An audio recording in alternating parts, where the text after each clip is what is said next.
a fucking news. That's not what I need. Just put it on the PA system. Hey, how do it's on? That's not what I need. There, I got those two there. We would like to know how you deal with stress personally. Don't eat. Tell me when I stop, Mike. Hold on. I'll film them next. Okay, well, hold on. Wait, do it again. Do it. Everybody stop! Okay, then you find something. You ask them. I don't know. You want this? Really? So what are some of your other extracurricular activities? This is Jazmine's object, and we're trying to find out what some of her extracurricular activities are. None? So what do you do like after school and stuff like that? Is there a lot of pressure on like being smart and everything? No. There isn't? That's good. And that's all from Jazmine for today. And she's gonna explain what sport she's gonna be trying out for the spring. I'm gonna try out for swimming.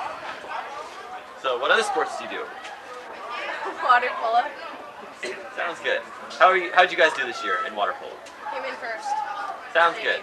Alright. Thank you very much. Oh, that was really interrogative.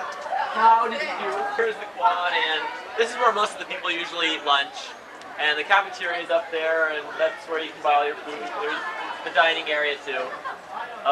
Over to your right is the business office, the attendance office, and most of the people that end up there are usually in pretty much deep trouble. Right behind us over here, we have the math wing and the language wing. And down at the end of the hall is the science wing. And just a little bit off to your right again is the documents there. Off up there is mostly just for our band, and also the career center's up there. So that's where the choir meets, and also band, jazz band, symphonic band, all that sort of stuff. On this side is the girls' locker room. And if you look, right over here is the staff restrooms and the staff room for where the teachers have their prep period. They go over there most of the time. Over there, right in that wing, is most of the arts and crafts. They have home economics and all sorts of different things like that. That's also where the yearbook class meets.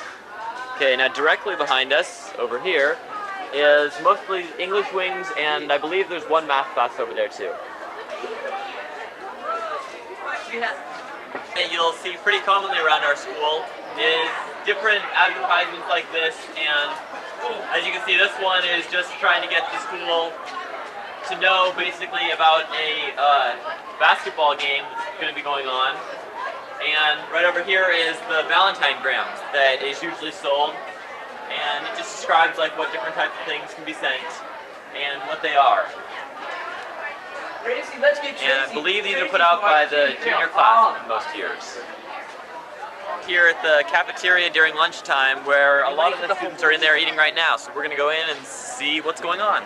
We are?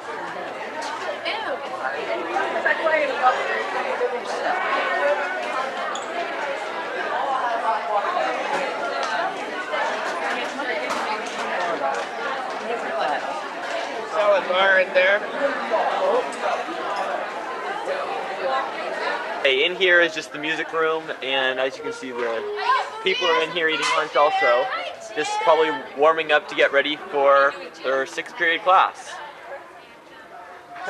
Possibly a future What are you doing? Yes. Come in. How about that, Bob? Start to Julian!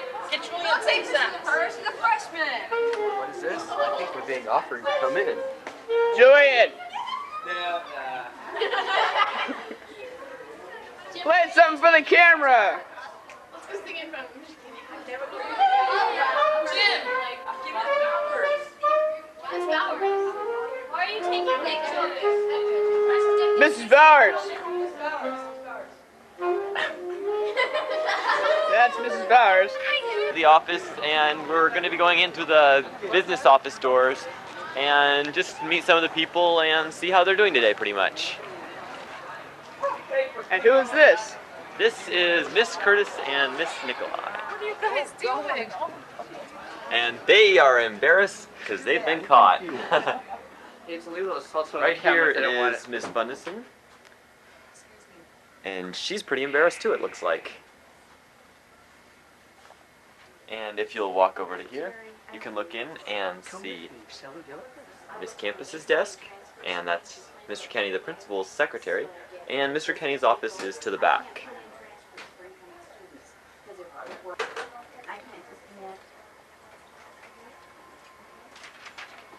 Okay, here's Miss Nikolai's desk, and as always, she's hard at work.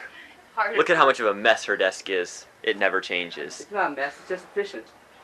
You got it. Efficient. She knows what everything is. Some days. Over here, these rooms over here, this is Mr. Biondi's desk in this room, and he's the counselor for L through Z of the alphabet. And it looks like he's pretty much hard at work too.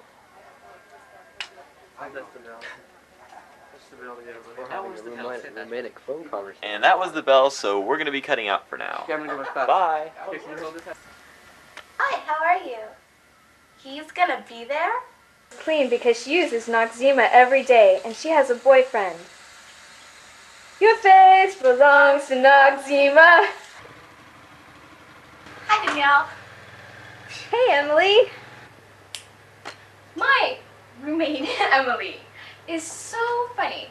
She comes in here with her clothes right after a football. And look at this dirty sock. I'll show you this.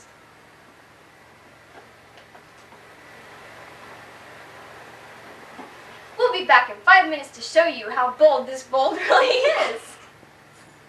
Now watch this. I only use bold. Look how clean this lovely sock has gotten. Danielle? The boldest of them all. Goodbye. Fantasy brush. La la da dee dee dee. La da da da dee dee. Fresh fantasy. Say it again. Fresh fantasy.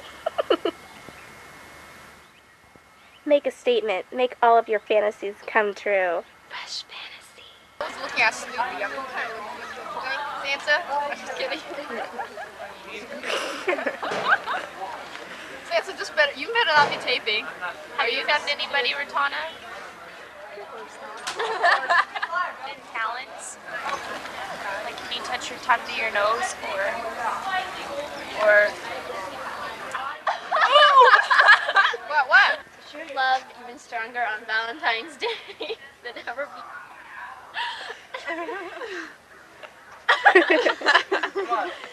Vote for us! Have you found any love on Valentine's Day? I found love before Valentine's Day. Tell us about it, Beau. Found the girl I'm going to spend the rest of my life with. Really? Who is it? Who is it? Alicia Zamarki. She's beautiful. You really like her. Wow. But this guy's found his too. Who is I it? found my true love in life. Who? Carrie Rosoff. Really? Yes. That's so sweet. Did you do anything for her on Valentine's Day? I was gonna give her a rose, but I'm out of money right now. No. Well, I'm sure she understands. No, she'll understand. Yeah. I'll give her another surprise though. Alright, 1, 2, 3. Alright, go. Hi, Rob. Have you found any love or anything interesting on Valentine's Day? Not yet? Santa's free. Well, if you saw someone around school, who do you think would be the ideal girl of your dreams? Santa. I don't know. I have to think about that for a while. Oh, okay.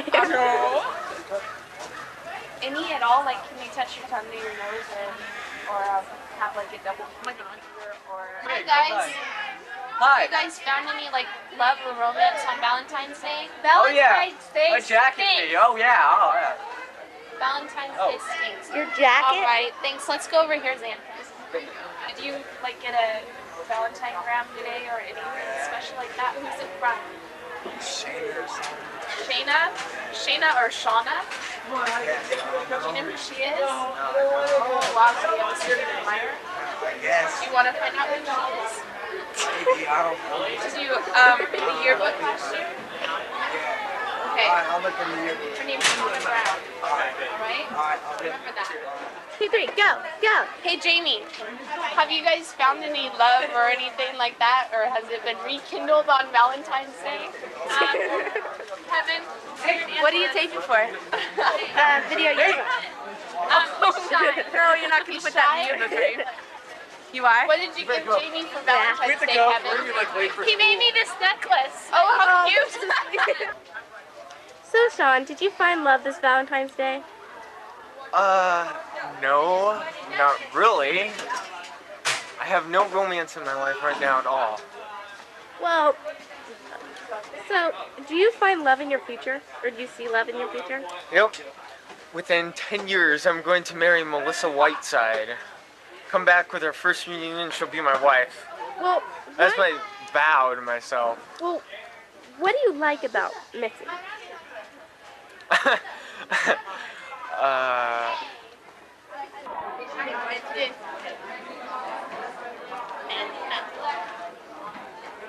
Heather.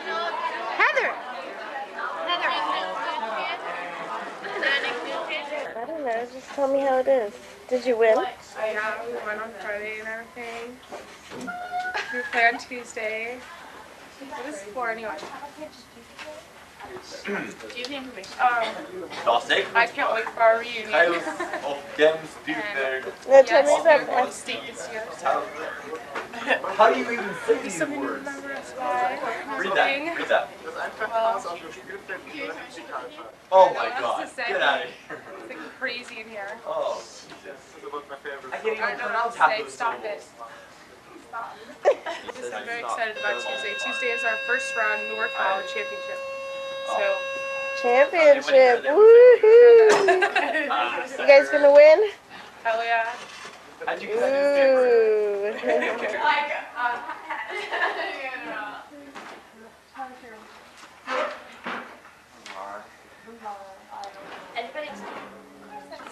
So, tell me about what you're doing for your research project.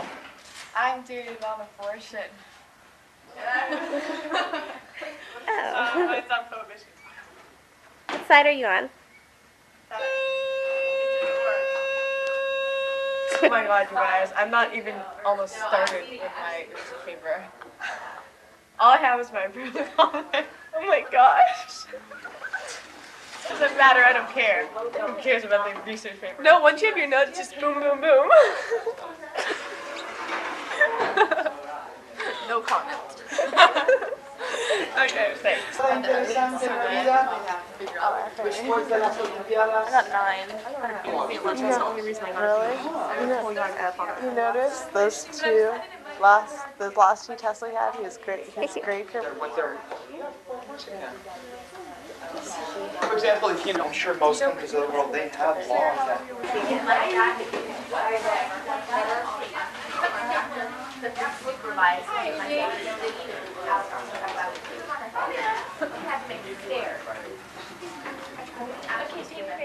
Do you want to buy a blow pop? Is it recording? Want to buy a blow pop?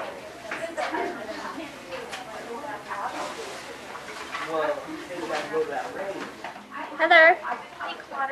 Here, I'll go to the front of the room and Heather!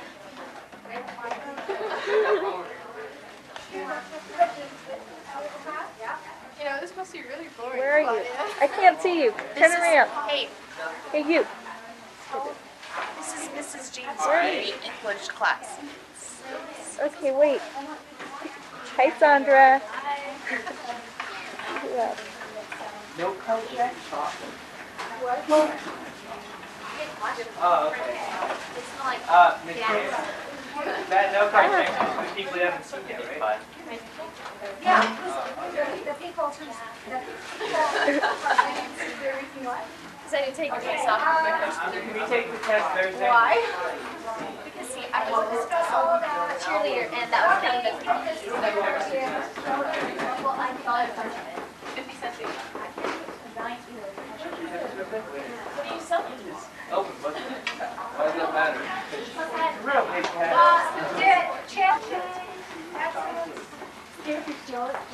Any other papers to be handed down? You want what?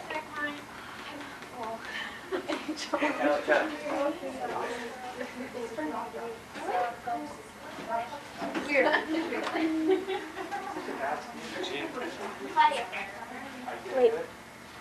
Where are you? Wait, what? Video yearbook. Wow.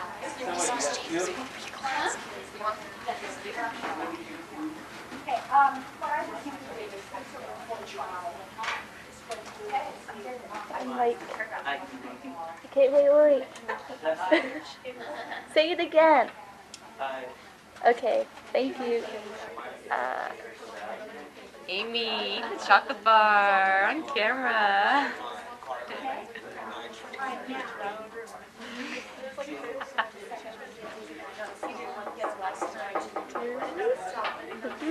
Heather.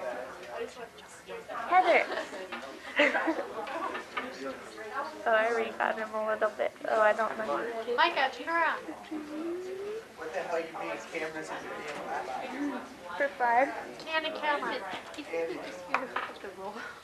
Oh no. Socializing. I'm like, Josh! Oh my god. He got me too. It's like I'll stay over here, it's safer. Who's up there? Oh, that's Chris and Shauna and so forth.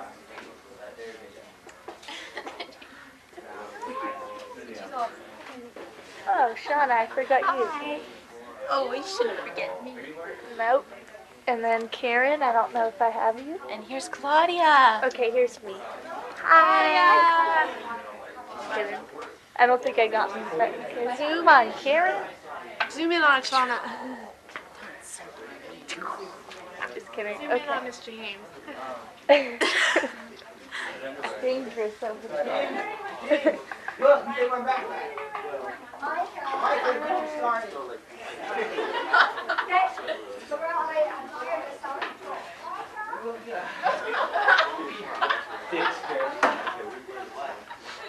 They can say sorry. Oh my god.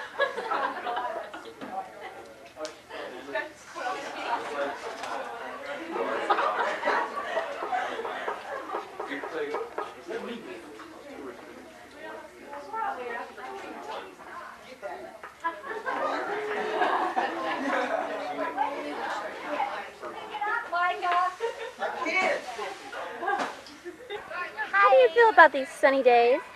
Well, you know, I think they were kind of hot. Where are you going? Getting dressed this morning. She did it especially to be on this video yearbook. So, Amie would be best to tell you about her research paper, which I'm reviewing right now because she wrote it. So, about the internment of Japanese during World War II. And may I bring to your attention that her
attend UCLA's double major in television news broadcasting and the performing arts, I have chosen for my platform racial harmony.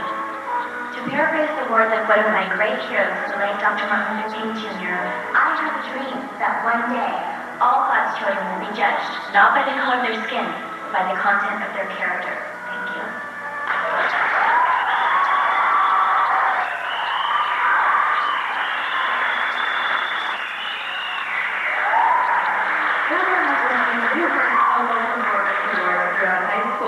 And also placed third in the Marin County Athletic League for finals for the 110-meter hurdle and sprint. This year, she was the first runner-up in the California Miss Teen pageant. That was Anna Johnson. Your new Miss Marin County is contestant number 7, Amber.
Before we started, Miles started warming up. And Brendan was fixing his trumpet. We were so happy to see him. Jim, are you nervous before the performance? Wow, nice throw. Figure out what he was doing. What's wrong, Peter? What's wrong? Well, it's there's no matter. I'm happy because I haven't had any caffeine. But I haven't, and I'm happy. Probably because I'm singing about it, which would make sense. I'm very relaxed in her sunglasses. Marcy, how are you feeling before you go on stage? I'm fine. Oh, I guess. That's nice. I'm a little nervous because I've said a solo, but I'm okay. Gumby came, and everybody was so happy. We all started like gossiping. And Mike, how do you feel? I feel alright. Got my soda, my gum, just brushing. He has caffeine. Okay, so there's fair. Die. Hi, Santa. Hi. She just like a soda. Excitement going on. It's kind of sad. Our last concert together. It must have been kind of sad too, since he went walking around by himself. I guess he was contemplating the negative effects of being a senior and never seeing us again. A lot of guys sang and stuff to try to calm themselves and get ready for their performance. Trumpets. I guess they're ready. La, la, la, la, la, la.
Sounds good.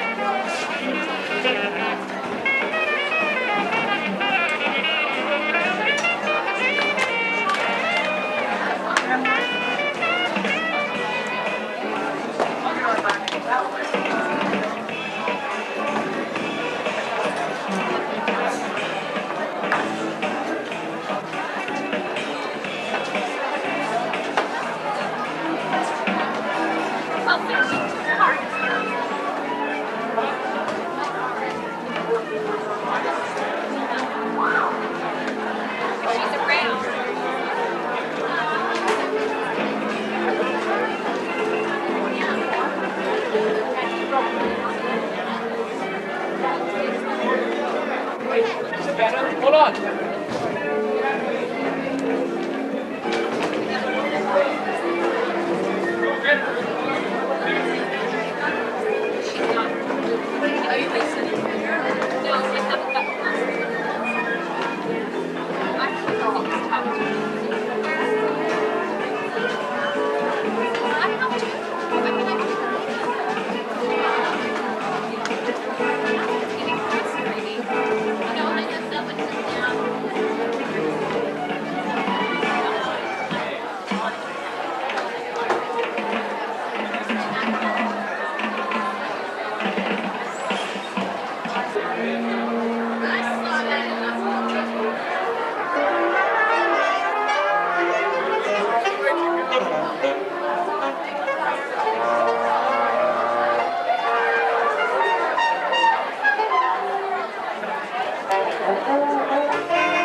looking back at a featured Chip Case, a senior on tenor saxophone.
Carlos went to the doctor. That's what he is. Carlos is at the doctor. Oh, yeah, right. No, he is. I saw his slip. Yes! Ashley's still on the floor. Hey, everybody, I actually stole a glass from Round Table. Oh my God, where am I the Now you don't have to do it after. I just had to do it for you. Take a look at the glass. Yes. Example A. Exhibit A, excuse me. The pizza price goes up, you'll know why. Okay. Hey, put that thing back up there. We can like have a court trial in here. I can't believe that there's so many people. Convicted charges. Yeah, I know, but there's still a lot of... Life or death, you didn't deserve either. I changed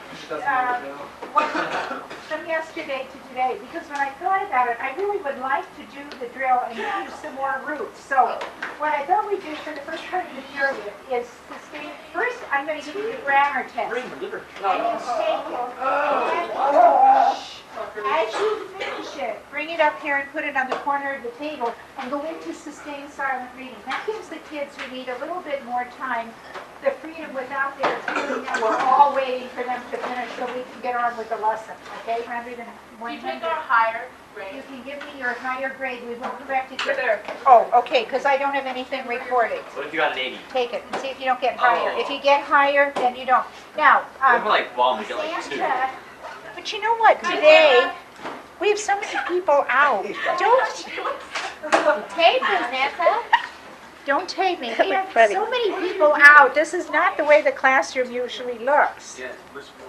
Can that pick up the noise? You? Santa? So, anyway. Yeah. You said twins.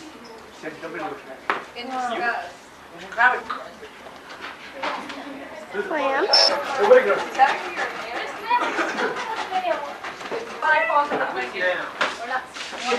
Dot. Is that good test?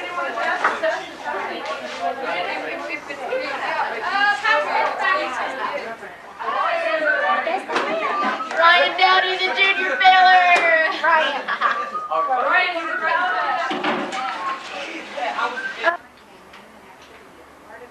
Artist that was going to modify. It's going to further describe something else. But it's specific to my student. I focus. Who fills in? Who is on the city of the city?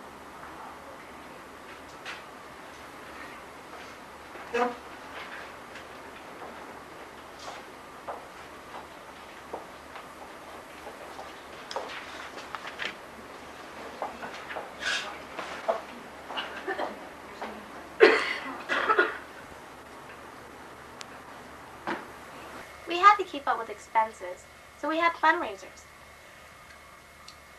Fundraisers are great. A lot of people get together and try to raise money for their class. Well, it's messed up. Raise money for their class. And it's also a good excuse to get out of the house and have fun with your friends. Well, it's 9:45 and I'm going to the Sophomore Bowl-a-Thon. Main sophomore fundraiser event. There's Jim, and he's about to bowl a strike if possible. Okay, and we go along the arches. Sorry about that, get out of focus.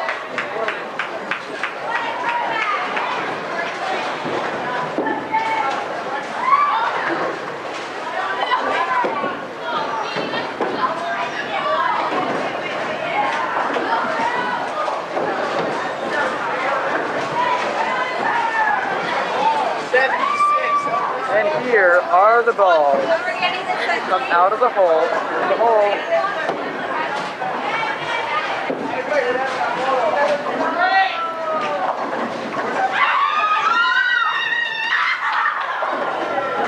Between the legs, is this humanly possible?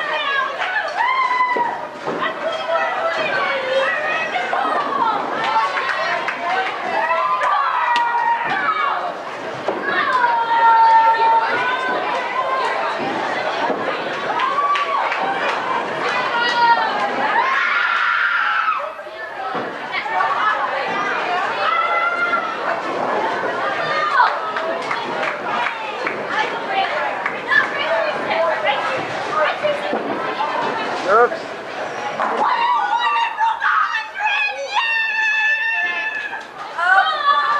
And that was the triumphant call of victory.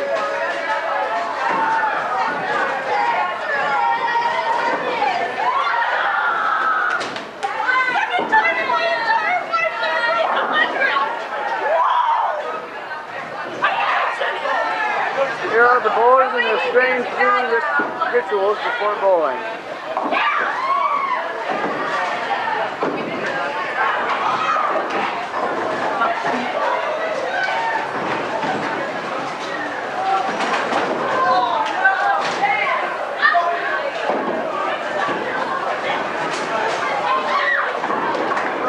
Look at that.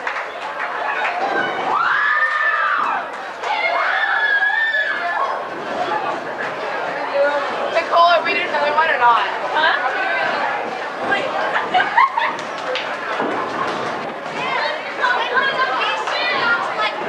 I broke 100. I broke 100.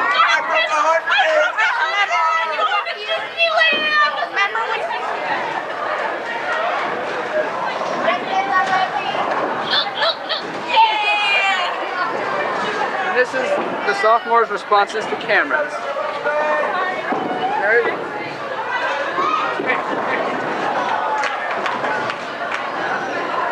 Triumphant wave of success.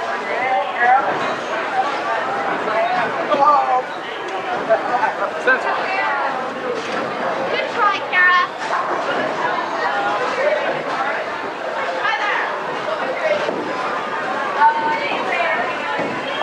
Get there. Do it! Try to be supportive.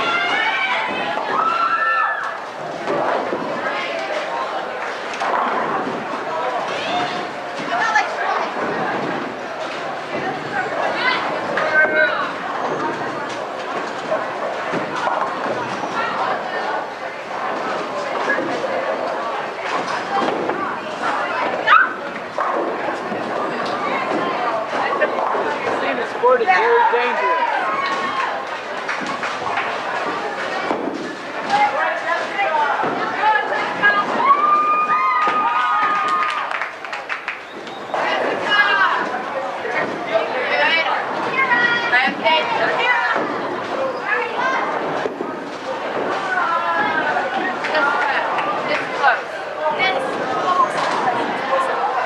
We'll call it skill.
I got it on. Done? Wow. Let's go. Give him 300 seconds. Good job, Devon. Thank you. I've been bowling 2 years, so. No, I've been bowling so long.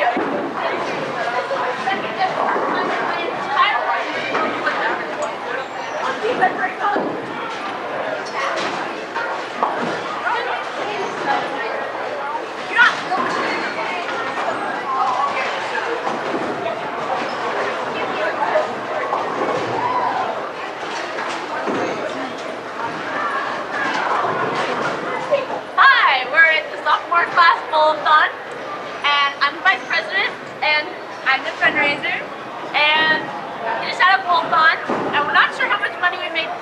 but hopefully on.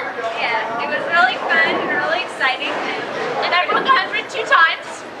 And I hope second time in my life. I'm so proud. We're both really stoked.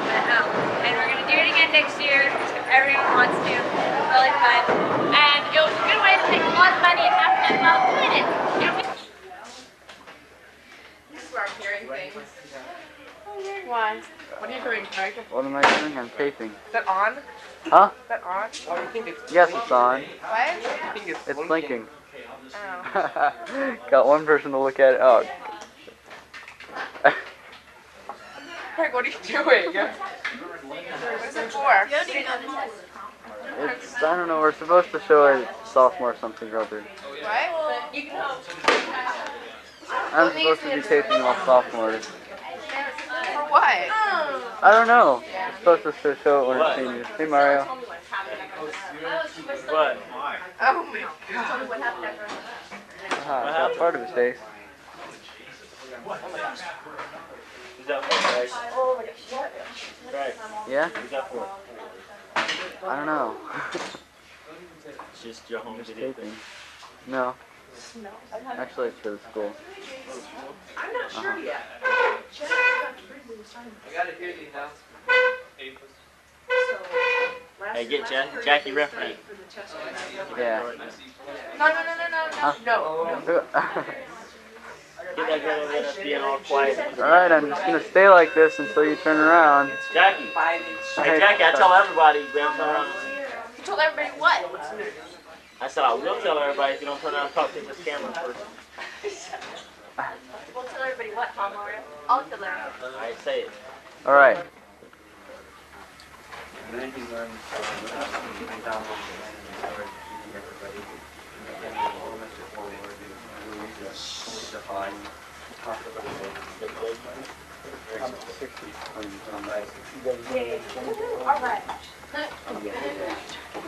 Is that all yours? And it basically tells about, and then it basically tells about like addiction and what it means, and it sort of gives you an outlook at like looking at yourself and stuff, and it says like about like what you're gonna do, and it says like things about like if you. I don't understand. What are your personal experiences with drugs? I just don't understand. You just sit there and then all of a sudden. When I give you a book recording, just keep your mouth shut. Who are you to talk about drugs? Anyway, and it just tells about like I'm saying it's just bad. different drugs and stuff and how they affect you and everything like that. How do you feel about drugs? I really recommend the book. It's only 59 pages. It's sort of like written in 5th grade form, but it's really good. So like Shut! Back to the interpreter that day. We got some. Unfortunately, I don't have an overhead.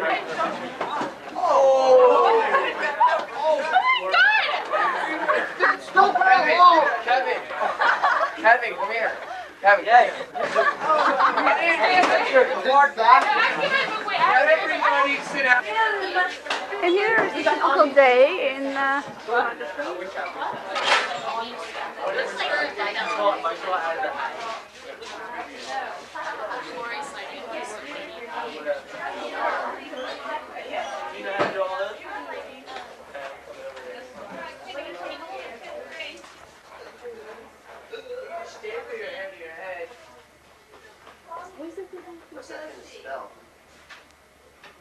Your name, where do you live?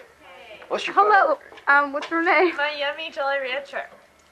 What's my name? Yeah. Kelly. Kelly. And what's your average day like? Average day. Well, I come to photo class, and I haven't taken any pictures for about 2 weeks, so I'm kind of behind, so I'm going to do my accounting. This is Melton. Melton, come here. That's Melton. Oh, Melton! And there's, no, there we go. Over here, he likes to waist the men's long. I'm not. He wants, There's Melton. And there's his name. Bruce, eh? And he likes our senior ball theme, which is voice of men. And of the Get a shot of this, pass it. No, you Get a shot of this, ready? It's filming.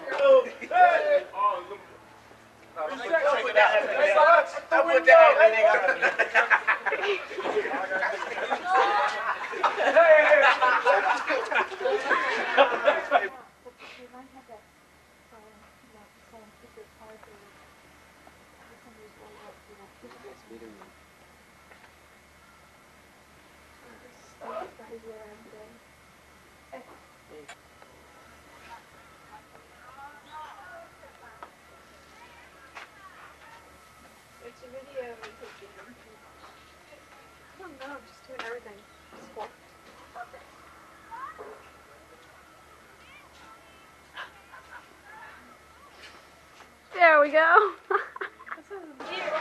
Yeah, these are sophomores. Okay, make sure I don't like walk into the wall or top it. Otherwise it's gonna be all fucked up on the camera. Hi. Hey, what are you guys doing? I'm doing a film. Why? If you want to. What for? For the softball. For the what?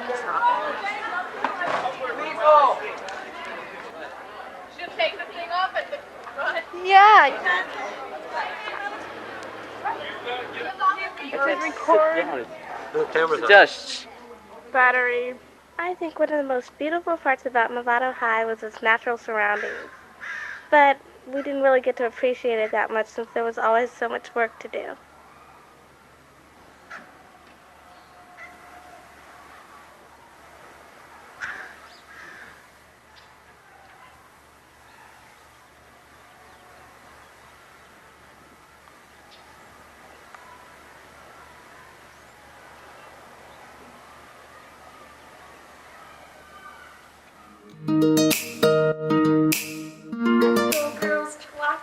And this is where all the girls hang out. And this is my locker. Jimmy and John. No, where are they? They're way down there. With a Double blue it. shirt. I can't. Oh, there. Crossfit. Nice, Look man. at that. Yeah. Wow, look at that.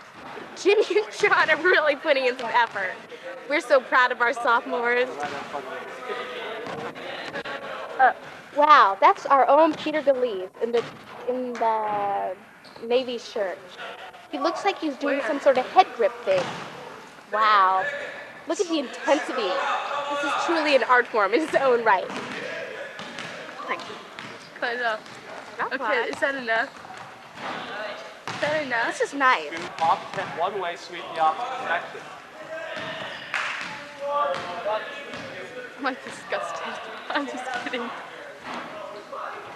Over there we see Chang, Jimmy, and John. The man runs I by. don't see that. Oh, well, what do you see? I don't know. Where are you looking? I'm looking back here at the wall. Do you see, like, Get your inside no, arm back free. there. Hold it with your Yeah. Thank you. These guys right here. Hey. Where? These guys. Are they sophomores? Is that Ben? Yeah. Ben. I thought that was Tony. Here's the coach again, giving valuable instructions.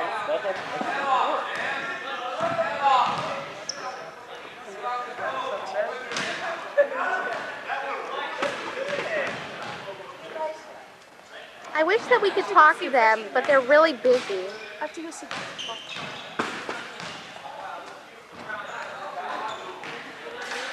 Drag it. Just drag. There's a drag right there. Take down.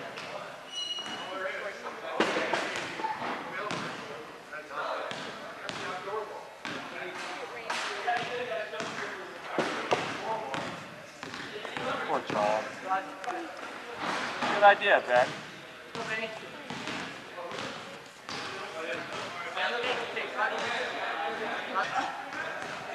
Good, Drago. Our own Ben Borsellino. Wow. That's all for wrestling. Let's go. Hi, I'm Ranah and this is Claudia. And I'm Elizabeth. We'll be going around the school asking people about heart-to-heart questions, and we'll be taking a survey. So join us in our fun expedition. Thank you. You go, girl. Going around to ask people about what their opinions are on the games they saw yesterday, basketball. Do you think that by this survey, you'll find the girl or guy of your dreams? Wait, the heart-to-heart survey. In the heart-to-heart survey, do you think you can find a man or a man of your dreams? Or girl. No? No. Do you think you can find someone that you can be attracted to, though? Maybe. Okay. No, all right, we gotta get Mario. All right, Ranah, can you ask him a question? Here. All right, go ahead, ask him about it. All right, you're beautiful. Love you. He didn't get it. Hey, come here. He never got it. Oh, never got it. Oh, all right, never mind. Oh, were you at the game yesterday? All right, can you tell us like what you thought? No, the San Marin sucks. All right, yeah, just let me have your personal quote, you know? Well, no. All right, let's Just forget about them. Do you think this is kid's grabbing an idiot. Do you think that by this time that you will find the girl? Can't hear you. The guy of your dreams. I will find the girl of my dreams. I really doubt it because like it's only really personality and it's like there's nothing really about me on here. Just that my favorite pet and what I like to do. So I really doubt it. Star. Which one? Come on. Alright, hold on to Okay, you know the heart survey? Yeah. Okay. Do you think your guy of the What do you think? Yeah. Do I think of this? No, I don't think so. You know why? Because it's just last year I did it and I got the things back. And you can't really find the guy of your dreams, but because it's just so many different people. Oh, I think I can definitely find the man. Kristin wants to find the girl of her dreams. Shut up! Lindsay wants to find the girl who wants to find the dog.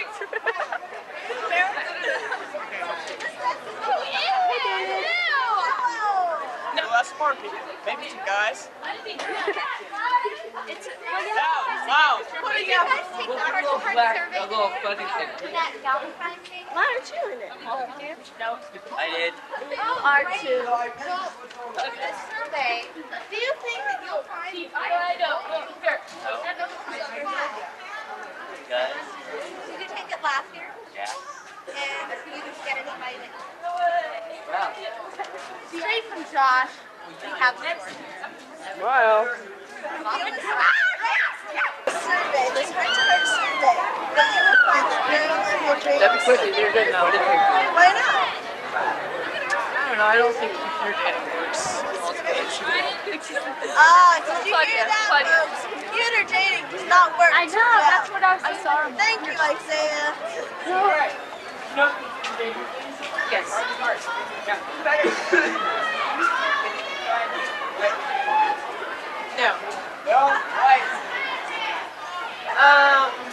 I think you have to find that person on your own. You know, go out in public and actually find that person. That's straight Tracy. This is Miles Milstead. Hi. He saw the game. It was exciting. Okay, what about exciting? Well, we were like trailing by 3 or 2 points the whole game. And then, last few seconds, someone got fouled and we got called for it, and so we lost. Oh, we lost the game. Yes, we lost. Bummer. I was looking so forward to having the ball. I can't do this team believes in being healthy.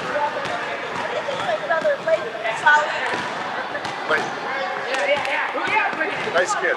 Very nice. Good football player. Works hard for the weights.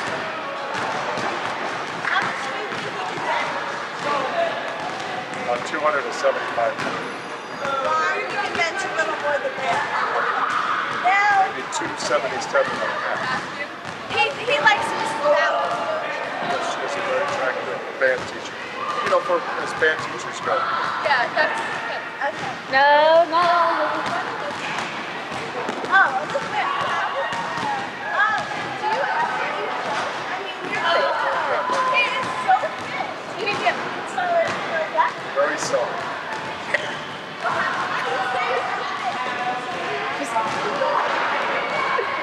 He works out every day at home. Because I have to keep up with the young guys.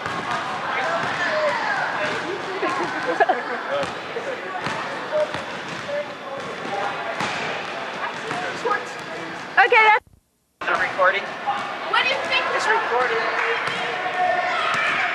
What do you think about what we do in sports? Very yellow. Are yellow? How do you like that? Fine.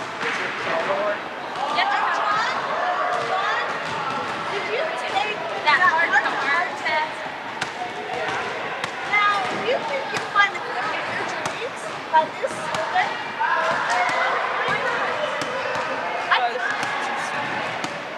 I think that's what most people think. I think that's what most people think. You hear that, boys and girls? It's too simple to find a date on that heart-to-heart survey. At least it's fun, right? It's fun. Let's go see Mrs. Okay, what you want?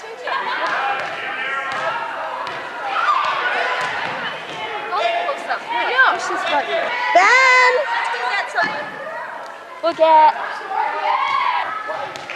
Okay, you can both.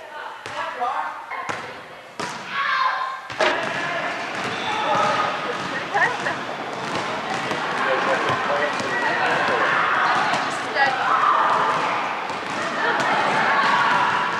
my plan.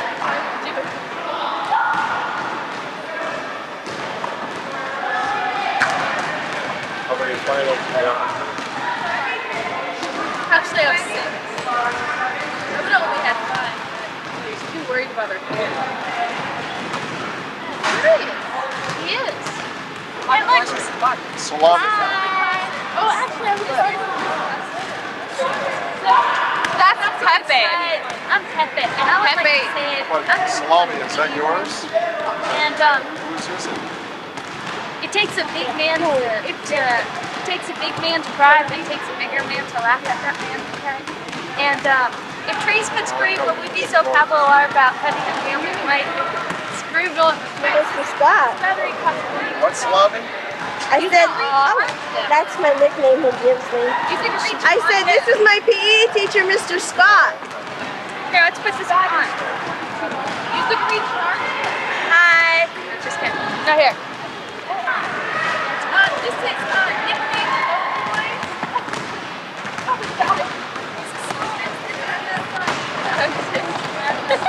This is a freshman, Elizabeth's boyfriend. Yeah, right. Just kidding.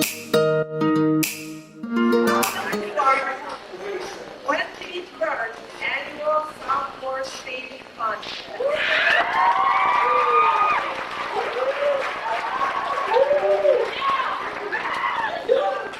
Contest is brought to you by the English department here at Novato High School.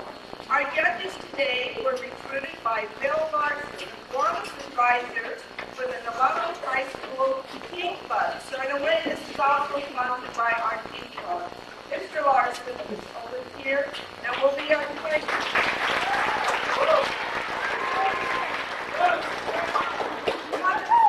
The Teen Club, as part of the Teen Services Project, won us to visit 84 countries with over 335,000 members.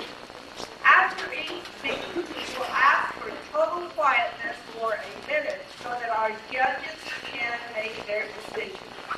All right, now I would like to present our first contestant, who is Andres Monsalvo. Andres will speak to us on individualism.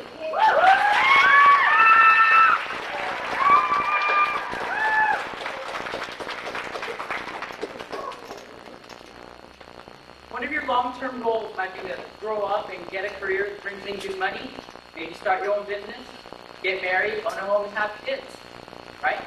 This is more American dreams, get things happiness. However, along the way, the folks living your own American dream get dashed. How? By others' individualism, and maybe even by your own. Individualism is the enemy of the American dream. What exactly is individualism, you say? Alexis de Tocqueville, a famous French author, said, individualism is a calm and considered feeling which disposes each person to isolate himself from the mass of his fellows. With this little society now formed to his own taste, he gladly leaves a greater society to look after himself. Individualism at first only stops in flow of public virtues, but in the long run, it attacks and destroys all the others too, and merges into egoism, which is a vice as well as the world. In other words, individualism seems harmless at first. What can go wrong? It only isolates from the greater society, but in the long run, it attacks the greater morals and merges into egoism, which is a passionate love for yourself. An individual's desire, absolutely, positively, cannot be satisfied. We have become so obsessed with ourselves that our society now suffers from wrong and neglect. Politicians raising their own salaries a couple of times a year while there's a recession, they start representing themselves and not the people anymore. They are spoon-fed by fools and will say anything that pleases anyone, just to remain in power or to obtain power to see and This proves that you cannot be individualistic and live into society at the same time. It just won't work. It's either one or the other. Individualism is selfish. What about other ideals besides yourself that you have lost? Like the commitment to the people around you, Respect for hard work in school instead of cheating on someone's paper and obtaining glory even though it's not right for yours. This attitude over the years, nationwide, has now brought us to a big fat recession that we cannot get out of. America needs a new set of values. You may say this isn't a controversial topic. You say teenage pregnancies, suicide, drugs are a real issue. Well, all those are symptoms of moral emptiness, individualism. Individualism is a moral decay.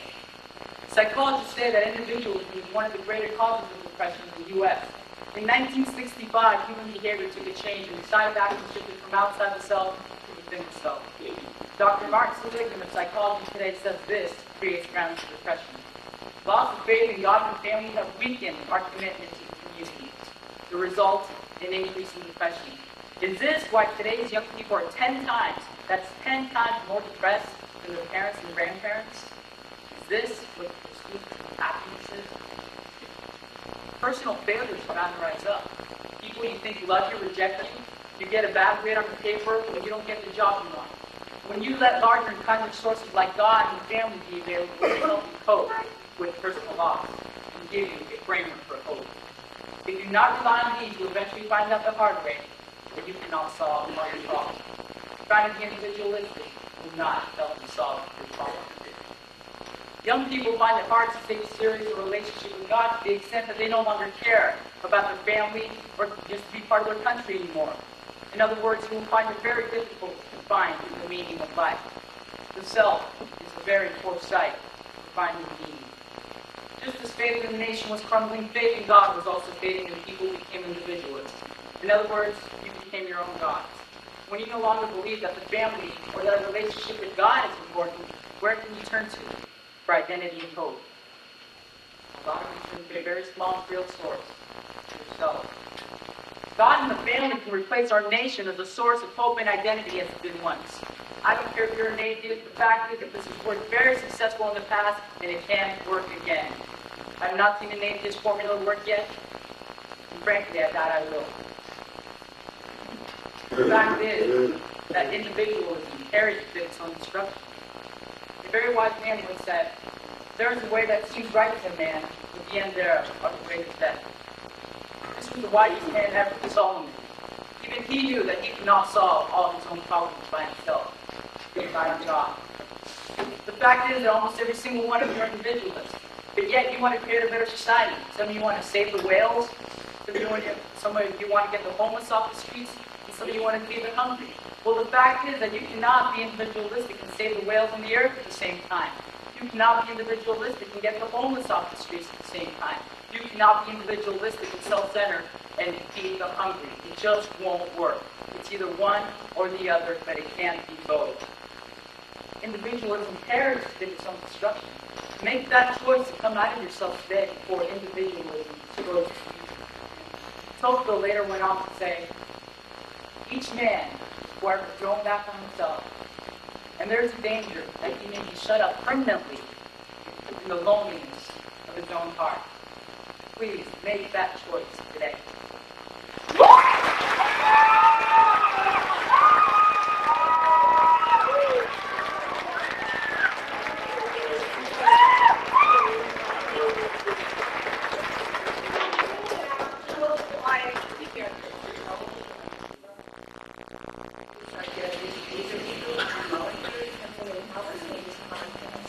Our first judge is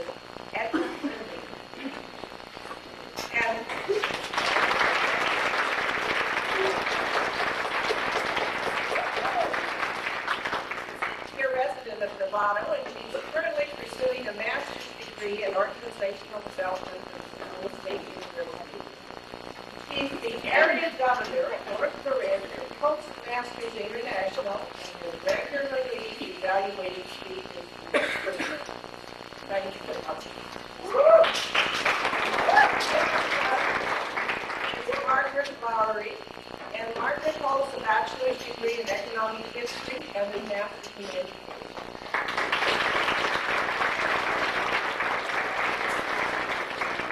20-year member of Mensa and has judged scholarship essays to Mensa for the last 3 years. Our third judge is Bob Meisner.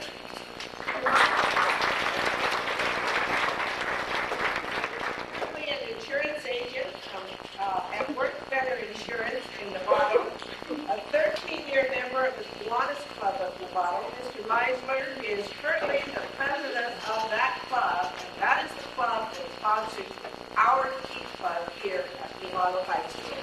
Thank you for all of it.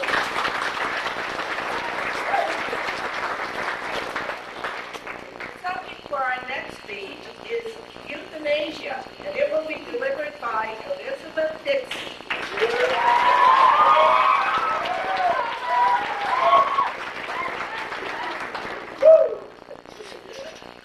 Life, what a beautiful choice. Or is it not so beautiful to let someone live through pain and suffering?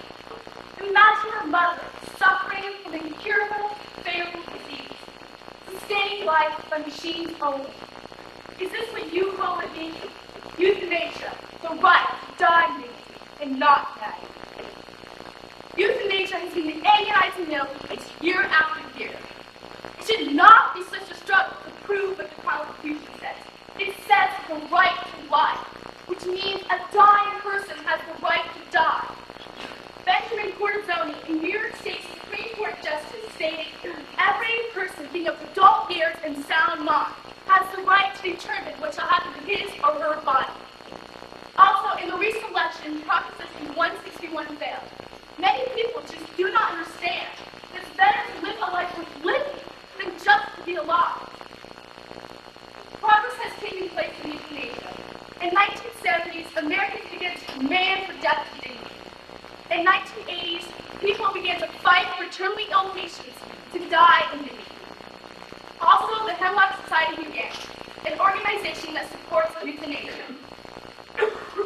In a recent poll in 1991, 58% said a person has the moral right to end his or her life when that person is suffering with great pain with no hope of improvement. 66% said a person has the same moral right when suffering with great pain, no hope. Death is as much a reality as birth, growth, and aging. It is the certainty of life. When someone is a vegetable and they wish to die, I do not believe they should call that murder or suicide. I would call that mercy killing or euthanasia, which means good death. What I don't understand is why animals are treated better than humans. What I mean by this is that when a pet is in pain, we can take them to a vet and have them put in a painless death. While on the other hand, humans must suffer and remain in pain. Is there really any difference from killing a patient with a painless injection and letting that patient die? In many cases, the doctor is left with the decision to pull the plug or not. Many doctors hesitate to do this, but realize it's either that or the machine. In many states, it is a crime to assist with mercy killing, including doctors. Doctors have now found that the painkillers who can stop the pain don't always kill the pain, but make it worse with side effects. Some people think that it's not our choice to take or end a life, but God's choice. When in fact, a person who is held on by a machine is not God, but a computer-like device that's sustaining that patient's life. 1 year ago, my grandfather died from an incurable disease called cancer. My grandfather got so sick that he started visiting doctors every month. He would get weaker, skinnier, and soon would not even eat much. Everyone knew that his life would end soon, but that never happened. He just kept living. Not what you would call life. Soon, he got so sick that he began to throw up blood. He was not able to live in a house anymore, so they had to put him in the hospital. The last day I saw my grandfather was on Easter 1990. He was in bed unconscious. He was green and yellow, and his skin was stiff. It was the saddest sight to see. His mouth was open, trying to grasp the breath of air, when a doctor came in and gave him a drug that put him and us out of the misery that lasted for 10 years. In conclusion, euthanasia continues to be a debatable issue. A natural course in life is death. However, many people do not wish to accept it. Until society is forced to reconsider euthanasia, we will never get the freedom of the right to die in dignity and not in agony.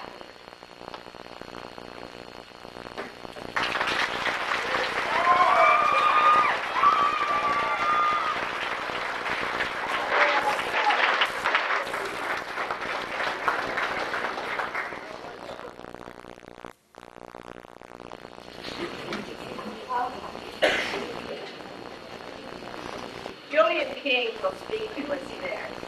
He has chosen for the title of this speech, Indian Culture.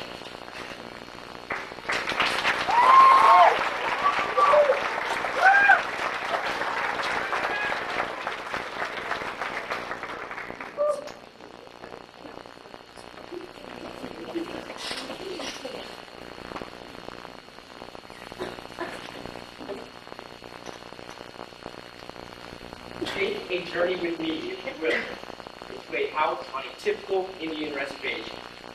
As you walk in, notice the stale smell in the air, the dirty, unaesthetic floor, matted carpets caked in dust, and here, wallpaper peeling from the walls. I'd like to direct your attention to a black and white TV, now being watched by a teenage boy who at this hour, like you and I, should have been in school, but decided to drop out one skill. The show he is watching is a typical Warner Brothers cartoon, depicting a confrontation between a heroic, sly, witty cowboy pitted against a savage, violent, disfigured, moronic Indian. These conditions and circumstances provide a breeding ground for a host of problems to play Indian life. In the U.S., Indians are the poorest of the poor. Their annual income, 75% less than the national average. Their unemployment rate, 10 times that of the national average. 50,000 Indian families live in grossly substandard housing, many without the bare necessities, running water, electricity, or even adequate sanitary facilities. The infant mortality rate among Indians is 3 times the national average, and 50%, yet 1/2 of all Indian school children will drop out even before their completion of high school. Shockingly, the suicide rate among Indian teens, percentage-wise, is 100 times that of their white peers. Alcoholism also destroys many, many lives on the reservation system. Change must happen. In fact, or if it does not, we, the people of America, will stand guilty of cultural genocide. One of the many reasons to keep this Native American culture alive is because of the many ideas it has to offer us. In the Indian culture, family was the center of life.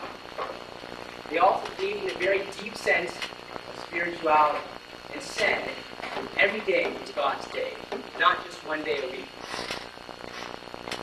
They believed that the land belonged to the Great Spirit. It was not there to buy, sell, own, or destroy.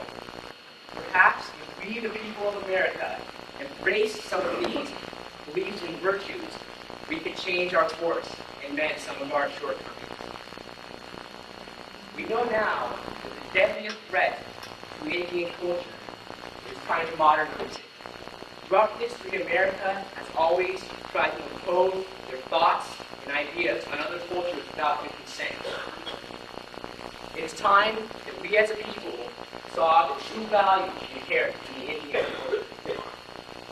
Some steps have been made in the right direction, for now there are many scholarships open to Indians.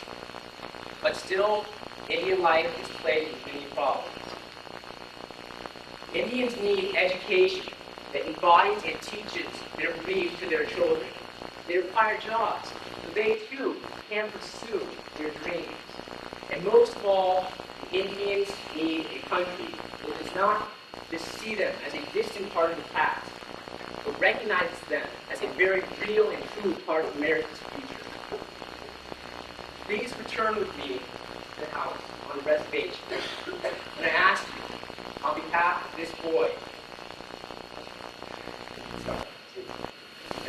you, on behalf of this boy, do not let him become just another statistic.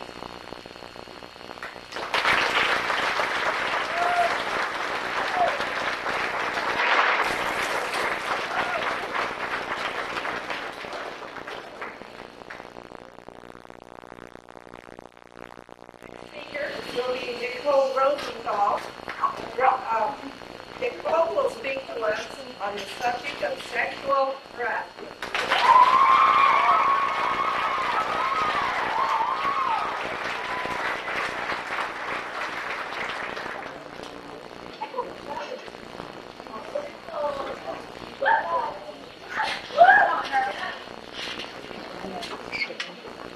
Sexual harassment is a heinous crime. Picture this. A big job interview, and the employer requests that you take off all your clothes. Is this sexual harassment? Yes, it is. What is sexual harassment, you may be wondering? Sexual harassment is unwanted and unasked for remarks, noises, stares, and touches. It also involves unwanted requests or demands for sexual favor. There are two main types of sexual harassment. One is verbal sexual harassment. This is when someone makes a sexual comment to or towards you that makes you feel uncomfortable. The second kind, which isn't as common as verbal sexual harassment, is physical sexual harassment. This is when someone touches you and makes you feel uncomfortable. 20 to 30% of college women report that they have been sexually harassed by a member of the faculty or staff. 1 in 3 college women report that they have faced some form of sexual harassment at one time or another. Roughly 40% of women report that they have been sexually harassed at work. If we look at this in its broadest terms, probably 100% of women have been sexually harassed at one time or another. The harasser is usually someone who is older and more powerful than you. It is usually men that harass women or girls, but not always. Sexual harassment wasn't recognized as a legal wrong until the past decade. There are no laws regarding sexual harassment, but it is considered to be illegal. The way they determine whether someone's actions are considered sexual harassment or not is because of the Civil Rights Act of 1964, which states that unwelcome and unasked for remarks and requests or demands for sexual favors is illegal when it is used as a basis for making employment decisions, when it affects someone's ability to do their job, and when it creates a hostile or offensive working environment. In a recent case, an obstetrician was approaching nurses with objects such as bananas to simulate intercourse. Sexual harassment happens everywhere. Here are a few examples. The guy next door makes a comment about your breasts growing. A teacher says or implies that he or she will give you a higher grade if you do what he wants, which could be flirting with him, or could be having sex. Sexual harassment is wrong. If we look at this in a different light, we realize that the harasser's behavior is abusive and that they are taking advantage of someone for their own gratification. And that someone could be you. To quote Catherine McKinnon, it is a form of being treated as a second-class citizen. Most men find talking about sex exciting, while most women find it very intimidating, especially in a working environment where they want to be taken seriously. When this happens, everyone present is reminded that she is first a woman and second is vulnerable. Some people believe that sexual harassment doesn't involve the verbal aspect. They believe making sexual advances toward the woman during or through the course of conversation is a compliment to the woman. To quote Frederick Hayward, if you stare at a man and he doesn't like it, you risk a punch in the jaw.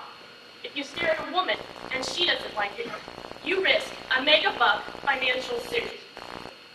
What he doesn't realize is the number of women each year that are forced to quit or are fired from their jobs because of sexual harassment. By now, you're probably wondering, how can I stop this from happening to me and continuing to happen? There are a few ways. First, you can try talking to the harasser if it's not going to put you in a dangerous situation. Second, you can try and write them a letter to let them know what they are doing is bothering you. Third, you need to tell someone. You need to let other people know that this is happening to you. You need to put a stop to sexual harassment. It is making people feel hurt, violated, and scared. I didn't base my opinion on an article. I based it because I, too, am a victim of sexual harassment.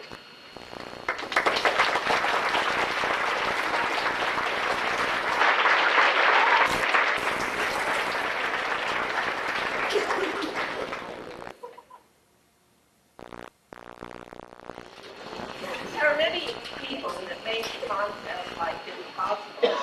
Possible is what deserves the most credit in dealing with English teachers from the beginning to the end. There are all the details. This is key to stuff.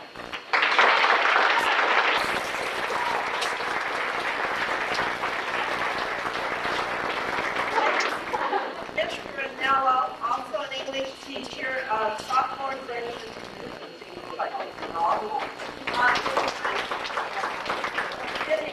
For this, and we thank you, Mr. Ranah.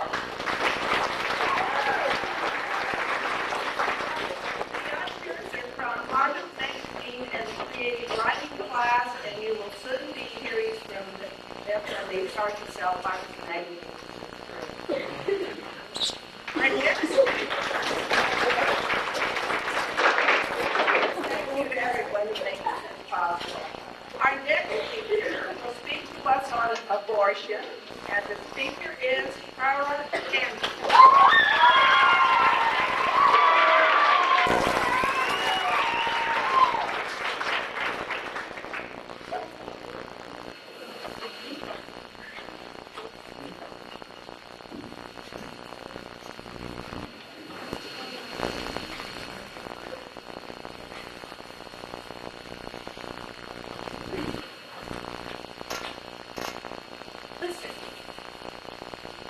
peaceful, quiet, filled with clear, crisp air surrounding the forest. Suddenly, an ear-splitting crash shattered the silence, and a single, giant redwood crashes to the ground, dying. That was Novato. Did you hear that? Those were the voices of the 1.5 million babies who were killed in legal abortion. Over 26 million babies have been aborted since the U.S. Supreme Court military abortion. Since 1973, Roe versus Wade decision. The court determined that a woman can have an abortion up to the end of her second trimester, or 28 weeks after conception. After that time, the state decides the woman is terminated. Whether it's 6 weeks or 6 months, an abortion at any stage is still the killing of a child. Fewer than 1% of all the abortions in the U.S. are performed on fetuses 5 months or older. That is still within the legal limit permitted for abortion. But did you know that 4 weeks is 4 months? The baby already has little eyes, and nervous system. The heart begins to beat just 18 days. That sets the rhythm of that life. At 8 weeks, the baby's approximately 1 inch long, roughly the size of a thumbnail. All its organs are formed, and the brain controls first gentle movements. The delicate little fingers already carry their own unique fingerprints. Who are we to determine how big or old one must be to be considered in a life? Where there is growth, there must be life. The place we usually go is long. Even a tiny sprig of grass needs care. Water, nutrients, to grow, and continue living. Abortion supporters distort our view of life. They create standards of what life should be. In enormous medical advances, specialists have been able to keep 24-week-old fetuses alive outside of the womb. That's just 6 months. They've developed devices that assume the functions of heart, kidneys, and lungs. Soon, doctors will be able to care for babies 5 months old and younger.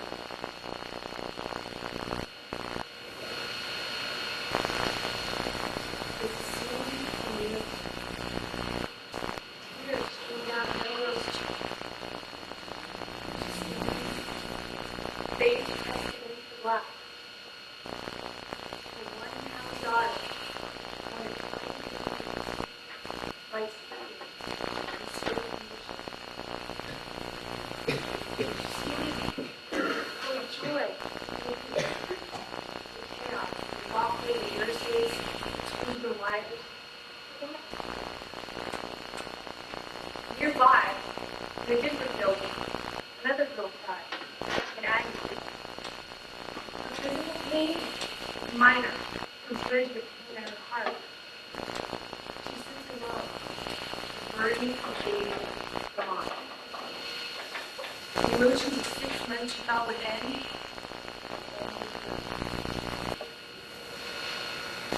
Pro-abortion advocates believe that pregnancy should be a choice. They think that women should be able to choose to have a child after they're already pregnant. Young girls want abortion because they say they don't want to be a parent. The moment you become pregnant, you are a parent. There are so many options to abortion.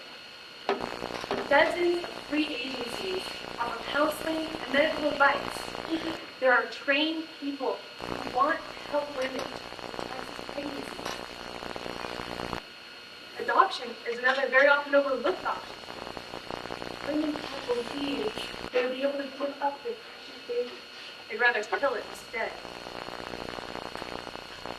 Another misconception about adoption is that there are already too many unwanted children in the world. Wrong. In some cases, there's a black market for babies. Couples are willing to buy a child when they want one so much. In the beginning, ask your listening. Here's what I said.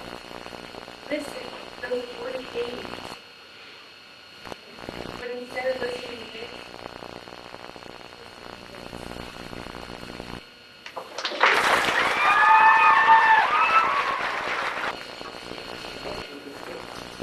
our next speaker, Joy K. She'll speak on choosing the best for yourself. Joy.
Emotional and mental states have already answered. But what about the rest of us? This year, more than 1,100,000 teenage girls will become pregnant. Of those girls, 400,000 will end their pregnancies in abortion. 60% of the girls who get pregnant this year will be pregnant again in 2 years. 80% of these girls will drop out of high school, and 70% of all unwed teen mothers will end up on welfare? And what about sexually transmitted diseases, or STDs? Every day, over 33,000 people contract an STD in the U.S. alone. And just one encounter can infect a person with up to 5 different diseases. You realize how serious this really is. Dr. Ronald Taylor, a professor of obstetrics and gynecology, states, sexually transmitted infections now cause more long-term damage than ever, despite stronger antibiotics. Are you willing to forfeit your own health and that of your future children's for a moment's pleasure? The most dreaded STD of all, AIDS. Oh, but hey, we don't really have to worry, right? Because safe sex is the answer. Wrong. Well, some would argue that condoms only have a failure rate of 1%. This is not the case. In actuality, the failure rate of condoms is closer to 20%, which means that they have a 1 in 5 chance of being totally ineffective. Every day, people contract debilitating or even fatal STDs. But there's also AIDS. And ABC's Dr. Crenshaw compares the use of condoms in order to combat AIDS to the gambling game of Russian roulette. While they're certainly better than nothing, we are kidding ourselves to believe that this is safe, or even mostly safe sex. And the stakes are highly risky, because losing will cost you your life. Want some other reasons not to have sex right now? Now, we're all told that we need to be experienced. But in 1985, a survey of teenage boys found that far more than half of them wanted to marry a virgin. If you wait until marriage, there will be a strength in your marriage that is beyond you. To be able to say to your future husband or wife, you love them enough to give them your very first time. Your purity, your virginity, given to your husband or wife on your wedding day, is the most precious and the most desirable wedding either of you will ever receive.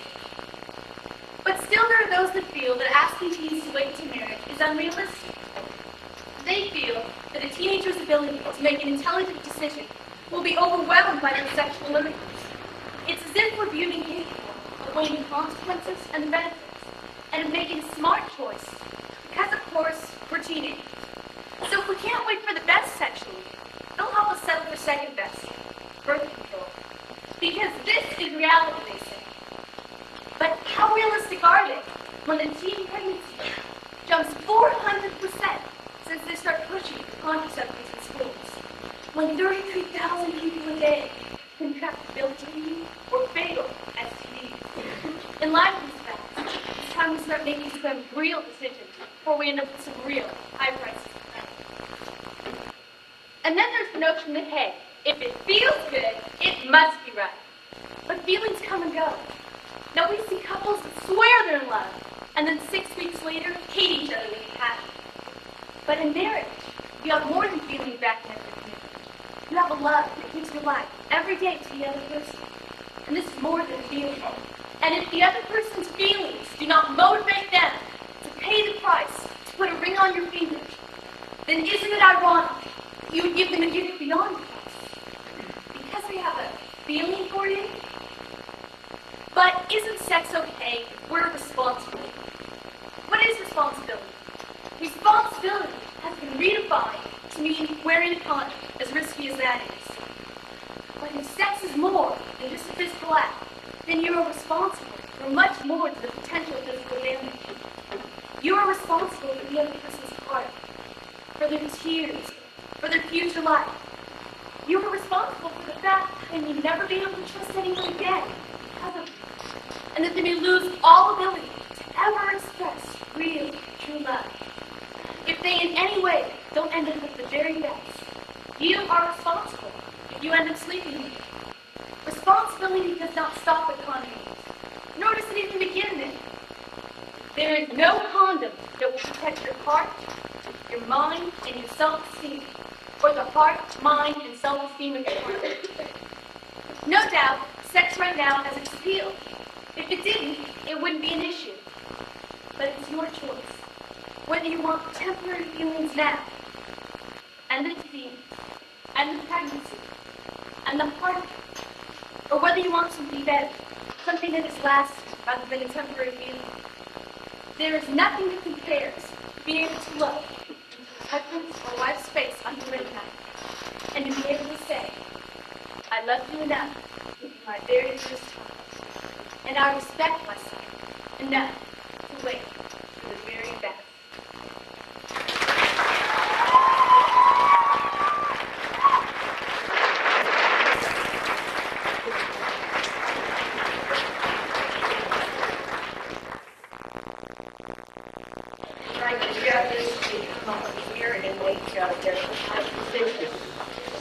They have decided our winners. Our winner. Mr. Lark,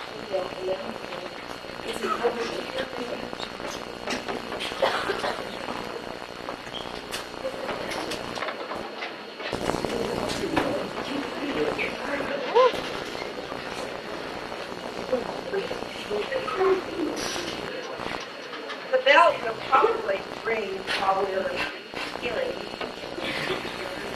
As one of I'm going to ask you this, the choir, let it ring, will be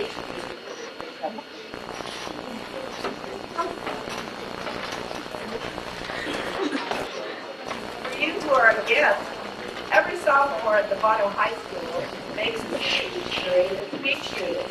And so that's all of the audience now, all of the student audience, are sophomores to see the interest and probably service they have for all the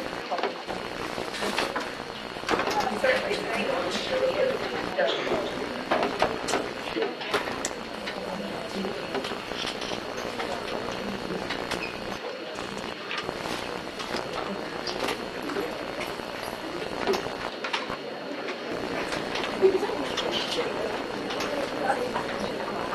No, I didn't.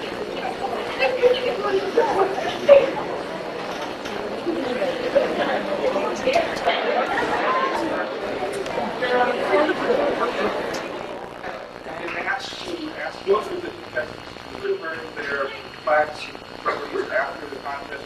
You have your name engraved on it. You do that today. Is that correct? Very good. Judges have a tough decision, and would like to announce that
Record me. Oh, okay. I am recording you. Yeah. No, for real. This is great. I was so. You were giving it back already? Yeah. I don't. I'm afraid. Okay. I'll get it engraved. Congratulations. Kara. Proud of you. Kara, you just... Good job, Kara. But wait, you've just won the 1992 Sophomore Speech Contest. What are you going to do now? I'm here in 7th grade. All right. Wait, Kara. I'd like to shake your hand because you did a marvelous, marvelous job. Thank you. Nicole. Congratulations. Hi. Miss 6. I should find Erica and give her this. Look, You did what she let really, me borrow. really good. You did really, really good. Thank you. Oh, that's really right. good. I can find Erica. She left. I know, but I have her cross. Okay, guys, tell me what the sophomore speeches were for you. They were absolutely wonderful. I like Nicole's a lot. I couldn't pick the winner. I just couldn't pick the winner because they were all so excellent. Really. It's wonderful. Yeah. Stacy, what's your view? I didn't do it this year, and I'm glad I did. I couldn't get up and say it in front of everyone. Sara, any comments on the speech contest? Well, I thought all 6 of the finalists were really good. There's 5. So hard to make a choice. No, there was I'm just kidding. Good job. All right. Okay, was it cool? 6 o'clock, Alicia. Tomorrow. What are you doing? Stand us out. Stand us out. Oh, tomorrow night. Cuties. Can I borrow that? Yeah. Time? Like tonight? Stuff. Can I borrow that? Oh, yeah. It's recording. Oh, no, I don't want to record. I just want to watch it. Here, let's mess around. He's gonna.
Vision.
Hey, wait a second.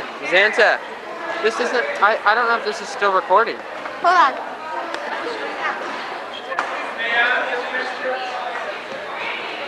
Stop. We have to go move our stuff to the chair. How do I stop this? Huh? How do I stop it? Just press the red button again. I'm taking Damon's. Who? Does it do sound? Yeah. Who? Does it do sound? Yeah.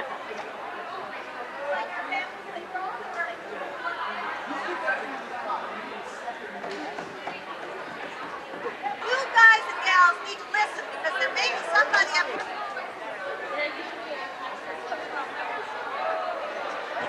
Okay, we're going to get started. My name is Jackie Kepke, and I'm the ASB Commissioner of Elections for this year. Sorry if it's loud. I want to welcome you to the ASB Elections Assembly for 1994-95. You're going to be hearing speeches from candidates for ASB officer positions and from senior class officer positions. I want to tell you before we get started on senior class that it's really important to pay attention to your senior class officers because they're going to be the ones deciding on things like prom and graduation and other things like that. So it's really important that you think carefully when voting for you. We're almost there, and with your votes, I can make it happen. I know money isn't everything, but senior year will help a heck of a lot. Also, I want to help our class be remembered at Novato High, so please vote Lindsay Combs for senior class funding.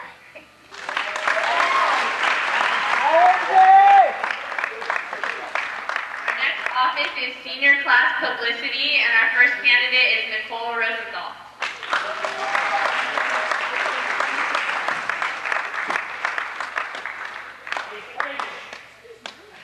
It seems like just yesterday we were freshmen stepping for our first time on this campus. We are almost seniors, starting our last days here at Novato High. We have so many things to look forward to in our coming year, but all of these things that we have to look forward to require a lot of planning. I feel that I would do a great, it is also your job. You need to come to class meetings so that you can have a say in what goes on in our class.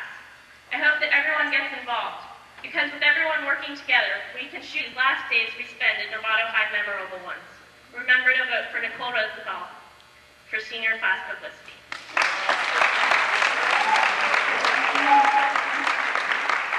Our other candidate for senior class publicity is Jimmy Champion.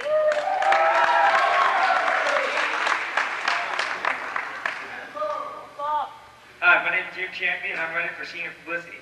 If elected, my job will be to make sure that each and every one of you know when and where our senior activities will be held. I decided to run for office this year because next year will be our last year at this school, and I want it to be our best year ever. I have many creative ideas that I would like to contribute to our class. I feel that I am the best qualified for this position because I am hard, working, responsible, and I get along well with other people. This last qualification is most important because I have to work hard with the other senior class officers. So, in a few minutes, when you go to fill out your ballots, remember to vote number 19, Champion, for senior publicity. Thank you.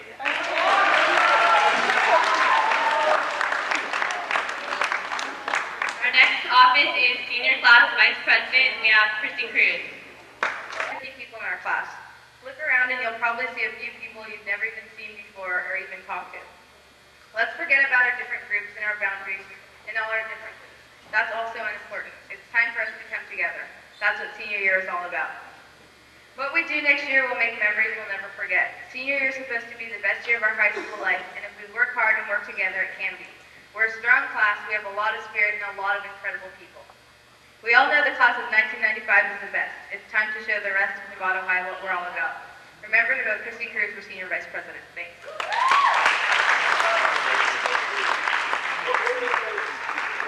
Our next office is senior class president, and we have Amber Johnson.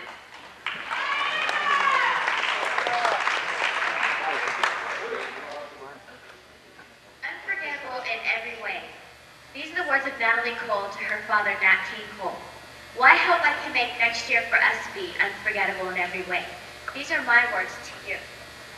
Our class needs a strong leader to guide us through a long, tough, stressful year, and one who can also make it a great one at that. Next year, I hope for our class to have the best homecoming and float, a wonderful winter dance, a delicious senior breakfast, well well-coordinated fashion shows, a great warm dance, win all the competitions at the rallies, experience the best, most amazing, least expensive senior ball at one of San Francisco's finest hotels, enjoy a wonderful safe grad, and cherish our long-awaited graduation ceremony. I want to help our class have all of these things.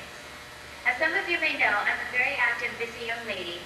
From being a full-time student to holding a part-time job and maintaining an athletic career, I must prioritize my time. If elected as your senior class president, I promise this will be my #1 priority, because I'm willing to put in the extra hours and effort to raise money for our class. Our class needs a leader who knows what she's doing, one who's compatible with the administration, teachers, and students, and most importantly, one who is ready to take on the responsibilities and devotion it takes to be a senior class president. I feel I can do all of the above. I have a lot of ideas that I want to help make our senior year the best here at Novato High. Yes, I have plenty of ideas, but I want to hear all of your ideas too. I want each and every one of you to tell me what you want me to get done to help make our senior year most enjoyable next year, if I preside as president. What will make your senior year the most enjoyable, memorable for you? Inquiring minds like me want to know. So I'll try my hardest to put every idea to work. I have a lot of experience and knowledge in this position. I've been president 3 times. But all I need from you is another shot at leading you through an unforgettable year.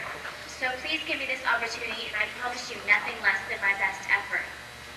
Seniors in the class of 1995, we are finally going to be seniors. This is our last time, our last chance to finally be able to have fun before we step into the real world and face responsibility.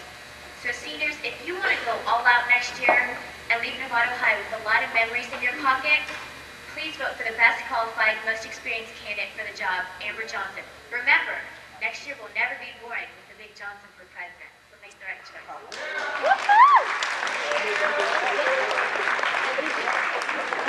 Another candidate for senior class president is Kristin G.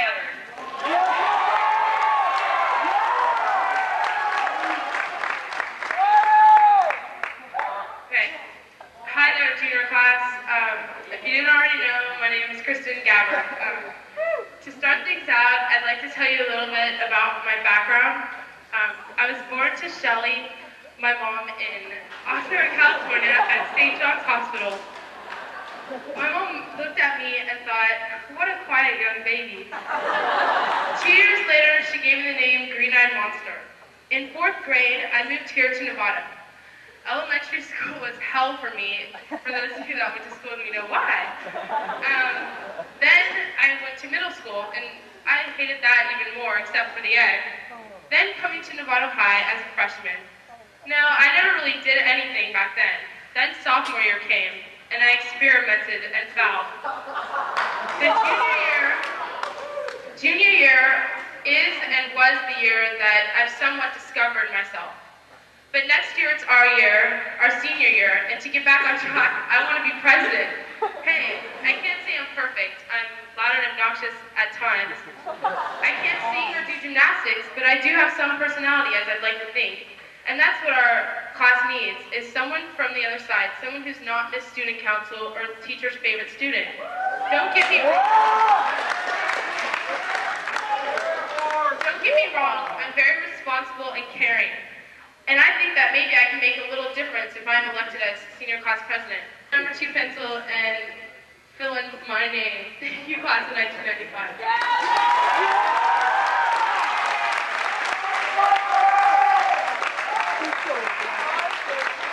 Okay, now we're going to move on to ASB positions, and our candidate for ASB Commissioner of Dances and Assemblies is Amie H. Okay, my name is Jenn F, Commissioner of Clubs. Is there a club at the school that is just right for you? If I'm elected, the answer to the last question is no. I plan on taking the ideas you have for a new club and make it reality. I know I'm running unopposed. I ask everyone to vote since I need over half of the votes to be elected for this position. So vote for me. Thank you.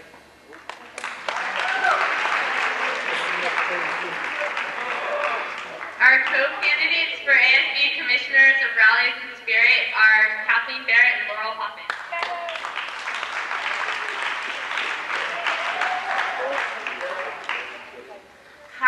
is and this is Kathleen Barrett, and together we're running for Spirit and Rallies Commissioner, and for our speeches we're going to talk a little bit about each other. And so this is Kathleen Barrett. She's very spirited and she's athletic, and she'll do the job pretty good, or really good actually. She's very organized, and she has a lot of great ideas, and this is Kathleen Barrett. You want me to? This is Laurel, and as you can tell, she's not afraid to speak in front of a crowd, and she's she's a great person. She has an exciting personality. She is the most fun person to be around. I like her a lot. She's just a great friend. She's really easy to talk to. This is Ben. And we're running for Spirit and Rally Commissioners. We need at least 50% of votes, so please vote for us.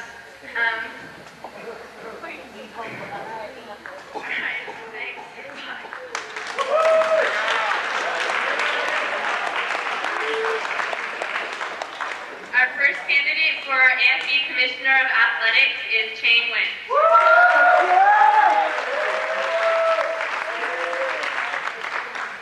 Hi, my name is Chang Wen, and I'm running for AFB Commissioner of Athletics. As some of you may know, one time in my life, I played soccer and wrestled for Novato High. I started for Novato's varsity soccer team since I was a freshman. I helped bring Novato its first MCAL championship. My 3 years in wrestling have also been successful, with 3 MCAL championships, and I was a contender in the state finals last season. As Commissioner of Athletics, I will do everything possible to help each athletic team. I will give the athletes the recognition they deserve. I feel I am the best person for this position because I know the needs of each athletic team. Thank you, and vote for Chang Wen, AST Commissioner of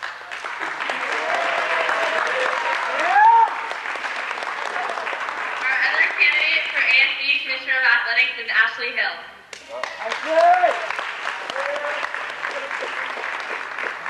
Hi everyone.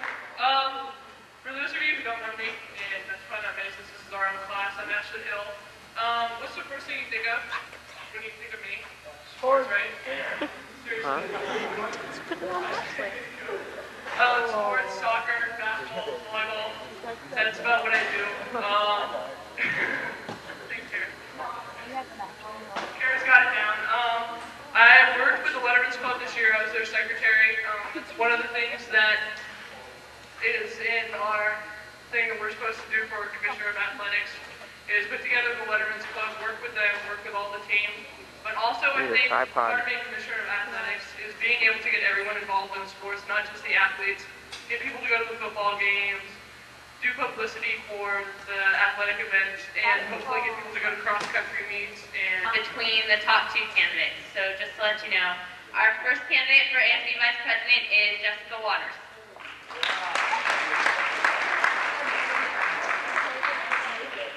Hi, my name is Jessica Waters, and I'm running for ASB Vice President.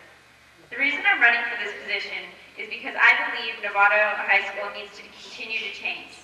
The administration tells us that as students of NHS, we have the right to an education in a safe and positive environment.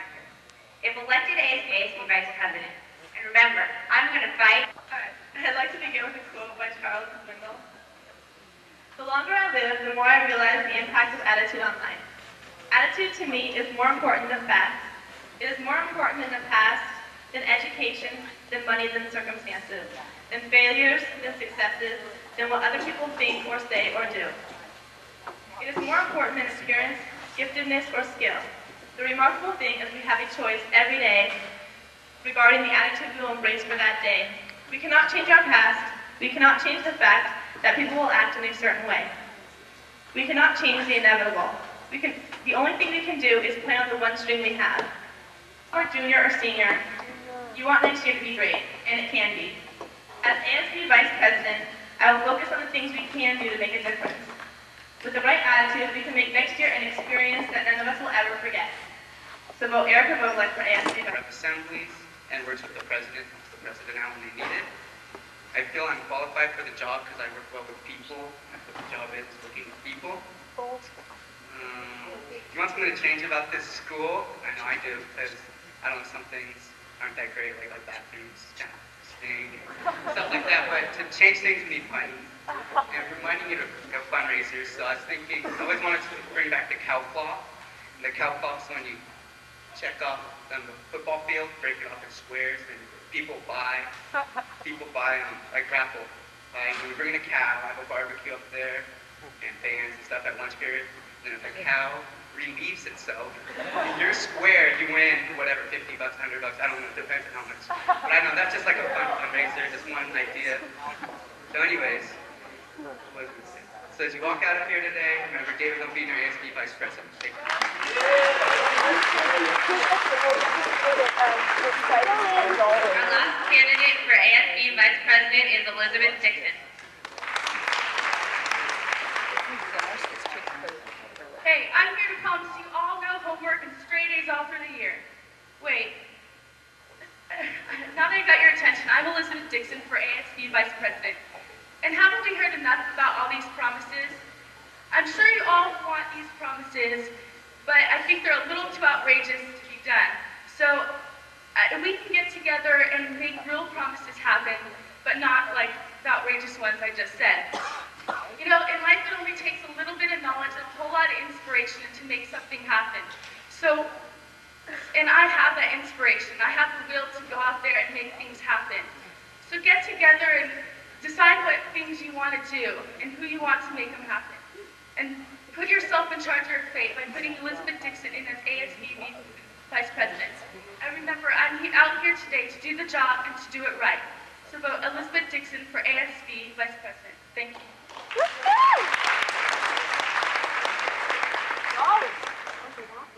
Okay, now for the office of ASB President. Today I'm wearing 2 hats in this election, so I'm doing 2 jobs.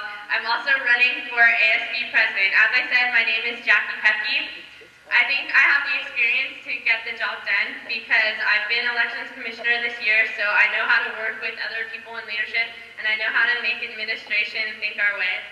I have ideas such as field day, like Olympics for all of Novato High, and also more class competitions to increase class pride so that everyone's excited to be a freshman, sophomore, junior, or senior. I think that as new people come into Novato High, it's important that we recognize that everyone's different and Novato High changes as more people come in and as people grow. So it's important that we have activities that change as well. So my idea is to get in touch with everyone at Novato High so that we know what people want and we don't have the same activities every year. Bottom line is that this is your school and it's important that you are proud of Novato High and you're proud to be in your black and gold and to say that you go to Novato High. And in order to do that, I think it's important that we increase school spirit so that everyone is proud to participate in Novato High activities. So I'm looking forward to a great year next year at Novato High, and if you are to vote Jackie Pepke for ASB President.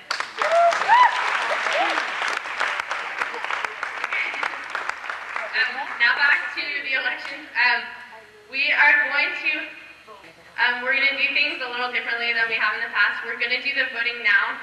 So what's going to happen is we're going to announce names like from this name to this name alphabetically, and when we call your name or where your name would be, then you're going to go to one of these tables where leadership people are sitting. So I'll explain that in a minute. But what you're going to do, there's going to be a paper ballot that says senior class officers and that says ASB election officer elections, and each name of the election. Well, I don't know anything about the election. I'm not even gonna vote. I'm sorry. Look at where your line is those shacks. Hold them up one at a time, you guys. Same to Bernice. Probst to Shore. Morgan to Poppin. Lardini to Monsalve. So does everybody know?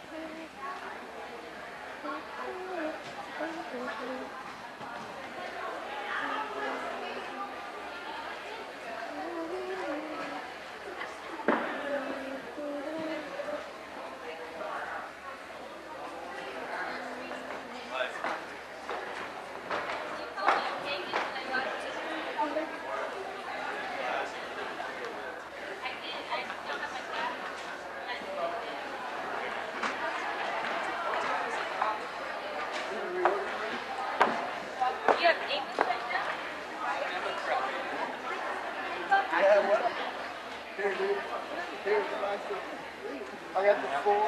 Put the O right here. Hey dear. Trying to tape people I haven't taped before. It's a nice tape. Say something. I just did. I did.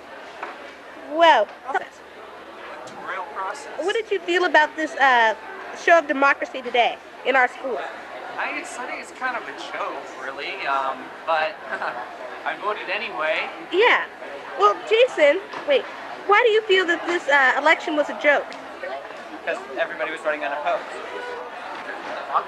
Yeah. That makes sense. It was rather frustrating. You know, I really should have gone up there and spoken myself. It would have been fun.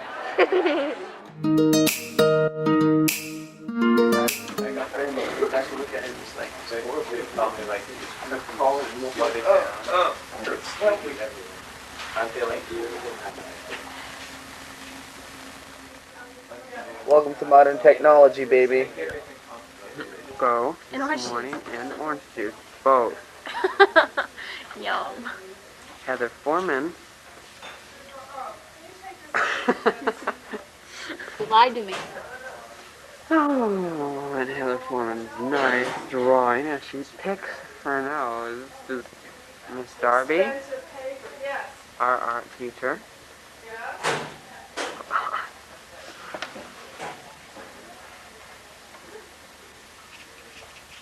What are you doing videos of today? Senior video yearbook. America's Most Wanted. Hi, I'm the killer. The bodies are under the hall. Oh, okay. Sure. Whatever. And do we get to have a sub? Funny at our house, we dug up some trees. One dead body. Well, no, but it looks like we have bodies buried under there. When you dig up a big tree and they grind out the tree stumps, they say, the lawn will just flatten out in our front hall. Well, it's been 2 years, it looks like there are a whole series of bodies under the front lawn. Came in and went, ha ha ha ha, and drooled. Okay, so he would start, he would be real small, and then he would get bigger, and then he would get bigger, and then he'd have lightning behind him at any time here. Which cartoon? The one where the guy comes in and goes, Oh, no, he just like weird and it's laughed and there's like okay, so then he laughed, okay, and then moaned, right? Can you moan for us? When did he moan? Then he disappeared, Please. and then, Moan. Just crack the and moon. then he moaned. That moan. Okay. Okay, what was it then? He laughed. Okay, laughed. And when was the dripping blood? Laugh. Was it With the lightning. The lightning was and the dripping blood, okay? I got hit by lightning. What? Morning, Devon. Morning. Don't steal away my study time, okay? I like to See that, steady. work of art. Okay, yeah. Ooh, yeah. 13. What's this? What are you doing? This is for senior video yearbook. Okay. Everyone look at it. You guys don't want to say anything? It's the beginning of the year. I'll say one thing. Camera shy. This is my gang. Oh, okay. Parents are gone for 3 weeks. Seniors, my house. Mm-hmm. By the time they see us, it'll be too late. I'll let you wait until we get to see you anyway. Probably better not. Okay. Come on. Speak some Italiano.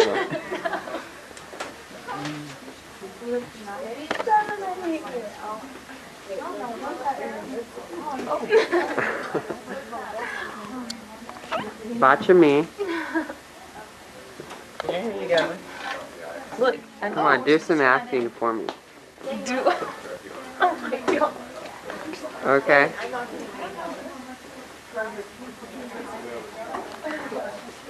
Devon. Stuff in the cell will be hard to see unless it's side. Your help, seriously. Okay. I'm coming. You need to watch your time because you have about 5 minutes to clean up. Stop it, Devon. That's some Devon. Devon cooking. No gun. Bye. And the zoom in and zoom out buttons are right at the top. Wait, if I press this, it records, right? If I press this. Yeah. Okay. Does it say This pause doesn't on go- there? No, you take. Devon, Yeah, this is they not- played at least. They do? See. Oh my god. You can buy it. Oh, nothing. They do a really, really There. good job. Okay. They send it to a company and they fix it up. I can't even see. There's There's Mr. Say hi, Mr. Hi, Tuna. How are you? You look lovely today. Okay. But we have to get Brian seated first. The dude's videotaping you, Lisa. I'd rather have Stinky than Nicole. I know, but let's try over here. Good, how are you? Thank you. Nicole R over here. What? Devon, I'm gonna say I'm so gross. Why are you making it fall off? Why are you making it tutorial? We got a progress program today, Miss Marin? Yes. Good. Oh my god.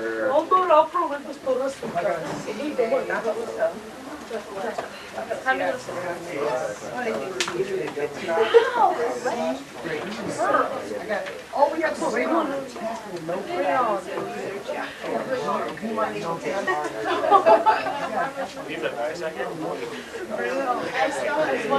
Come on.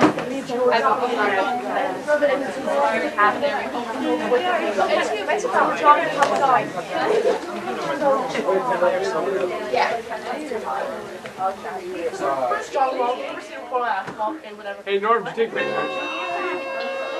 Hey Mindy, did you take pictures? This weekend, did you take pictures? I did. I took some. Did you keep doing it? Good morning, Novato High. Today is October 11th, 1994. All girls interested in playing basketball at NHS, come to Open Gym tonight from 7 to 9 in the old gym. It will continue every Tuesday and Thursday right until November. Be there. All United Asia members and those who are interested in joining, please attend today's meeting in room 20. Will be excused at 11:55 for this senior picture. The winners for the homecoming activities. For the floats, the seniors came in first, freshmen in second, sophomores third, and juniors bringing up the rear. Overall winners of Spirit Week. The seniors had a big, raging 1,285 points. The juniors with 830, the freshmen 545, sophomores 330. Cross country. The cross country team had a very, very successful weekend. The Frosh Soft boys and girls traveled to the Castro Valley Invitation. The boys pulled off a 1-point victory over Montgomery High School and 20 other high schools, contributing to that first place finish.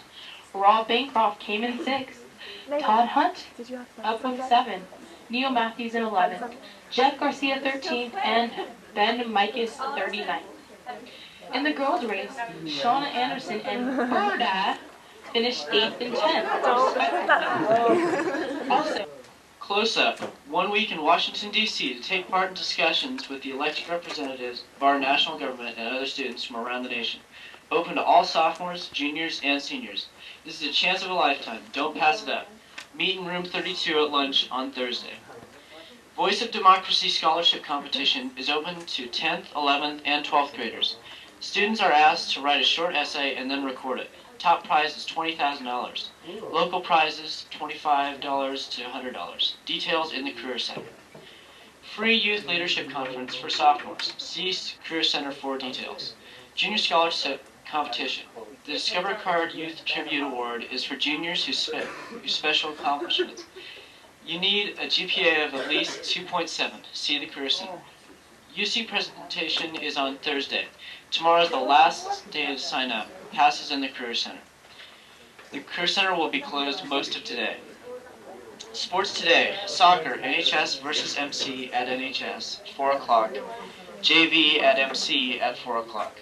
Water polo, NHS versus Sonoma at NHS, 4 o'clock. Tennis, NHS versus Centerville at Centerville, 4 o'clock. That's all for the morning announcements. Have a great day. Okay, absent I have Mary, Lindsay, Leah, and Valerie. Yeah, I didn't call your name? I guess. I got it right. All right, let's take it from the top. What?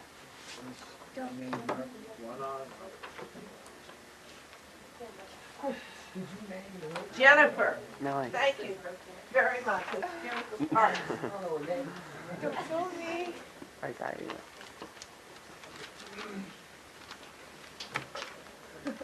Can't find your hearing eyes.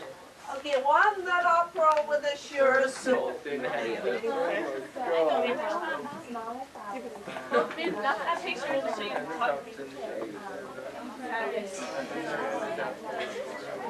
Greg?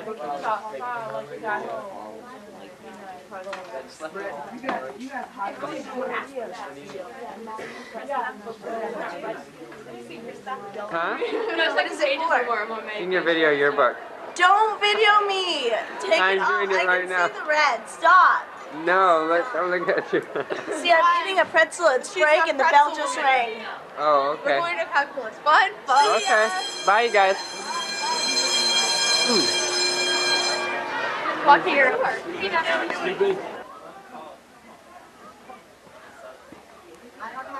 Video yearbook. Yearbooks? A video yearbook. Say something. Dance around. Hey, Angie, come be on stage. She's not a freshman either. What are we doing here? No, this is the senior yearbook. Oh, yeah? Whoa. Yeah. Cool. They're all gonna, like, watch us? Yeah. They are? Mm-hmm. Let's say hi to seniors. I don't like you with seniors. Neither do I. Seniors suck. We don't like very many of them. Well, she actually. In your new sweater. Let me tip you in your new sweater, Devon. I'm taping someone. Would you stop? Are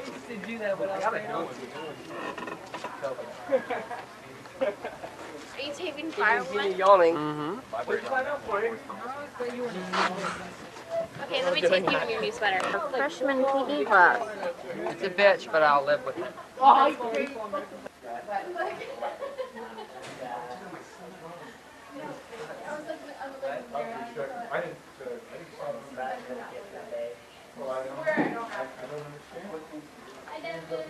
don't know.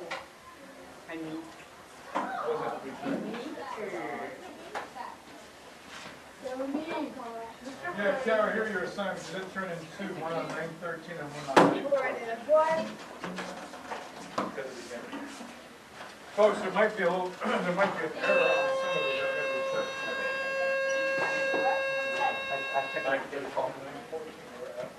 Devon, what are you doing this for? What are they?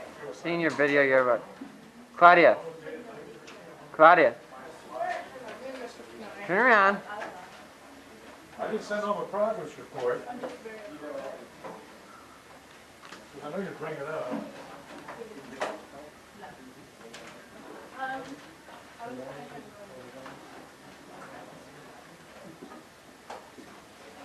Folks, what I'm going to have to do is I'm going to have to recheck some of your grades, so that's unofficial. Okay. 914. No, that's vocabulary. Vocabulary number one. Two assignments prior. Yeah.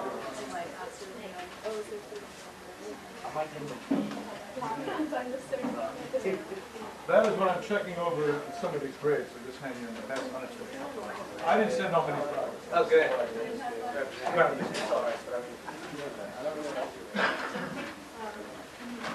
Folks, I'm going to have to, on this computer printout, I'm going to have to check my, where do you belong, Mr. Hegland? I'm coming. Sec. Mr. Hegland, what happened to it? Look. Puts everything on tape. Nope.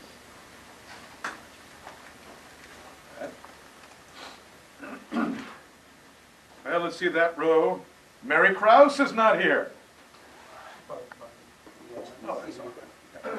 She's cutting Larkin, She's cutting your class. She is? Yeah. I'll find out. It's a piece of it. Star Walters. Marie Miller.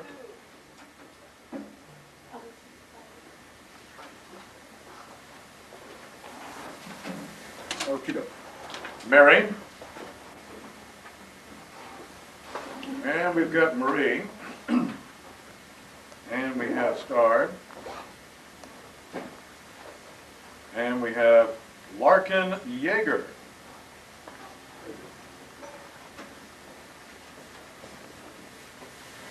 By the way, I wasn't here Friday. I had a bad cold all last week. I still have it. And I said, by the time I reached about 9:15 Thursday night, I was sounding more like Clinton than Clinton does. My voice was really hoarse.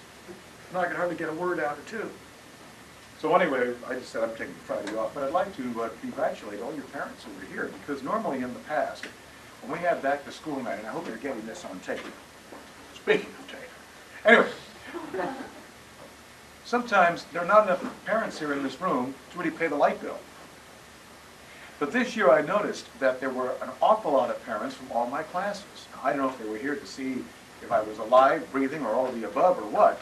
But the point is this: it was a very, very good turnout, and with some very positive type of things to say. And also some very positive parents that were here.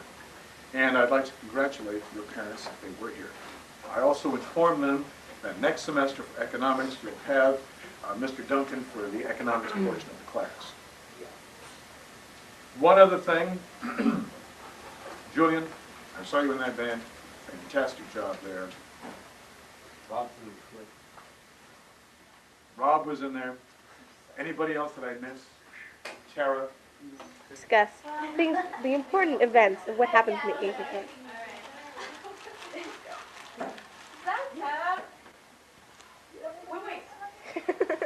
And Nancy enjoys some string cheese.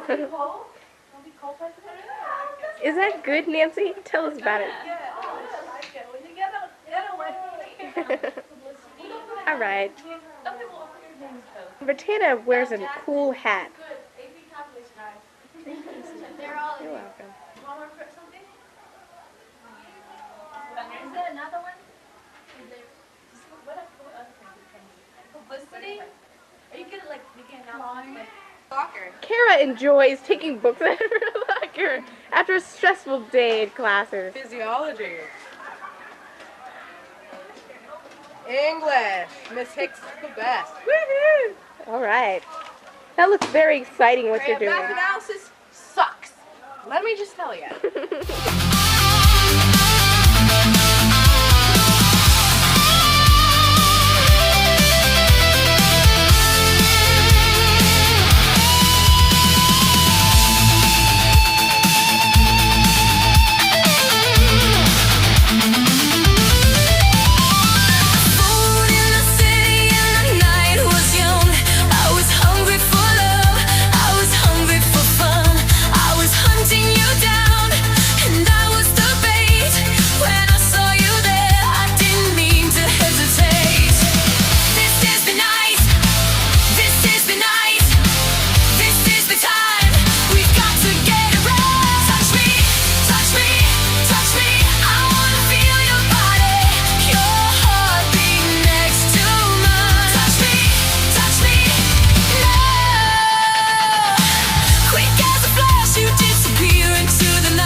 Wearing very red clothing. No, this is not.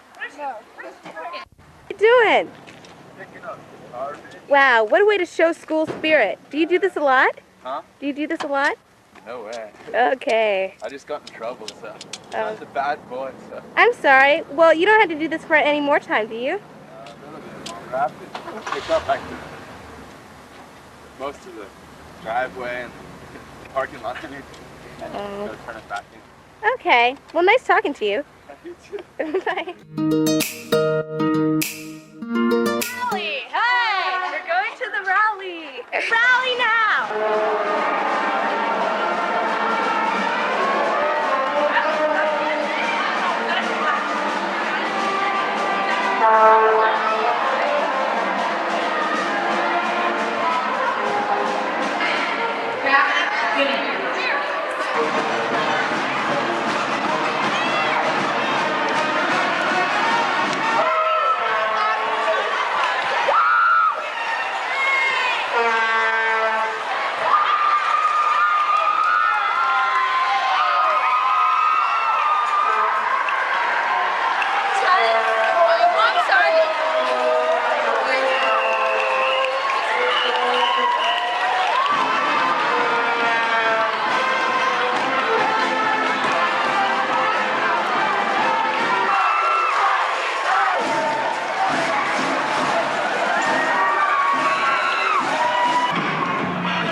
Check this great Ranah plane out!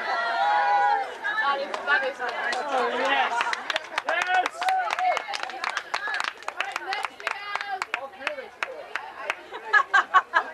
Okay, we have Jen Rankin in her choo-choo train, another great clown.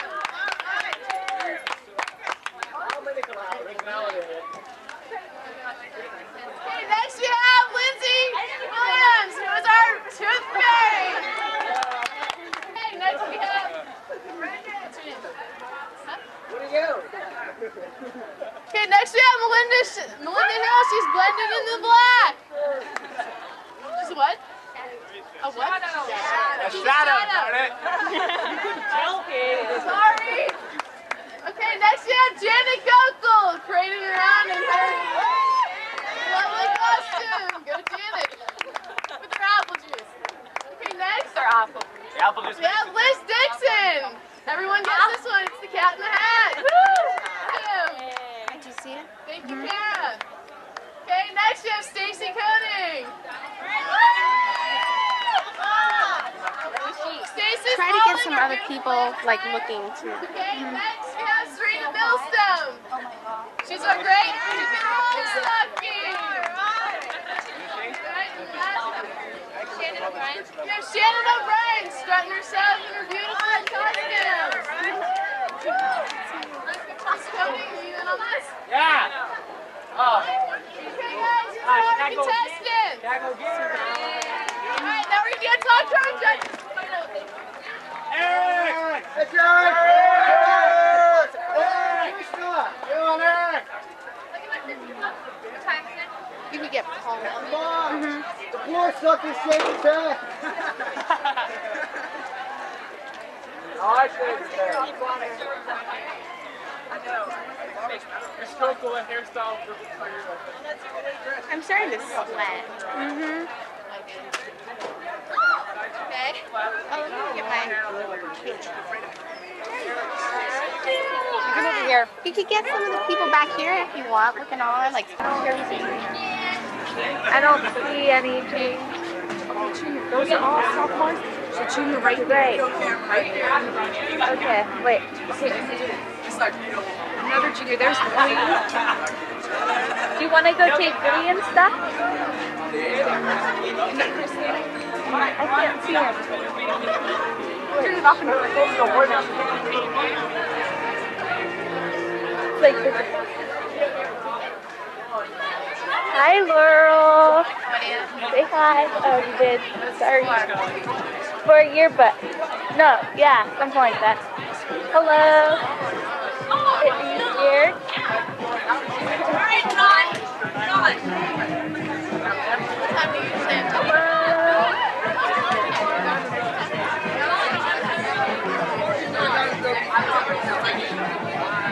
Okay, let's go inside the cafeteria. There. I don't really care.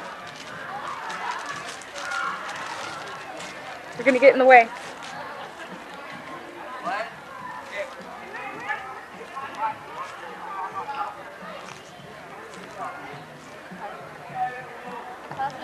Is there a fly in your face?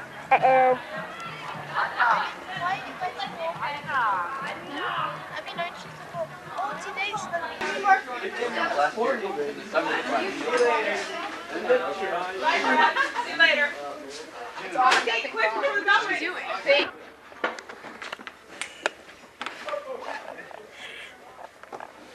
Pretty good. What happened? No. You're not taking me, are you? Don't. Waddle. Here. Hi, sexy. Pal, say hi. We're in exchange student, pal. Say hello. Why do you come up to me and talk to me? Hey, Mary. Special announcement, all Mary. freshmen Oh my can God. stay after school today in room 37. Say hi. Posters where they There you go. candygrams. Your help would be appreciated after school today. I want to get this.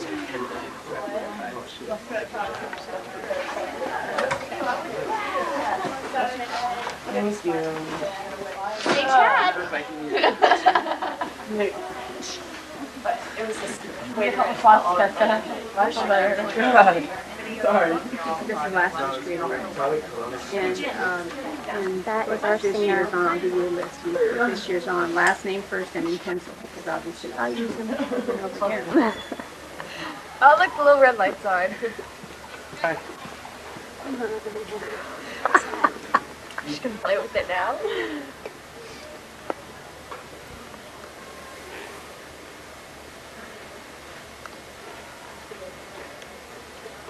Yeah, I guess so.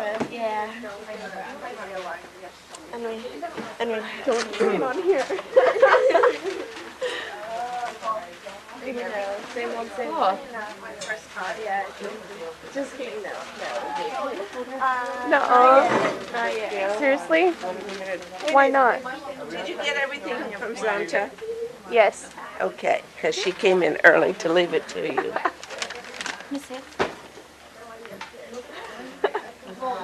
Don't put your hand in front of it. Don't put your camcorder in front of me. Okay, I'm going around you. Okay, that's fine. Let's get out a piece of paper and take a 520 tape. And I'll take slow.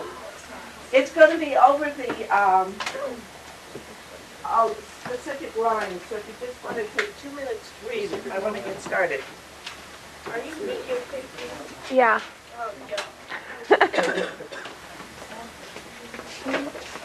Hi, Claudia.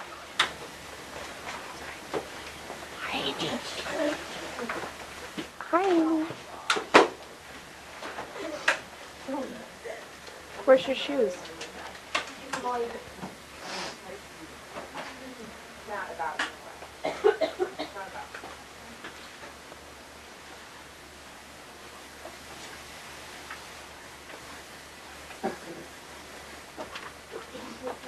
All right, get up. Oh, thank you. Thank you very much. Get out a piece of paper and number 1, 2, 3, 4, 5. You'll write the name of one of the pill valves and go get the other clear. Oh, wait, Molly. Bear with me. Number 1. What's the quiz number? 3. Put my date on it. He was an honest worker, good and true. What do you think it is, Cara? The plowman. Plowman. Number 2, that he should have an ulcer on his knee. What do you think it is, Brian? The cook. A great stout fellow, big in brawn and bone. What do you think it is, Claudia? Municipal? No. Besides eating your lunch, there are other activities going on during lunch. Check it out.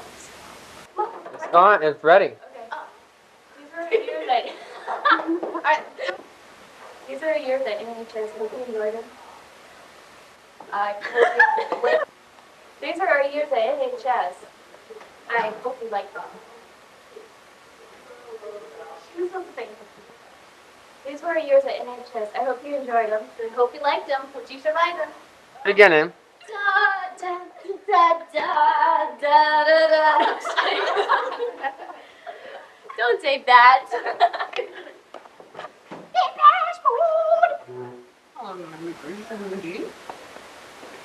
Get off.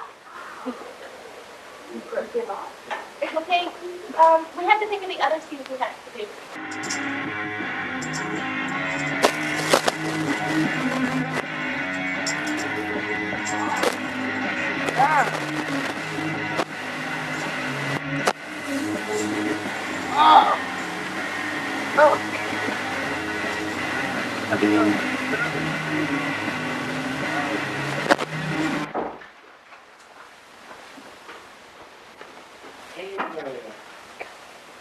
But some of the best times I had in Novato High, it was the times I spent in class relating to my peers.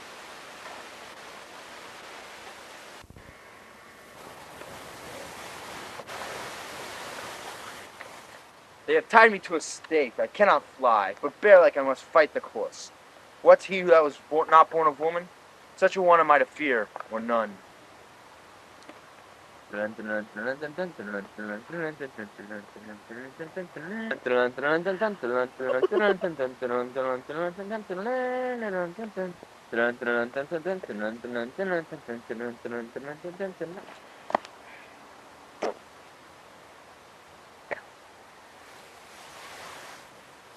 is thy name?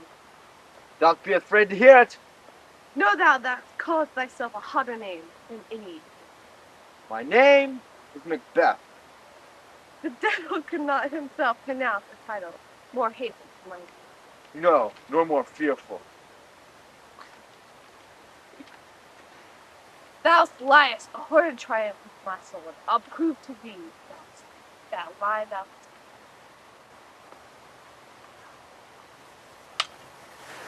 Wait. Where's the...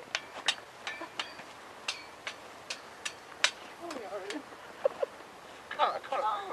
Good.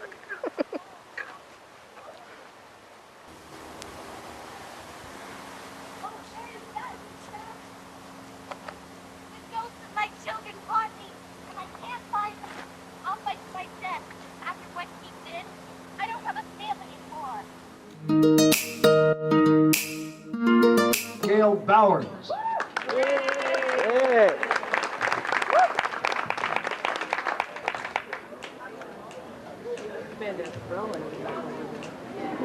I said that, just put it down. I said, you could.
They aren't there.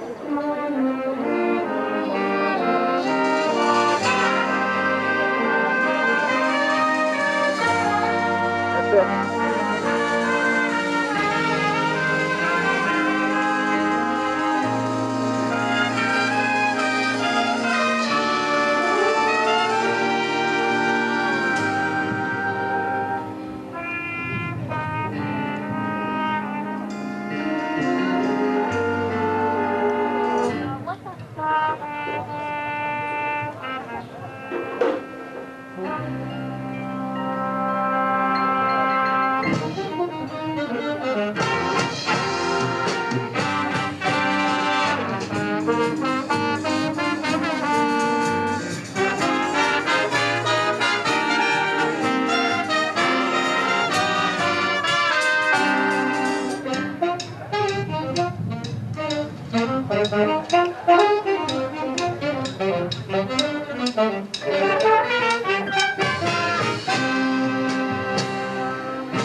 To stay near the stage, we'll be finishing up our scores, and we have section and individual awards. After that, we'll have a winner for the day and for the year at the second annual Larkspur Landing Jazz Festival. More prizes to be awarded. Don't go away. This is the Weatherford B&W Company picnic. Let's go out and see if we can find our fellow jazz banders helping out. Look, it's Kathleen and Sam. What are they doing? They're helping out with spin art. Tell us what you're doing, Kathleen and Sam. Spin art. Ready? Wow, this looks exciting. Okay, let's go see if we can find Jimmy and Gumby. Look, it's Gumby. What's he doing? He looks enthused. He's really helping out. Look at all these happy faces. It's Alan. Alan's really helping out. Oh, we're the last one. Okay. Okay. I think so with a pocket.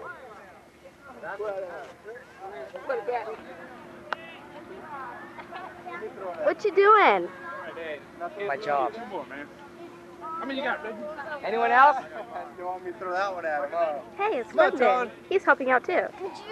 Good job. You can't throw it back until you say so. Brandon. Anyone else for a water balloon? Guess not. Okay, you guys ready? Throw it. She's helping out give out prizes. What a nice thing to do. Let's go see if we can find Heather and Miles. They're helping out with the frisbee toss. Yeah, we did it once.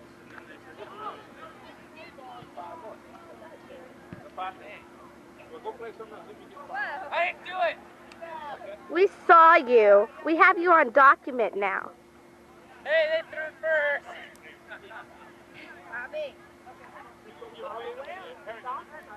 Heather. Heather's not in jazz band, but she decided to help us out too. Good shot. Great catch. We worked long into the day, but everybody seemed to be keeping their stamina up. Where's Alan? Alan, there you are. Jimmy looked really exhausted. But that's good, because we could tell that he's been doing a great job.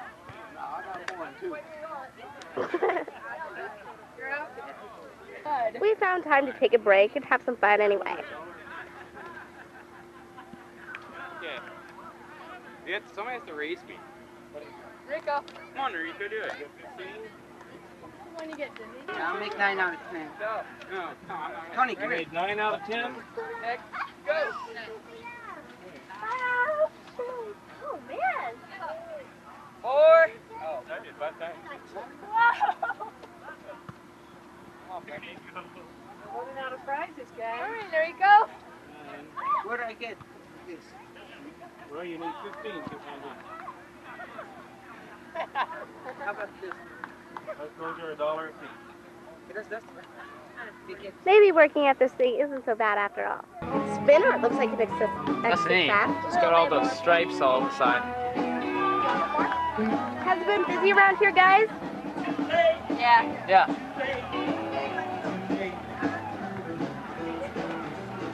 This is Heather's brother. He decided to come and help us out too.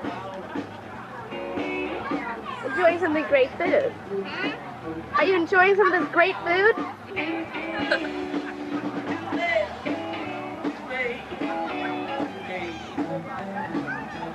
How do you like the spin art? Anyone can throw balloons at me if they want it. I'm hot.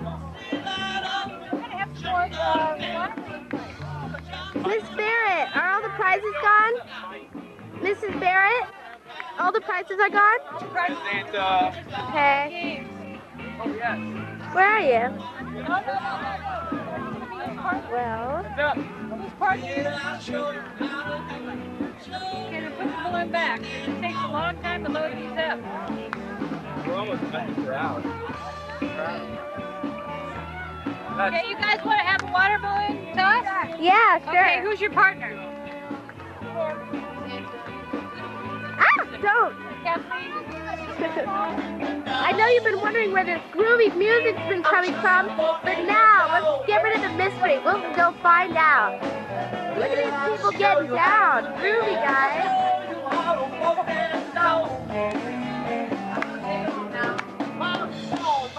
Just walking. Just walking. And I just walking. Just walking. That's right. Show you how to walk that dog. All right.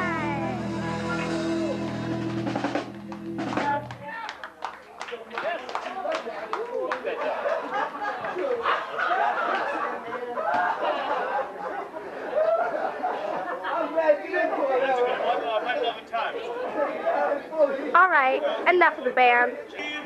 Let's get a look at the good food that we have. We're hungry enough to eat.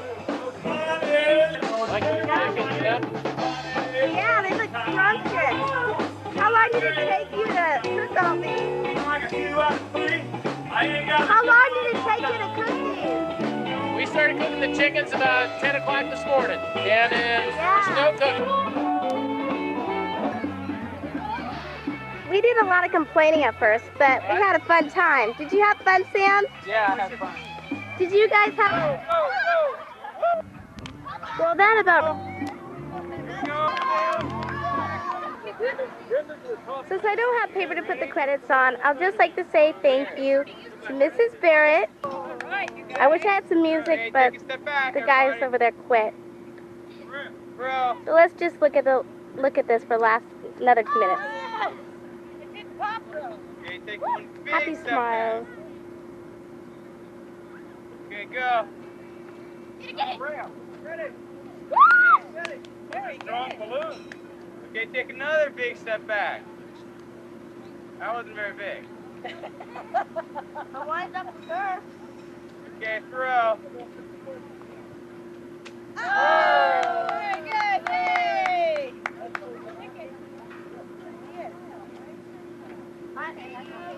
Do it again. Go ahead. Get harder. Get another balloon.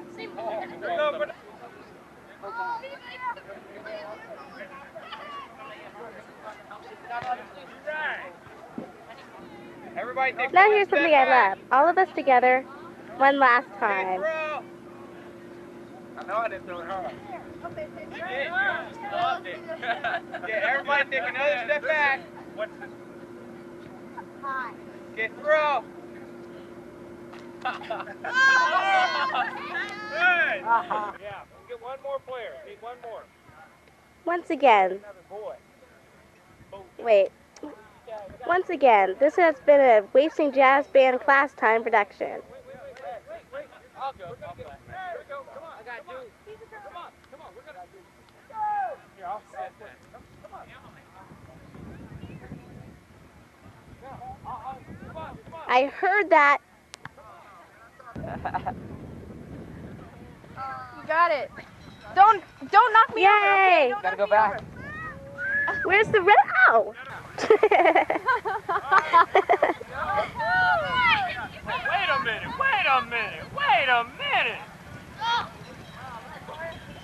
I'm not the one. Tony's just Eat. No, I don't. Oh, yeah. All right. Wait a minute. Heads up. Remember. Hey, you look like that. That wasn't fair, guys. Hey, I'm gonna get sick. Bye.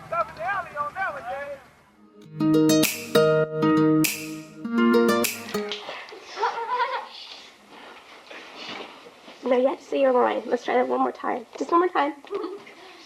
And I'm still okay. 3. You know, one of the things I really enjoy about this school is our soccer program. Me too.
Yeah.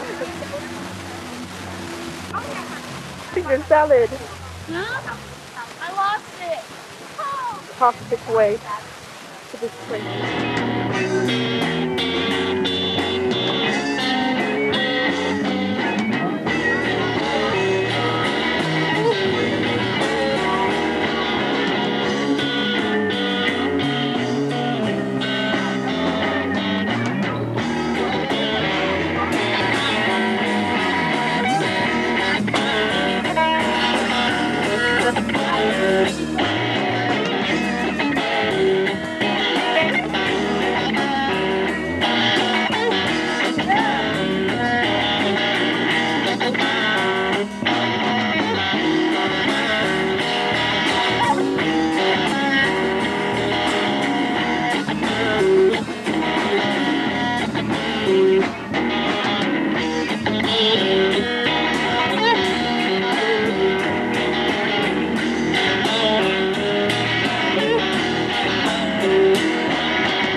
I don't even watch that. Like, I don't know what it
Get the guy who sang that. I didn't hear the bell. Hey. Good job. Hello. Would you like to sum it up in a few words for us? Tell me when you're ready. I'm ready. Alex, when you play guitar, how does it make you feel? I mean, what is the overall? Do you get like? Do you think you get like touched by something? Quite spiritual. There you have it. It's a spiritual experience for Alex. Very enlightening. Like, thanks, Sarah. Turn up for that. We want your gracious. Hi, Jim Dolphin Cheerio. Top of good morning to you. Sounds like Mary Poppins. Isn't that perfect? That's perfect. Yeah, my brother can Yes, my name is Manjeet. I come to this country 2 months ago. Why do they treat me so?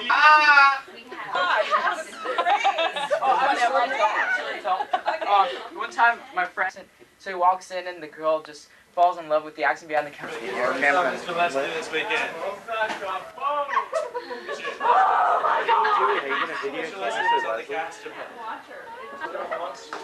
I get like.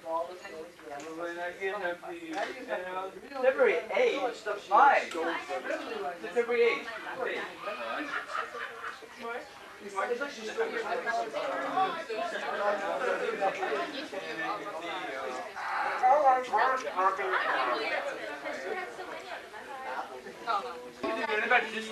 People started assaulting me. It's so funny. I don't understand why I must be assaulting all these people. I want to hear for names. I go to college. Yes, I would. I want to hear for names that hand here. Put in the garage. Yes, I would. Oh my goodness. I want to hear for names. I go to Taco Bell. She goes in like 4 times. Hi. I just want to react. What are you doing? What are you doing? What's this for? Video yearbook. Do you want to take me? Yeah. Tell me about your Republican career. Well, I plan to run in the year 2020. Okay. Okay. Well, what are your goals? I mean, like, why? My goals is to overturn this guy in every way I can to make his life miserable. Any other questions? Any other questions? Well, what is like the Republican Republican what? Lameness? Excuse me, this is my interview. What is it? Why do you call yourself like Republicans? I mean, what sets you apart from the rest of the mainstream? Well, I'm glad you asked that question. His obscure views, his bad ideas, Republican.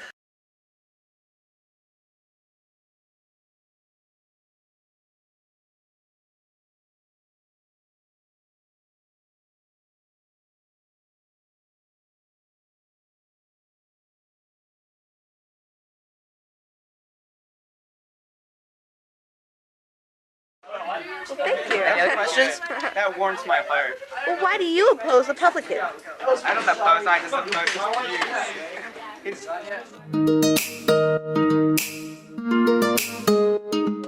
Protect and defend the Constitution of the United States. So help me God. So help me God. Congratulations. With those words, the change that the country voted for became official. The United States has a new president who happens to be younger than the Rolling Stones.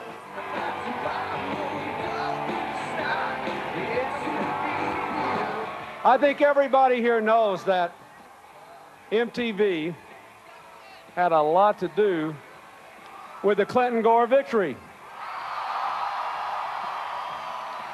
One of the things I am proudest of is that so many younger voters turned out in record numbers and put us in, and I thank you for that.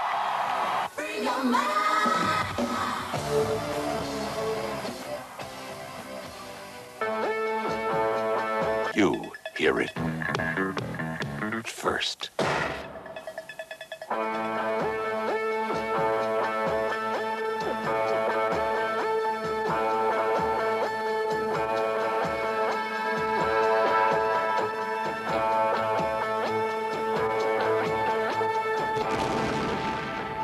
Wow, what a year for this country and Novato High School's class of '93. There has been plenty to party about. Hello everyone, I'm Jim Finnerty. On behalf of the parents of the Novato High School Safe Grad Committee, I'd like to welcome you to this Safe Grad celebration for the class of '93. Now you've all worked very hard for this big day, so this special night is your time to party. But before you head out to a beautiful and fun evening on the bay, we thought you might enjoy a little flashback on the great years at NHS and some of the good times of this very special year. Remember what a great time you had at homecoming? And how about the winter sports season? Stay tuned, enjoy the music, and have fun. In the town where I was born lived a man who sailed to sea, and he told us of his life in the land of submarines.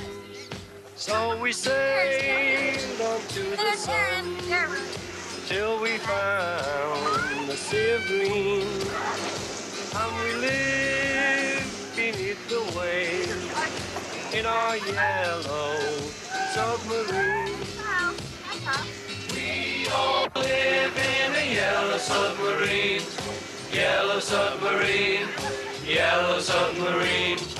We all live in a yellow submarine, yellow submarine, yellow submarine. And our friends are all aboard. Many more of them live next door. And the band begins to play.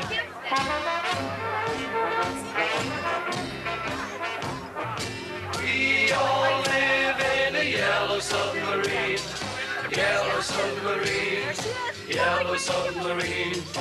We all live in a yellow submarine, yellow submarine, yellow yellow submarine.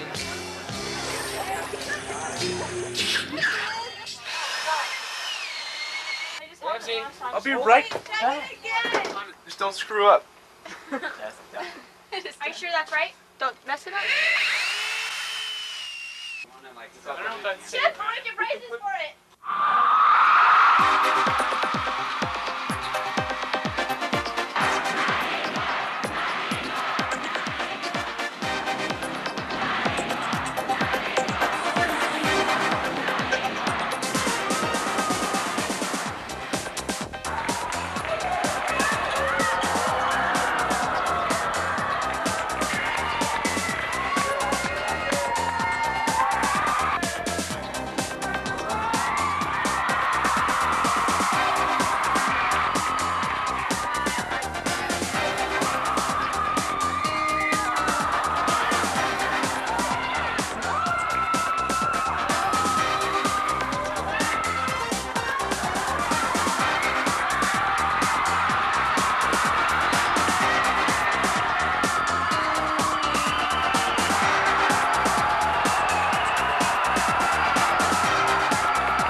Is it working now? Sure. That'll work. Oh, big fog left.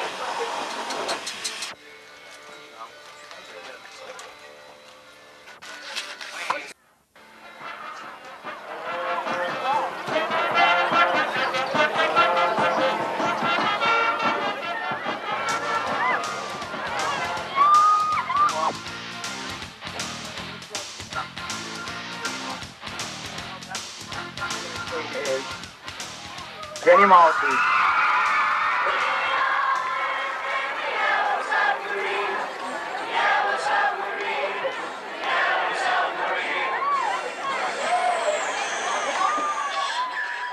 She's just a swell person. You mean in your... Wait, me! Thank you.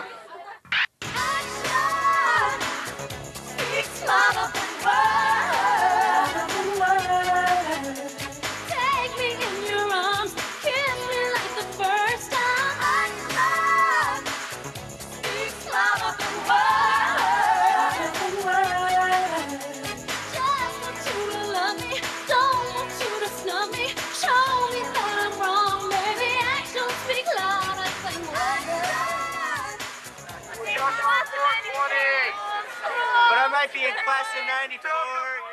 When you think back to NHS, you'll remember a few people who stood out and really made the most of their high school years. Let's take a minute to celebrate the class of 93's top students, star athletes, class leaders, and those of you who decided you can make a difference. And in the fond memory department, let's not forget Miss Buck, who tirelessly found time to make those class elections, award ceremonies, and special dances events you will always remember. So what do you think, gang?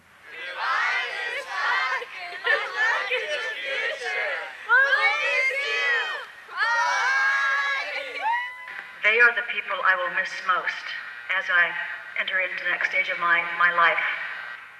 For every one of these awards tonight, of which I am able to select 4 people, I know I could give at least 10 per each category. I also wish that I could give certificates for being nice human beings, because there are a lot of you in this senior class. And those are the people I really, really enjoy being around. And you are raising fine, fine young people here.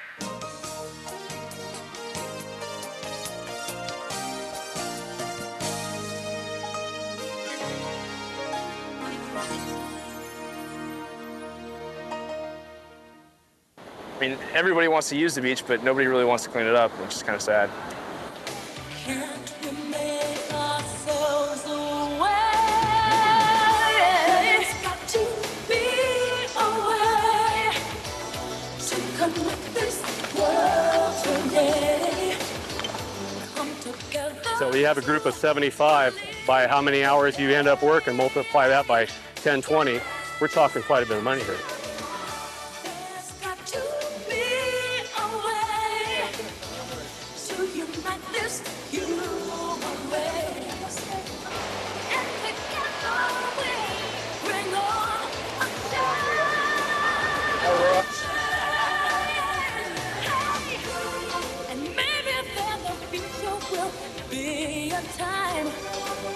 without work, destitution and sorrow. And hungry children won't have to die. Oh, if we come together today, we'll save tomorrow. Yeah! Hey! Oh, yes!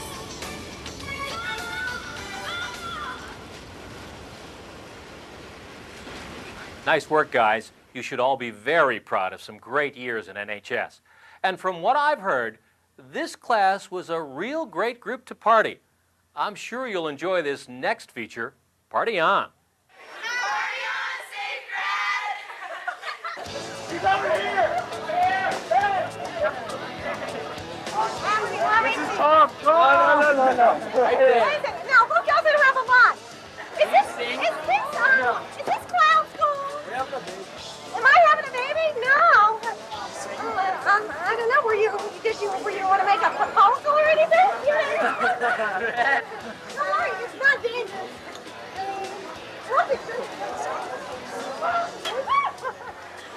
Oh! Everybody go me.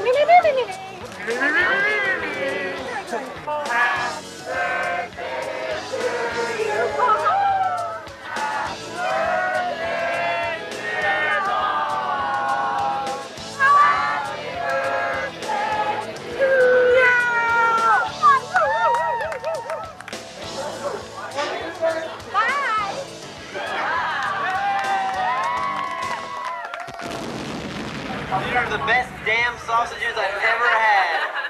Good morning, Sick Guy.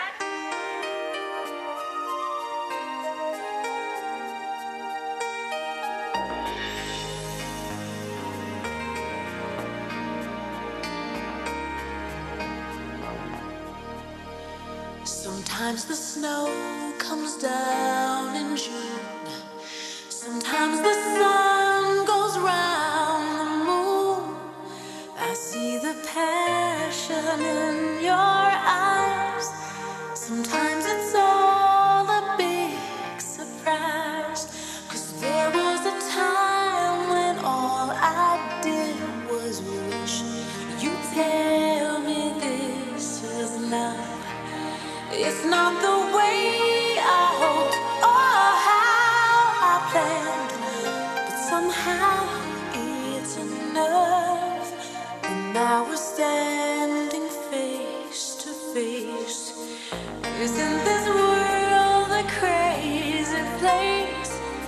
Just when I thought a chance had passed, you go and save the best for last.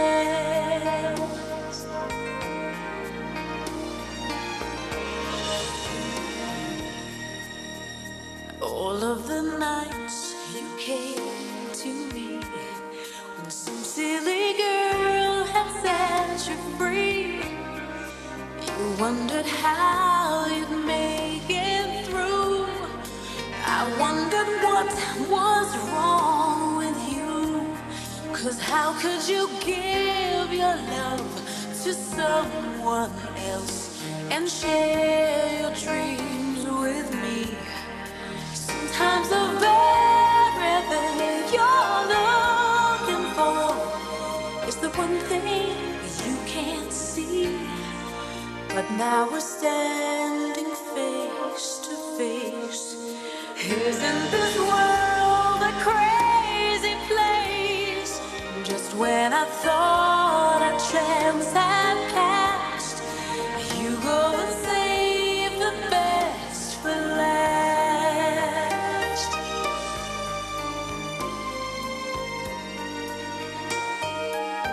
La, la, la, la, la.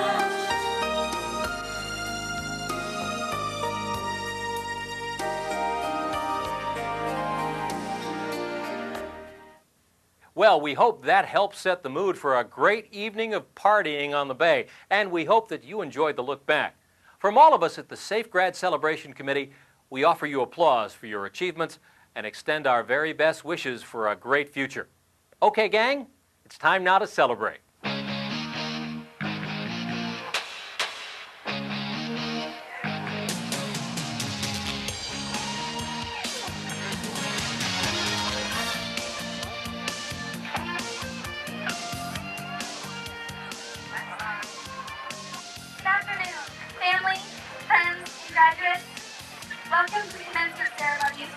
spring class of 1993. As we go forward to seek our dreams, the knowledge, strength, and compassion that we have learned here at Novato High School shall serve as our beacon to the future.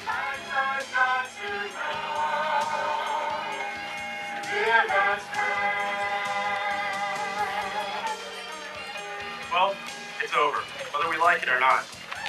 We're being kicked out of the proverbial nest. Fall or fly, sink or swim, trip or trot, drown or dream. No matter what direction life may take us, let's not forget where we've been.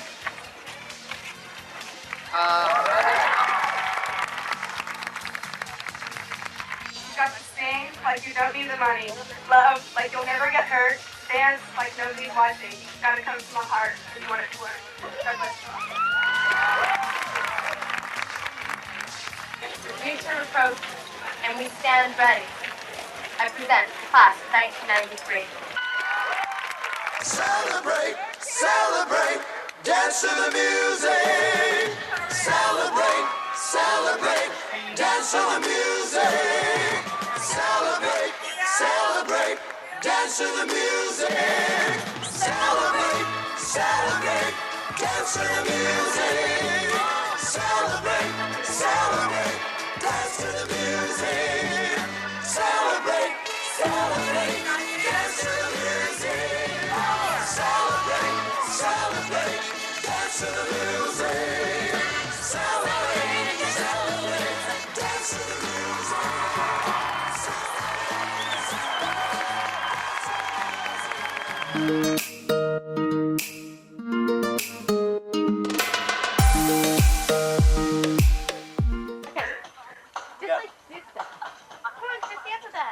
Chris, you got it. Come on, if we're gonna make Kobo, come on. Wait, I just want to tape for a little bit. Yes, it will. Stop it for a second. All right, go.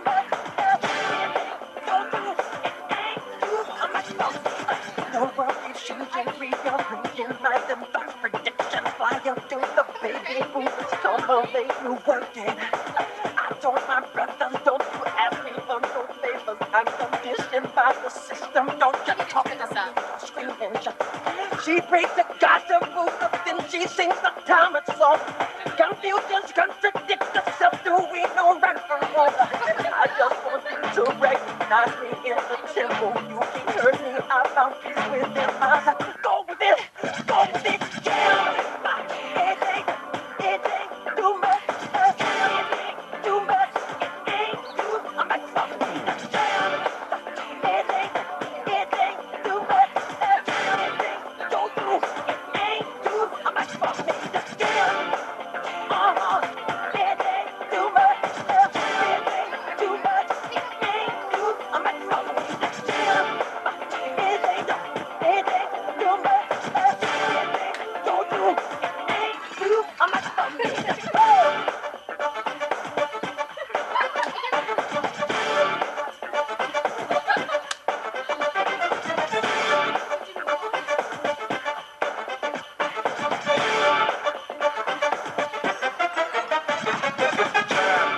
Here comes the man, hot damn. The big boy stands with an upper hand. Boogie tracks with my man Michael Jackson. The smooth criminal at the man is Mike, so relax. Bingo, Junior in the jungle. From rush to door, 3 and 4's in the bundle. Hit the blind, first the cool like a fan. Got one Janet, there a guy, never Michael, cause it ain't hungry.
be in my house. It makes you feel like you have more space, like less space for you tomorrow.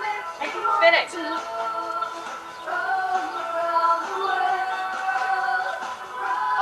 Have you ever learned how to swim? I'm dizzy. Go faster. I can't. Go faster. Yeah. Stop and dance. Aren't you dizzy? No, my God. You just keep your head in one place. See, I can't use one as I can.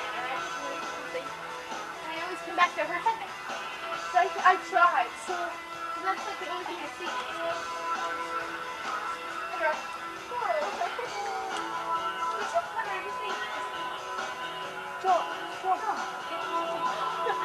I have jump tips. No, game me or something. Then yeah. This is more of a singing thing. It's too hot to dance. Nah, not really.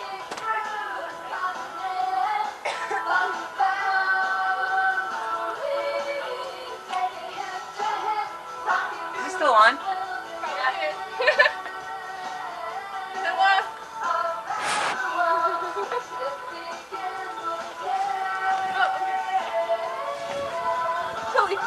Camera there, babe. What? Oh yeah. What is she talented? I can do something. Are we gonna go watch this out there? Yeah. So you guys start dancing. I know I'm not a really good influence. I said we take that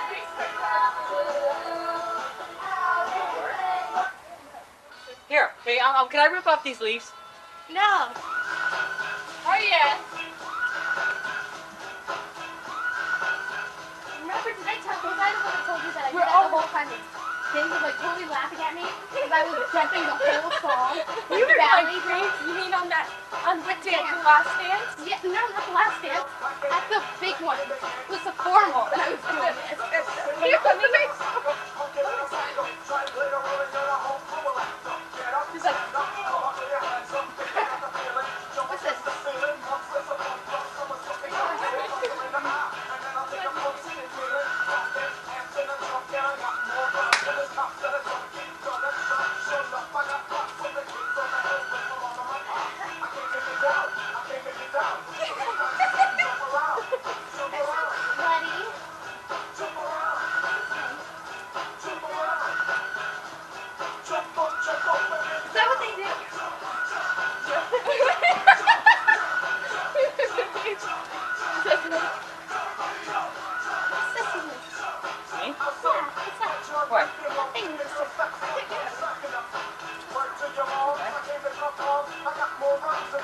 Here's like the most stupid thing. Oh no, I like. No, I mean not that one, like.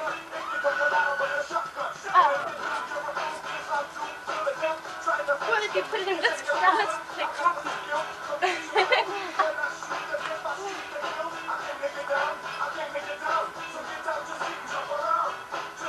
I could do it really when I'm in the mood, I forgot. That's cool. Oh, two.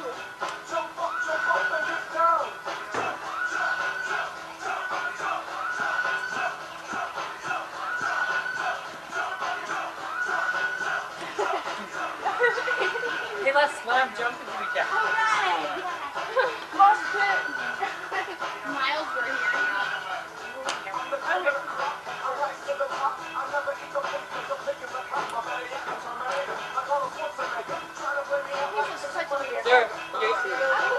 I've never seen Hazel. Hazel is a dancer? Well, that's what people say about you. What? Ross is a good dancer. Ross is a good dancer. Hey, you never saw food that told me some front doing something. Well, let's go and watch this. I want to see my tape. Oh, we can't? Oh, that's fine. Well, let's go a little later.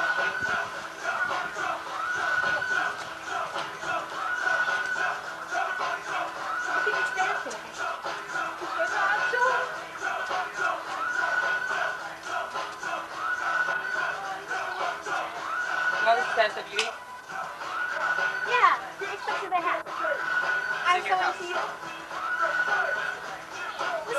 We're way too safe.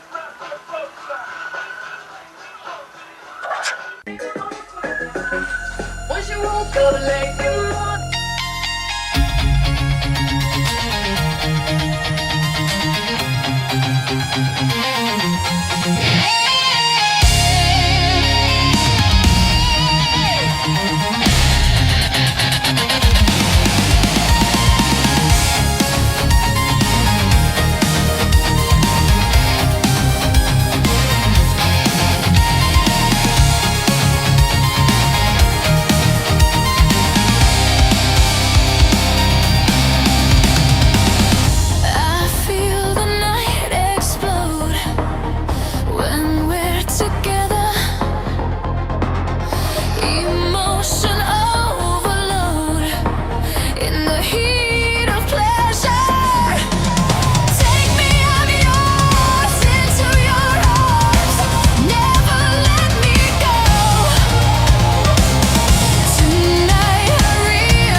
And I know that I'm right, 'cause I hear it in the night.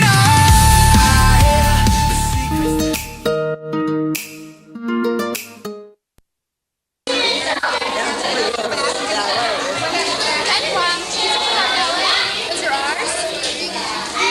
Did we do it? We're doing that salad.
She didn't tell you.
I gotcha. I gotcha. Now I'm making you go further away. Yes, I am. You're just standing still, but I'm making you go further away. Got your friends around you. Now I'm bringing you closer. It's a zoom lens. Now I got just your face in the picture. Just your face. There you go. All right. Now I'm going back so I get your whole body. And the one next to you.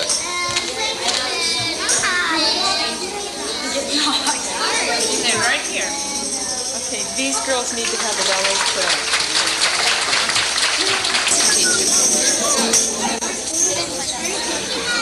What do you want?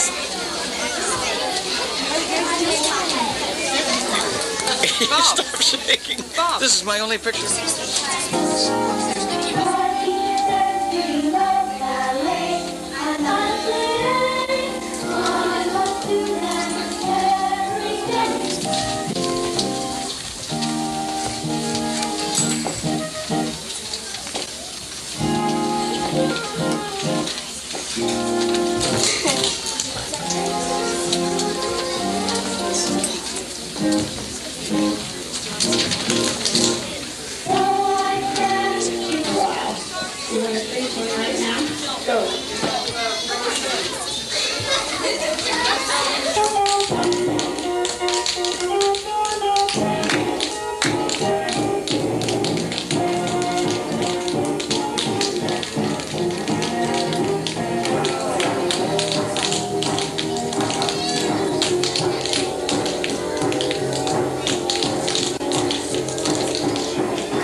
Stars of Tomorrow, and they're doing Moon Baby.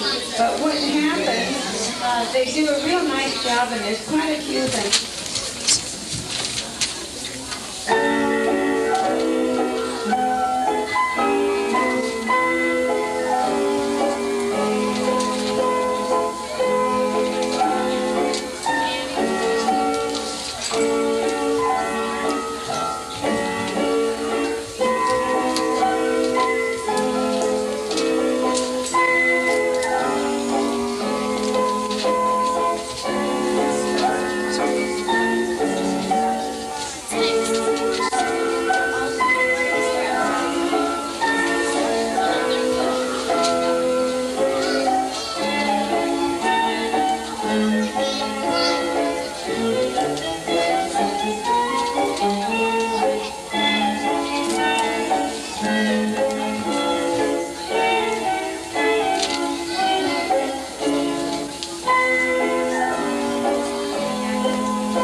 And a crown, and she invited all her friends, the lions, the tigers, and all kinds of animals to come and see her dance.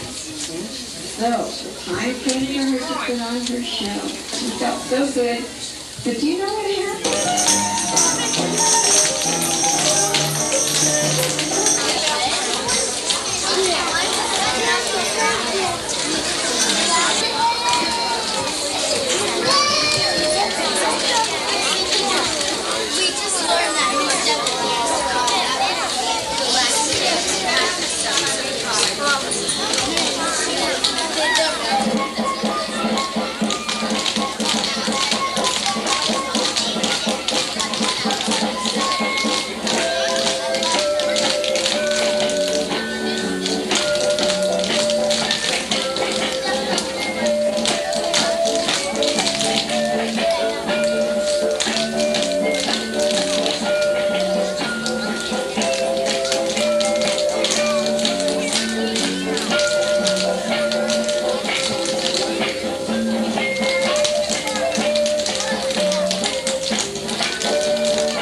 Oh, you look nice.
Very hard, and believe me, it is pretty warm tonight, isn't it?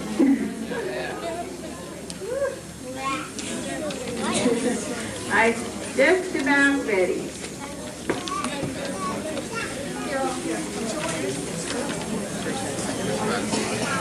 Okay, first we have our first group of little tumblers, and remember every one of them because you might see them in the Olympics in let's see, when, not this next one, probably the one after that, about 6 more years. Huh?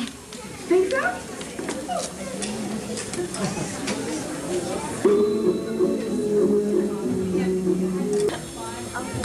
Take it. Oh, look at that.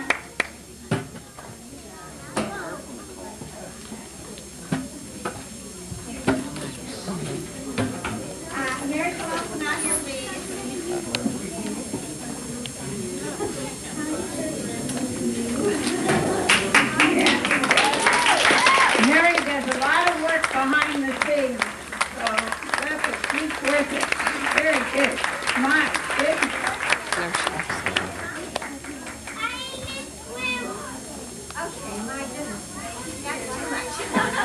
And thank you all for coming. You were a great audience, and we hope to see you all in the fall. Good night, all. Amen.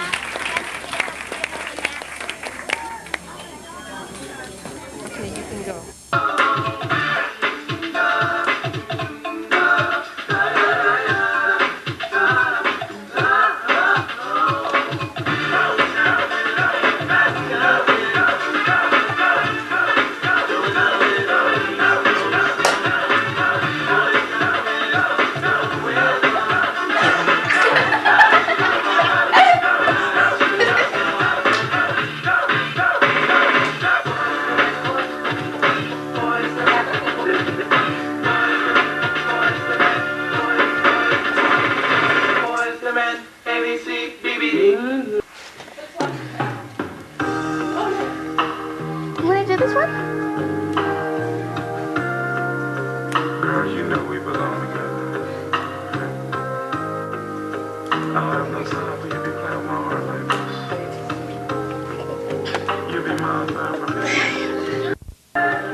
and it ain't just.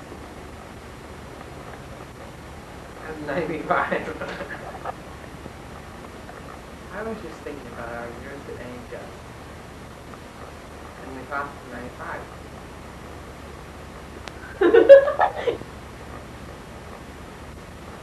Wow, I was just thinking about our years at Novato and the class of 95. I was just thinking about our years at Novato and the class of 95. Ready. Hi, I was just thinking about Guys! Oh, wow. I was just thinking about our years at Novato and the class of 95. Hi, I'm Amie Hagelin. And I'm Devon.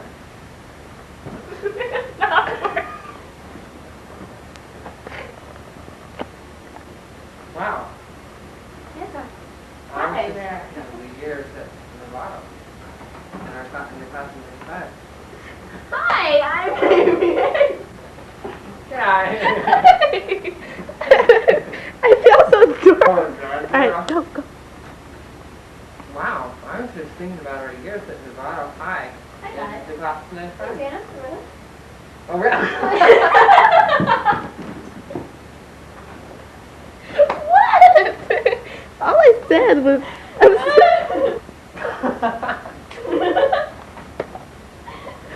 Alright. I was just thinking of the years at Novato High in the class of 95. Hi, Samantha. Hi.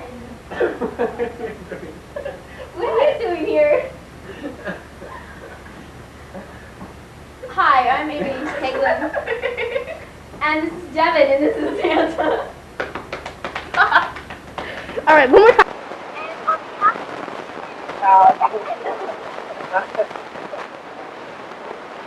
On behalf, we'd like to show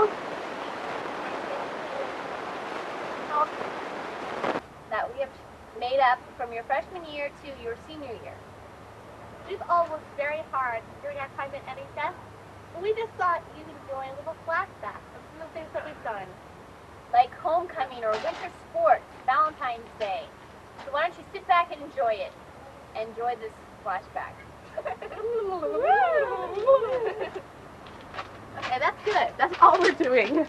That's the last one. Wow, we're so cool. I know, this kind of is. But you know what sport wasn't lame? Were the sports that we did at Novato High. You bet. Let's take a look. Sure do. Yeah, let's do it. Whoa!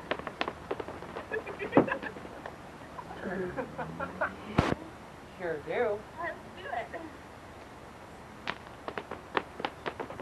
Well, you know what? This just wasn't like the Bowl-a-Thon we had in sophomore year. You're not telling me.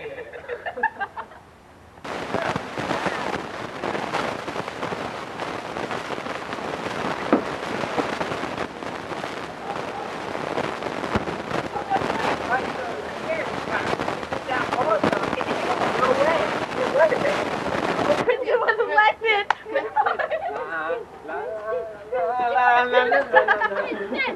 Wait, no. Kristin's been elected. God, I feel like Jensen!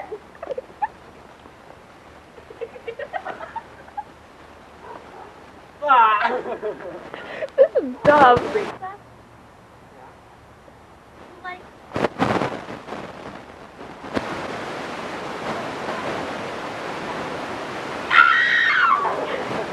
Something.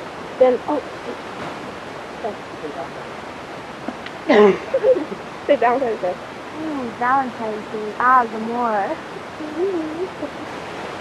Like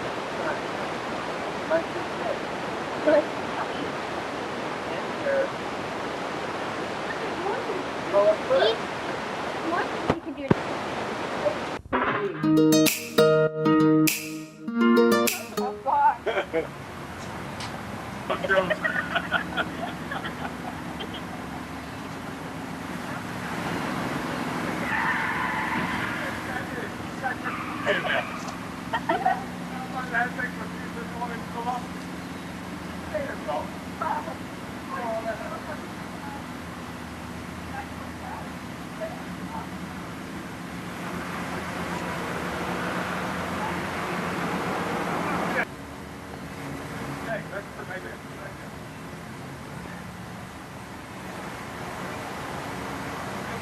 that something.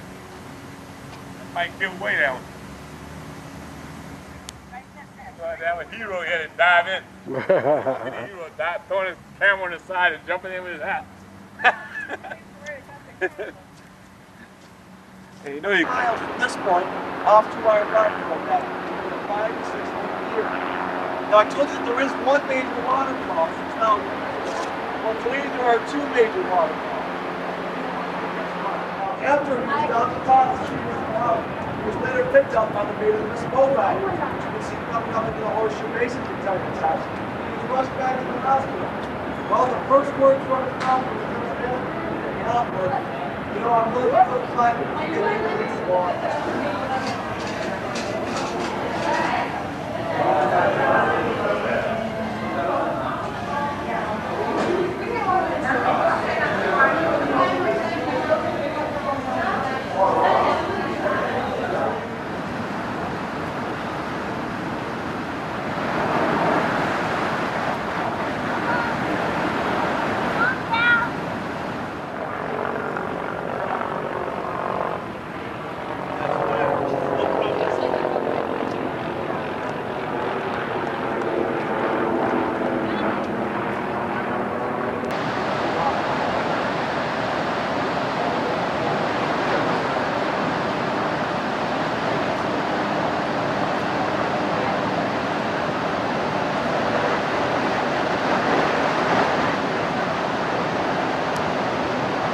Hi, how you doing? Tour guide.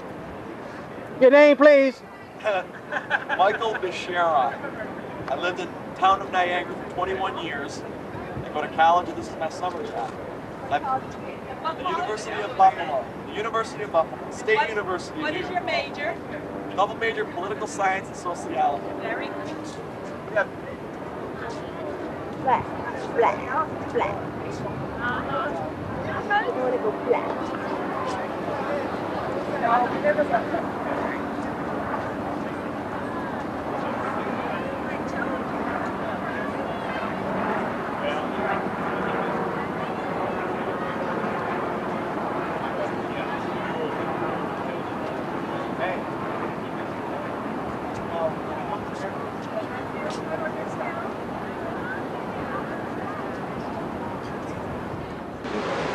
Falls 7 miles, 11 kilometers downriver at Louisville.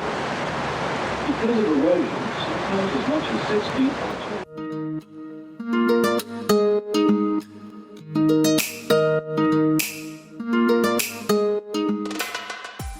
It's me, 2026 Santa Toby here. I wasn't really going to do any talking in this video, the extended footage part 2 video, but I felt like I needed to make a small segment of, talking to kind of make this easier because, I don't know where to start. Okay, so this segment is probably going to go on for about 5 minutes because I don't have my thoughts together, but sometimes it works out the best that way.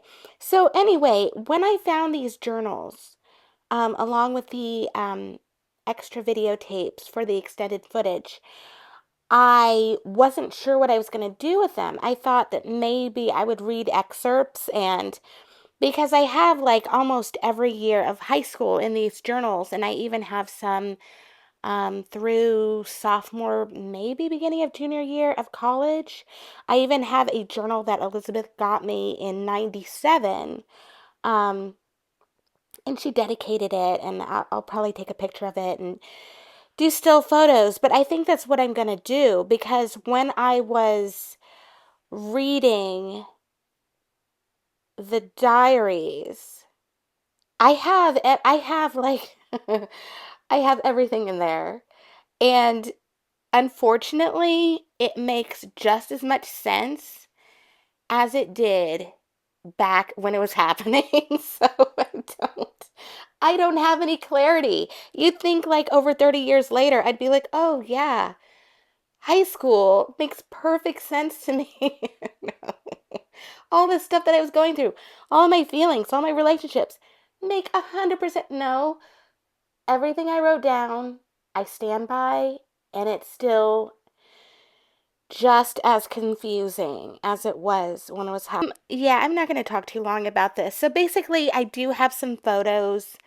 I actually printed out emails. So around college, I would write people, people would write me. I printed them out, I saved them, and that didn't even help clarify because I was the queen of just writing 5 pages of stuff and like hardly getting to the point. Yeah, even though I understand where I was coming from. I was I was having a lot of thoughts. That, to this day I could probably sum up very well, but it's one of those things where even if you're really straightforward about how you feel and you get to the point and it's not going to help you. It's not going to change reality. It's not going to help you. So, yeah. I think, all right. So, if I had to sum it up, I would say my main issue was that I couldn't have what I wanted. And there was nothing I could say and nothing I could do to change that. Anything. I'll just sum up a few things. I texted with Kristin G, maybe 6 months ago now.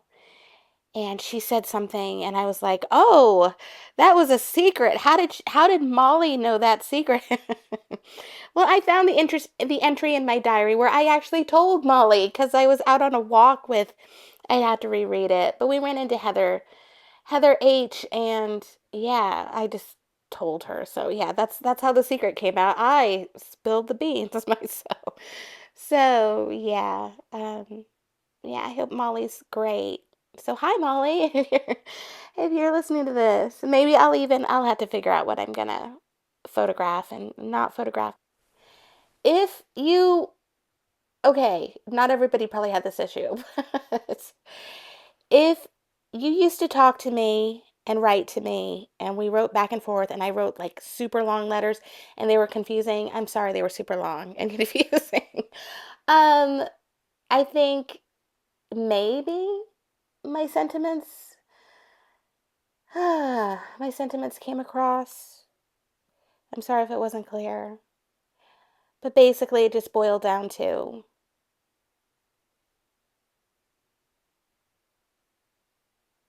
it boils down to I care. And I cared. And I couldn't fix anything. And I didn't like that. And that's all. And I'm sure everybody that applies to knows exactly what I mean. But, yeah. It was hard. I think we all definitely missed each other when we left for college. So, yeah, that's it. You love people you care, and you can't really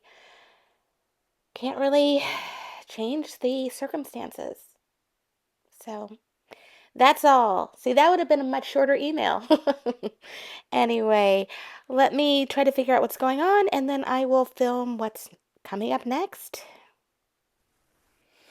Okay, I'm going to try this. This isn't the best setup, as you could probably see. I have like a cardboard box that I use to ship the journals back here. And I set up the camera stand. So anyway, this is the journal. Elizabeth, I don't know if you remember, I mean, back in 97, you got this for me. I don't know if this was like a birthday gift, but you like dedicated it. And you put like, "To my dearest friend, Santa, hopefully this will contain some juicy stuff. Love, Elizabeth." And then I wrote that, so I mean, like that wasn't self-explanatory enough that it was from you. And then let me try to flip to the back without doing something that I shouldn't. Okay. And then after I filled it up, I wrote, "To Elizabeth, you got your wish." So thank you for the journal again. I was journaling a lot. I don't really journal anymore. I used to write all the time, and now I don't. So, but I wanted to bring this out. I'll talk about this stuff later in the back. So, hey there, Liz. um, and that's all I'll say. Yeah, so do you remember this? Back in 96, thanks to you, we met Ralph Macchio, and you got him to autograph my copy of The Karate Kid, which is like, I love this movie. I think a lot of people love Karate Kid. That was so special to me, because, all right, so I'll just try to make this fast. I was clearly a kid when it came out, like everybody. And I was at my grandmother's house, and there was a girl across the street that I used to play with, and they had a VCR, and they were gonna watch Karate Kid, and so I saw it, and I was so taken by it because I was like, oh my goodness, this is like this is kind of my story. I mean, I don't know how old I was, under 10, so it couldn't have really been my story, but the whole, he moved across the country, and when my family got back from Germany where they were stationed, we were on the East Coast for like a couple days, and then we drove across the country. And then, of course, I got enrolled at a school in California, so it was like, oh wow, like this guy, he's going through like the stuff that I am going through. Well, to an extent. He came to California and went to school, and that was probably the end of the similarities. But this was great. It touched me, and I love this movie, and it will always have a really special place in my heart. And I remember it actually on YouTube. This exact performance that we went to is online. So we went to go see How to Succeed in Business Without Really Trying.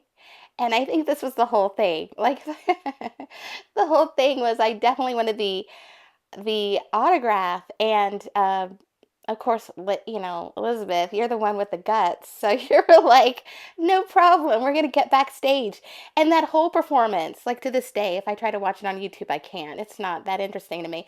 But like that whole time we're sitting in the audience, I'm like, are we going to get backstage? And we did. You worked your magic. And I'll never forget it. He's really tall. I mean, compared to me, most people are really tall. But yeah, he's tall, and he was so nice. And we were the only ones there. I don't know how you pulled that off, Liz. We were like the only people backstage with him. It was like, this is a dream. I couldn't even say anything. You did all the talking. I was just amazed. So yeah, the one person that I think of that's like an actor that I cared to meet. So thank you so much, Elizabeth. I couldn't have done that without you. That was very special. I still remember that, and I love it. I have Cobra Kai. I have all the 6 seasons on DVD, and I even watched, what was it? There's one with Jackie Chan that came out. I just saw that, and he just makes like a brief cameo, Ralph Macchio, but I just love it. Oh, I will watch anything that the Karate Kid cast do. I don't care. They could do Karate Kid Nursing Home Edition. I'll be there. I want to see it. They should. Oh my goodness. And this is kind of off topic. I won't go on and on about Karate Kid, but I don't know if you saw the finale. I had to watch parts of it I watched it, but I didn't pick up on the fact that when Kreese and Silver are fighting, so this is spoilers if someone hasn't seen it, but what was it? Silver yells no, and then Kreese says mercy, and then the boat blows up. It's like, I love that. And then somebody in the comments was like, you do realize that this is all over like a high school karate tournament. These people are like, all these years later, going around the globe, fighting, and oh my goodness, and it was all over like a high school karate tournament. Like, they backed different fighters, and they could never let it go. But I love it. And, in a way, it seems campy and silly, but, I kinda I kind of think that aspect is it's like some things never change. I feel like that's true for us too. Some things never change. It could have happened in high school and we're just it's still a thing. So with that said, I will move on to some pictures I found in the book. Okay, so I was trying to figure out how I was going to do this. I don't know if you have a large screen, if this is going to show up very well. I guess all of the homecoming or like the homecoming people, they had a write up. And I don't have all of these, which is very strange to me. So not everybody is in here. So, of course we have Damon. I was going to read them, but I think if this shows up on your screen, you should be able to see it. So, I don't know if this was the school paper or something else. But yeah, people are missing. So I have Damon and Molly. They talked about, themselves and introduced themselves as the candidates. And then, yeah, I just have sorry about this. It comes in handy sometimes and sometimes it doesn't. So there's Kristin and Chang. Okay, I had to clip something. So I was saying, there's Kristin and Chang. Let's see here. Sorry, I should have been more ready. Okay. There's like pictures falling out of the book. Yeah, because I turned the page and I had to fold the pages down because I kind of caught a page and it had stuff on there that would have gotten me in trouble. So, yeah, here it is. What people said. Yeah, it stinks when I do that because then I lose my commentary and I I usually don't think to like repeat myself on what I'm saying. So it's kind of better if I could get it the first time. Okay, and then Megan.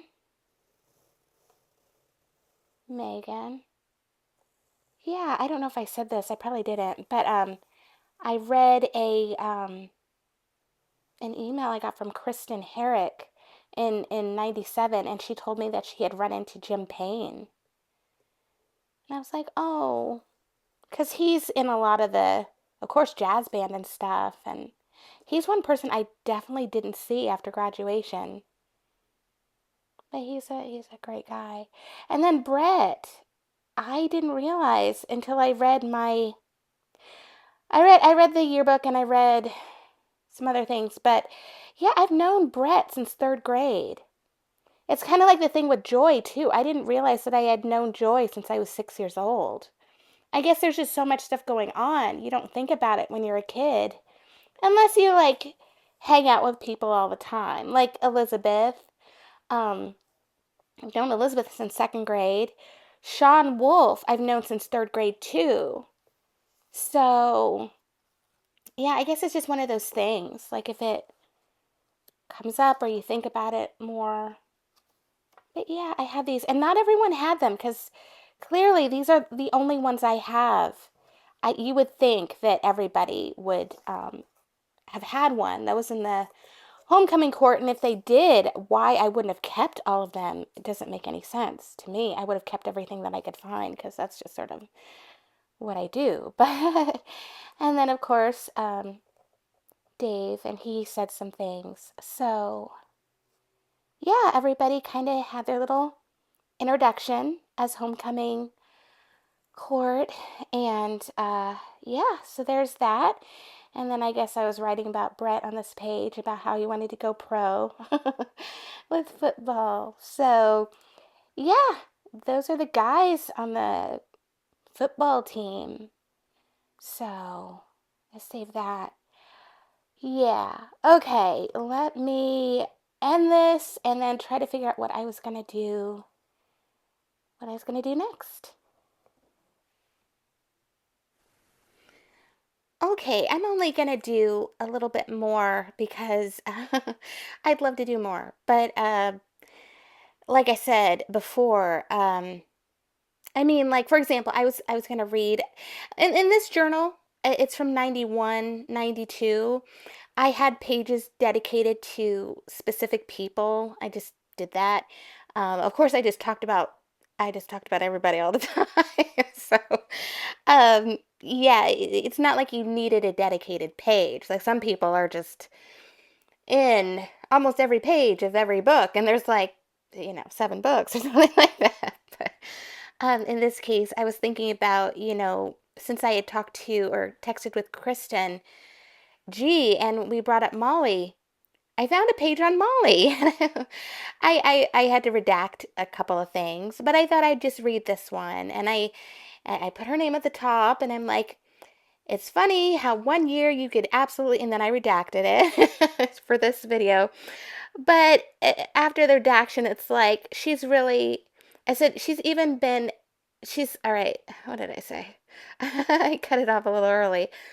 Okay, I said she's been like an angel. She's really been a person I could confide in. I probably would have perished this year without her help. And there's an endless list of, let me turn the page. Endless list of how many ways she's helped me out in terms of redacted. She's one of the most hilarious people I've ever known. And if I could give an award for the person that has helped me out the most this year through emotional crisis and all, the award would most definitely go to Molly Tuvison.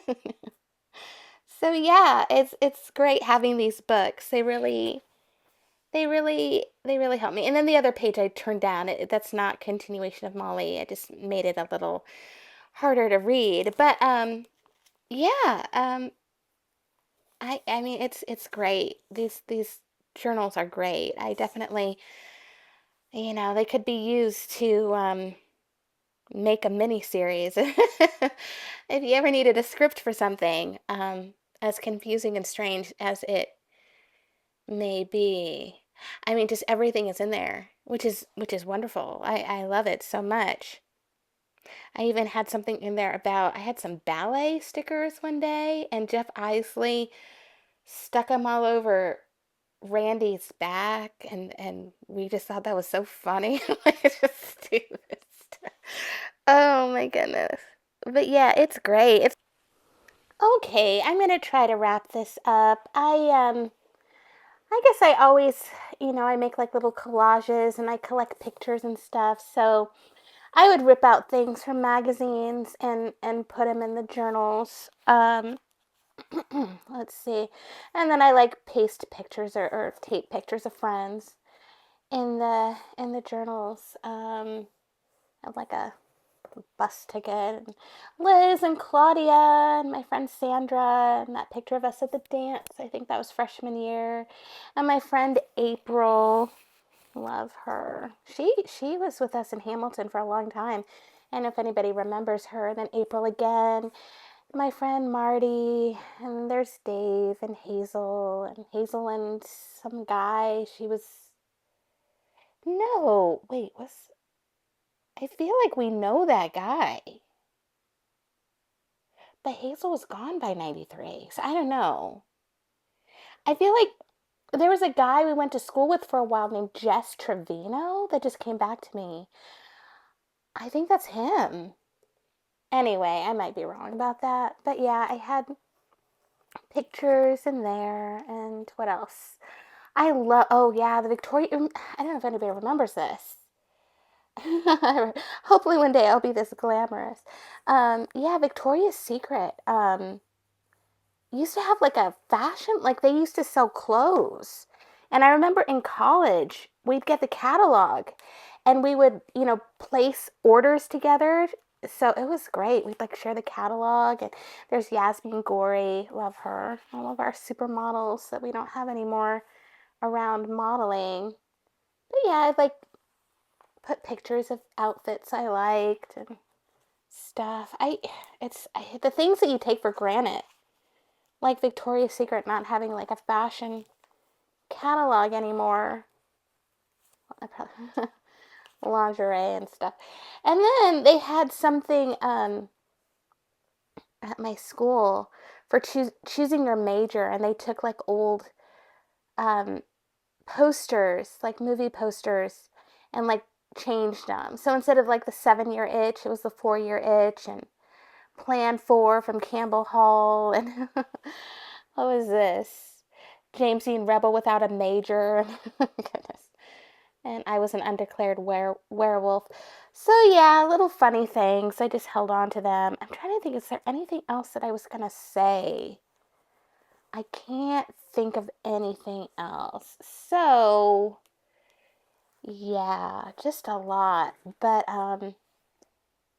yeah, I'll stop this now. If I think of something else, I'll add it. And if not, I think the next thing I will do is the Puerto Vallarta pictures. And then that will be it. And I'll try to get the video posted, the extended footage posted soon. I'm working on 2 videos at once, and I've had like a low-grade migraine for about the past 4 days, because it's a lot. It's a lot. I feel like I've been sort of having this on my mind since the beginning of January, just having to travel and then getting the tapes, thankfully, thank God, and then bringing them back, and then my editor, who's so good, I was able to told him about it. He's like, oh yeah, bring him in. So I brought in the tapes, and then he's so fast. He got everything digitized in like 4 days. And then once they're digitized, I could see them and timestamp them. And he's like, yeah, whenever you're ready to send it over. So then I started working on the timestamping, and I've been doing that, and I'm still not finished with the doll video part 2. And it's just like, ugh, I didn't have to do a part 2 of the doll video, but I got an idea. And then of course it kind of snowballed a little bit. And then I'm like, well, if I'm going to do it, let me just do it up right and as well as I can. And I probably will not do a part 3 of the doll video. If I ever do, it'll be an online thing. I'm not buying any more dolls. I kind of go in and out of like manic phases every 10 years. I'm just like, what am I missing? And then I get the dolls I'm missing, and so I'm just done. I think I've filled it in pretty well. I don't think there's anything else I need to get from the time period that I collect, which is like 79 to 89. So that's that with that. But what else was I gonna say? I always kind of go off on these tangents and I lose my track of thought. Let me stop this and I'll think about it. I feel bad that I didn't have all of the homecoming court pictures in the journal. So I'm gonna just fill in the rest of those pictures from the yearbook.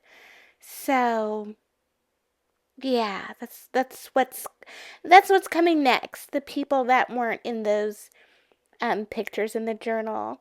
It turns out that the pictures, like on the pages, they were double-sided.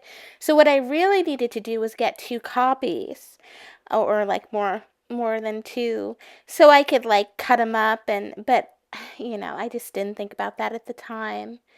I think they were just like everybody got one, and I didn't think to try to get more copies. But yeah, so when I show pictures coming up, I'm showing the rest of the homecoming court. Beau.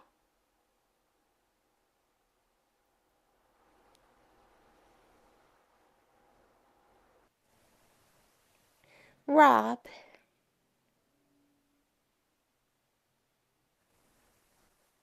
Brendan.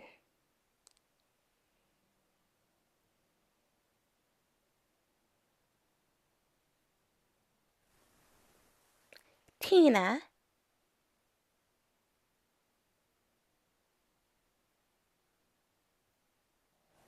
Erica.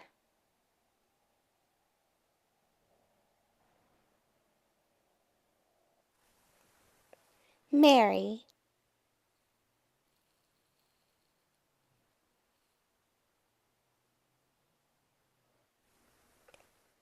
Lindsay.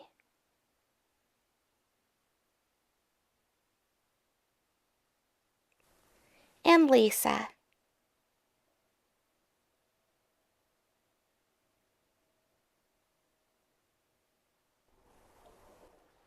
and Randy.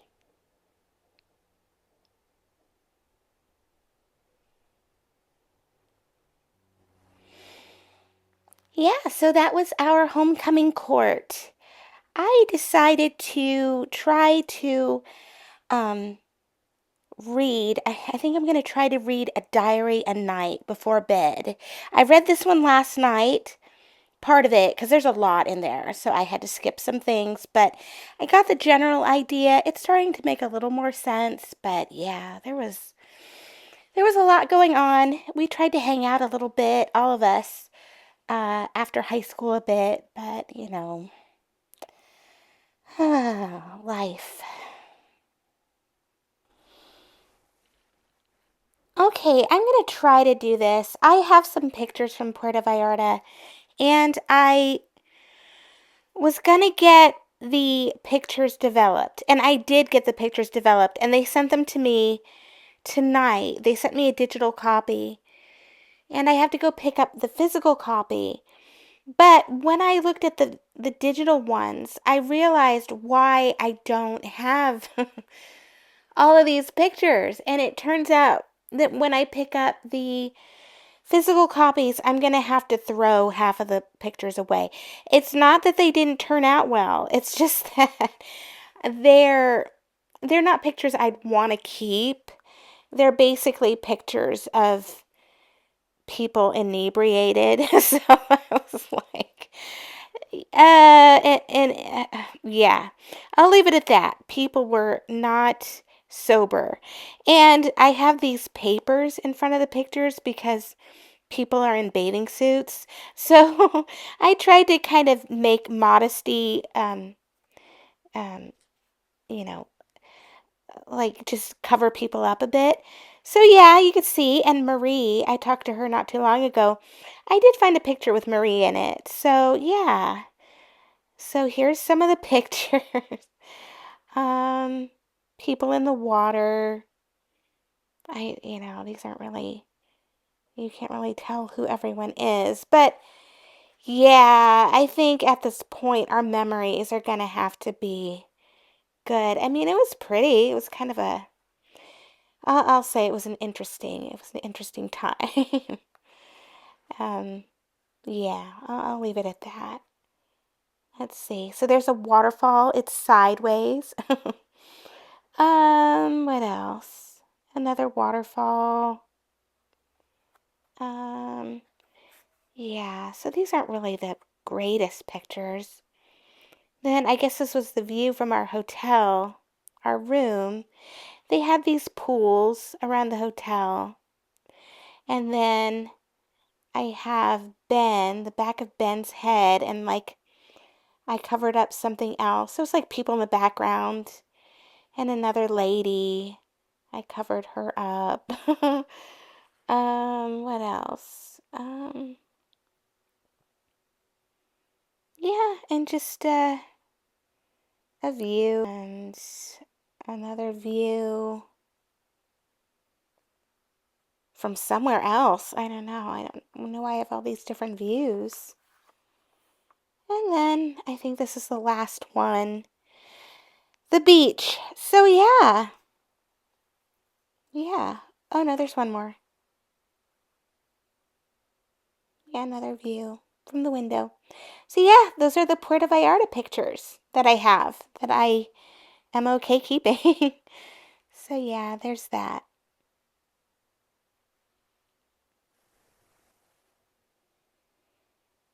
Okay. Well, that's it for now. I won't say goodbye. I'll just say until later. All right. I love you all very much. Hugs and kisses. Mwah.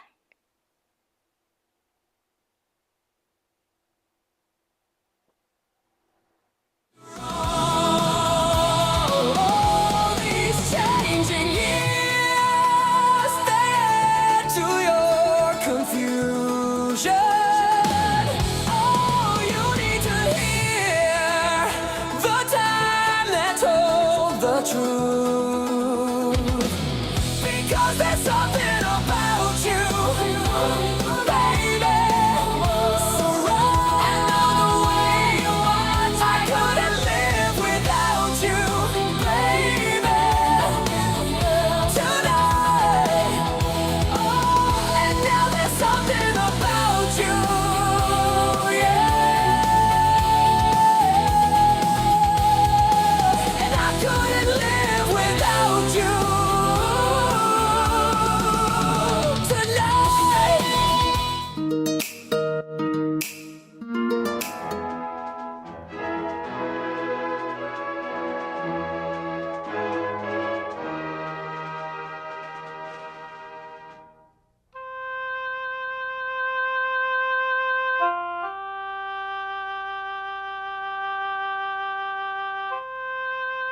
It was called the Country Club.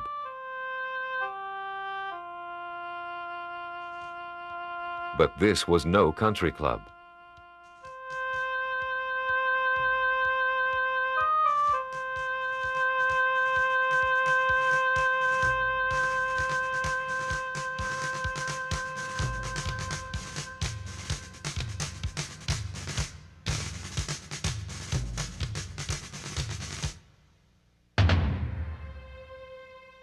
Among U.S. military installations, Hamilton Air Base is unique.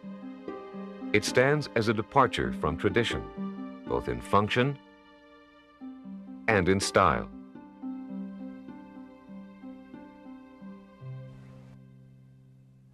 The base's existence arose out of a notorious event in the early 1920s, when Army General Billy Mitchell demonstrated that a single frail airplane could sink the mighty battleship.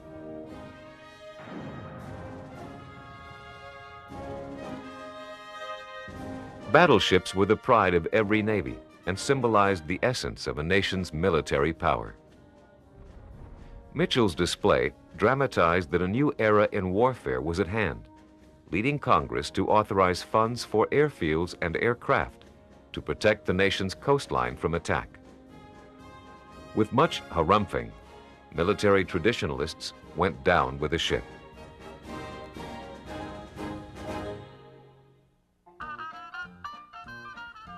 At the time Congress authorized new coastal airfields, one facility was already operating in Northern California, Crissy Field at the Presidio of San Francisco.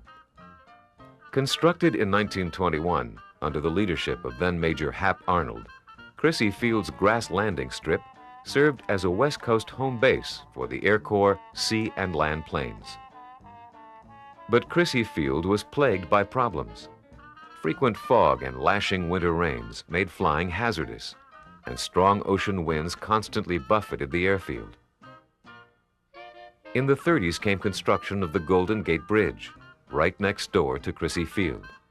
The bridge was a tremendous convenience to travelers, but it endangered aircraft and increased the prospects of a crash. With operations at Crissy Field seriously compromised, and the nation set on a course of aviation expansion, a new airfield was clearly needed.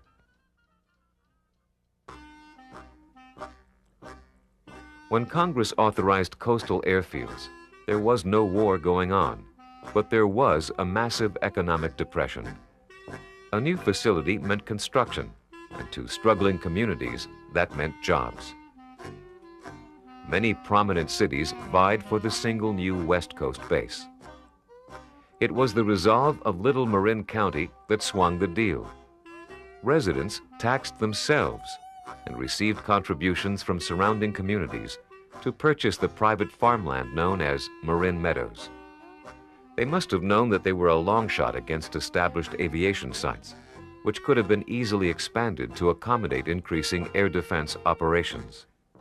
But the civic leaders of Marin made the Army an offer it couldn't refuse: land for the airfield in exchange for $1.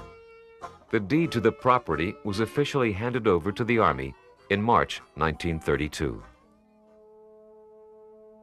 With its temperate weather and clear visibility, the land overlooking San Pablo and San Francisco bays was ideal for flying operations.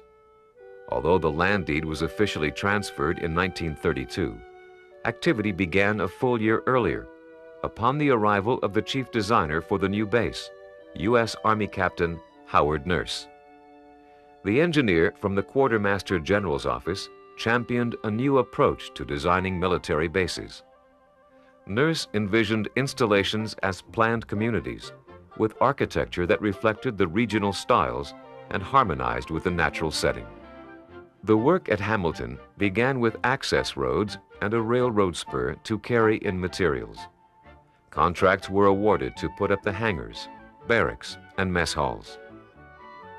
Nurse's site plan placed structures to suit the land's natural contours, while preserving native oak trees where possible. The first structures were nurseries used to grow Bermuda grass for the airstrip. With the emergence of hangars and a landing strip, Hamilton began to reflect the mission for which it was conceived. In all, 9 hangars were built to shelter 200 airplanes. But the most notable buildings were the visiting officers' quarters and Building 500, the post headquarters, constructed in the Spanish mission style that Nurse so admired. Craftsmen gave the main buildings arched entrances and corridors, tiled roofs, wrought iron railings, ornamental plaster reliefs, and other stylistic details. As more buildings went up and the grounds were landscaped, Hamilton's distinctive architectural qualities emerged. Some may have flinched at the notion, but the Army's newest base was undeniably beautiful. The housing particularly surpassed military standards, from the enlisted men's barracks to the gracious residential neighborhood for officers and their families. This was my favorite base, and it was probably the favorite base of half the Air Force. It would have sunk into the mud if everybody that wanted to be assigned here was assigned here. When I left Vietnam and got my orders that said I was going to be base commander at Hamilton, I just couldn't believe it. I never thought it would happen. I don't think there was ever a wife who said she was unhappy at being transferred, her husband being transferred to Hamilton. If there was, I certainly never heard it. Hamilton Field had fulfilled its promise of jobs to the people of Marin, employing over 800 men at the peak of construction in 1933. The result of their labor was a complete community, including a chapel, firehouse, theater, hospital, swimming pools and recreational facilities, and even an outdoor amphitheater. By the end of 1934, most of the construction was complete, and the first airmen began to arrive at Hamilton. And on May 12, 1935, thousands of local citizens turned out to watch Governor Merriam turn the facility over to Army General Hap Arnold. General Arnold proclaimed Hamilton Field the most modern and best-equipped, up-to-date airfield in the United States. The airfield was named after Lieutenant Lloyd Hamilton, a World War I American aviator fighting for the British in his Sopwith Camel. He died in combat in 1918, 13 days after receiving his Distinguished Service Cross.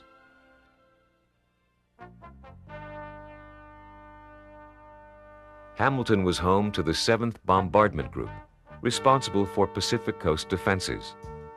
Among the aircraft stationed there were the B-12 bomber and the B-7 reconnaissance plane. With the arrival of the B-18 in 1937, maneuvers at Hamilton expanded to include airlifting combat troops, an important advance in military tactics.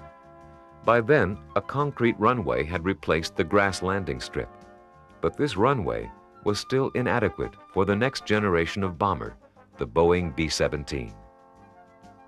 The 4-engine B-17 was bigger, faster, and heavier, and required a longer and more sturdy runway than any previous bomber at Hamilton. After a brief assignment there, the Air Corps sent the big planes elsewhere and devoted Hamilton to fighter operations, assigning it the 10th Pursuit Wing with its P-36 and P-40 aircraft. For the rest of the 30s and until the end of 1941, Hamilton remained the linchpin of West Coast defense. But it was also becoming important for training new squadrons, leaving for the Far East and Europe, to counter the growing militarism of Japan, Italy, and Germany.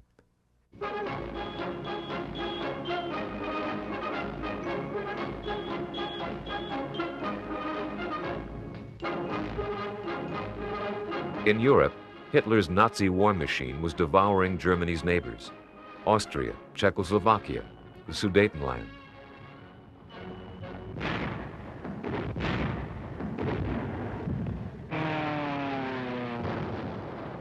With the invasion of Poland in 1939, England and France, America's close allies, were drawn into the conflict.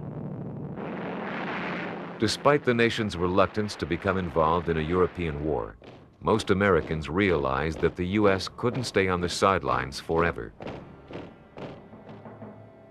On December 6, 1941, a squadron of B-17 bombers left Hamilton Field to bolster U.S. Air Forces at Hickam Field in Hawaii. The runway at Hamilton had since been improved to handle the big planes. They arrived the next day and were caught in the surprise Japanese attack on Pearl Harbor. Several were destroyed, along with much of the U.S. Pacific Fleet. The next day, Franklin Roosevelt asked Congress to declare war on Japan.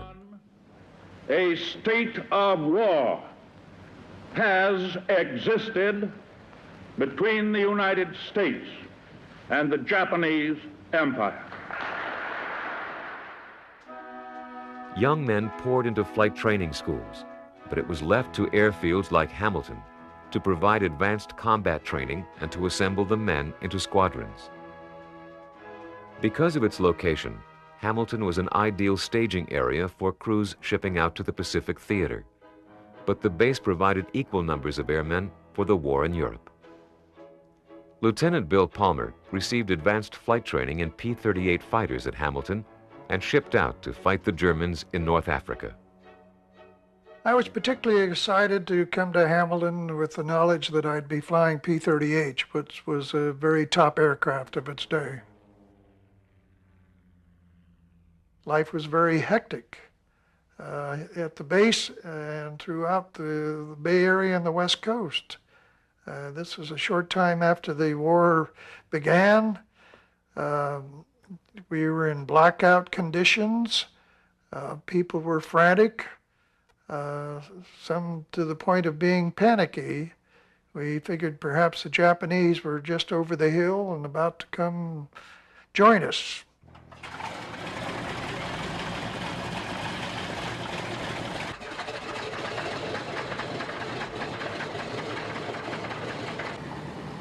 During the height of the war in 1943 and 44, bombers like these and assorted fighters darkened the skies of the Bay Area. The base droned non-stop with the sound of aircraft as more than 3,000 bombers and crews arrived for processing to overseas theaters.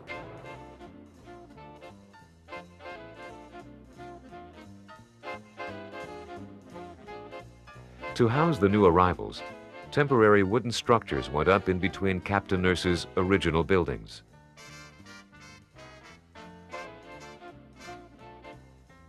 Winning this war required the combined effort of American men and women. Mothers and daughters, sisters and wives flooded into factories and onto bases to jumpstart the American juggernaut. While Rosie the Riveter was building airplanes, some of her friends were flying them. Back then, Shirley Thackara was a WASP pilot, flying planes in and out of Hamilton. We were stationed here at Hamilton Field, not for very long, maybe 3 months, and we stayed up at the WAC barracks up there and thoroughly enjoyed it. It was one of the nicest bases we'd ever been to. We were staff pilots, so that we were flying the 4th Army personnel up and down the coast.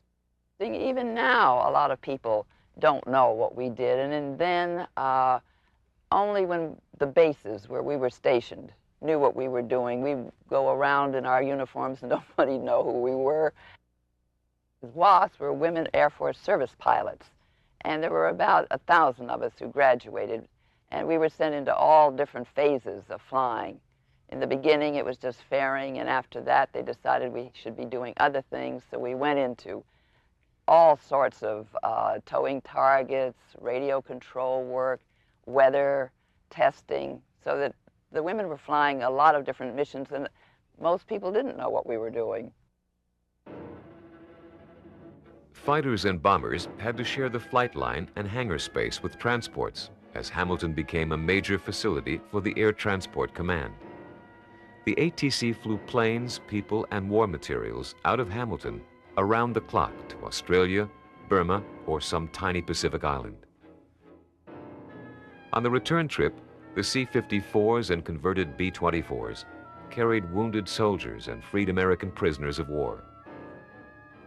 One of the most famous flights touched down with freed American Army nurses who, for 3 years, had been imprisoned by the Japanese after the fall of the Philippines.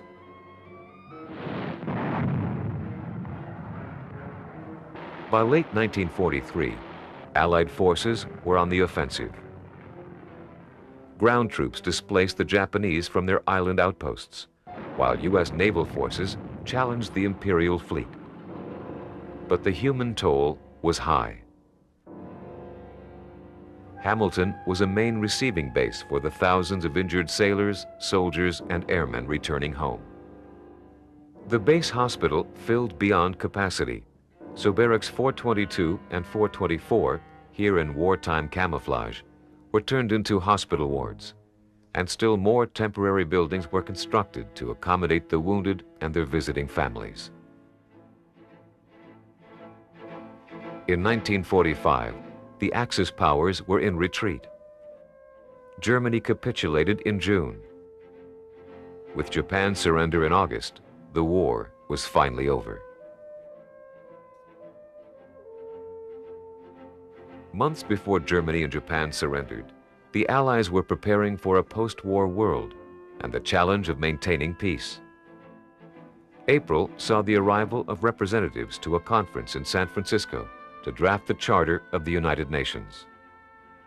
Many of those representatives arrived and departed through Hamilton. One distinguished speaker at the conference and guest of Hamilton was President Harry Truman. With the end of World War II, operations changed again at Hamilton. The emergence in 1947 of the U.S. Air Force as a separate branch of service transformed Hamilton Field into Hamilton Air Force Base. Jet engines replaced propellers, and air defense and training once again became the primary base missions. But as airmen traded in their Army Air Corps uniforms for the blues of the United States Air Force, they found a world in turmoil. Americans finished a world war only to find themselves in a Cold War, an era in which the United States and its former ally, the Soviet Union, squared off with opposing political and economic ideologies. The U.S. took up the policy of containment to block Soviet expansion around the world. With both sides holding nuclear weapons, the stakes were high, and the threat of attack cast a somber shadow across every community. To counter the threat, the U.S. began rebuilding the military machine it had dismantled after World War II. Hamilton Air Force Base played a critical role as hub of the Western Regional Air Defense Command, a joint endeavor with Canada to provide tracking, reconnaissance, and rescue services in the North Pacific. The communist and free worlds finally clashed on the Korean Peninsula when North Korea invaded the South in June 1950.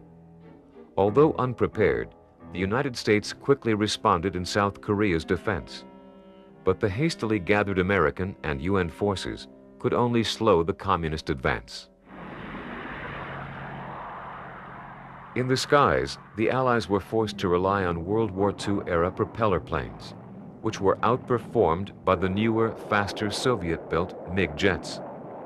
When American jet fighters were finally deployed, some of these advanced planes and their crews came from Hamilton. Activities were very hectic during the Korean War. There was a lot of aircraft leaving the base, and fighter squadrons were very active in their training missions, and certain ones departed for the action overseas. That time, the field maintenance had the jet engine test cell where they repaired and tested the jet engines, and the engine shop then had to gear up to maintain the jet engines. As far as the base shops were concerned, under the field maintenance squad at that time, the work programs were going full force. The initial experiences of the Korean War contributed to accelerated development and testing of advanced Air Force planes. From the first mass-produced jet, the F-80 Shooting Star, to the F-86 Sabre and the F-89 Scorpion, Air Force fighter jets were continually incorporating new technology. With the introduction of radar scopes in the F-94s, these jets were capable of taking on night missions during the Korean War. The deployment of advanced jets at Hamilton gave it a critical role as a continental air defense installation. Later, many of the pilots and planes at Hamilton that served in Korea went to Vietnam. But Hamilton was not a significant point of departure for U.S. military power overseas. It was, first and foremost, responsible for protecting the U.S. itself from attack. The late 50s witnessed major advancements in defensive weapons technology. Ground-based guided missiles replaced anti-aircraft guns to protect against air attack. The Nike Ajax was one of the first missiles to replace the guns, but with its limited range of about 25 miles, a more powerful generation of missiles was developed. The Nike Hercules had a longer range of nearly 90 miles, traveled at 3.5 times the speed of sound, and could carry a nuclear warhead.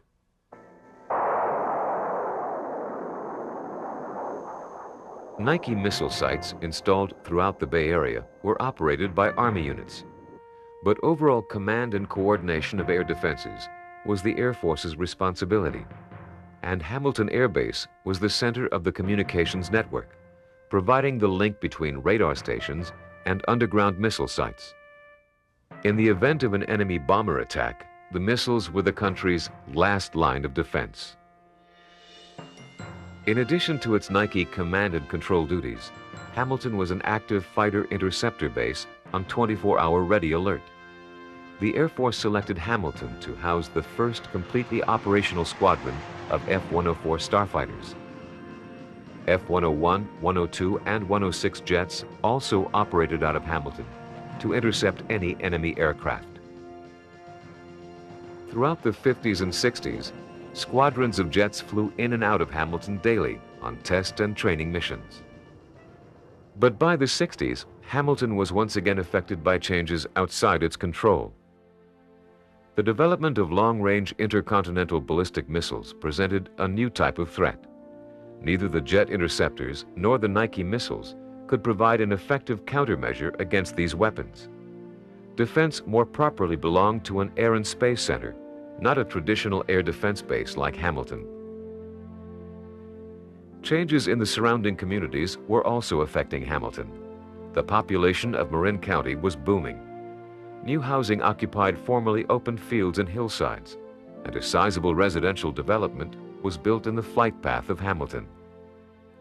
The growing populace made the operation of combat-ready jets increasingly difficult. Coupled with this, Hamilton's strategic importance, like that of Crissy Field before it, was diminishing. Toward the end of my tour here, it became apparent that this was going to be a base closure. It was a very expensive base to operate because of its age. Certainly that had something to do with the decision to close it up. There was some local hostility toward the flying and the noise. The F-106s that we had were extremely noisy. When you turned on the afterburner, you could hear it throughout the county.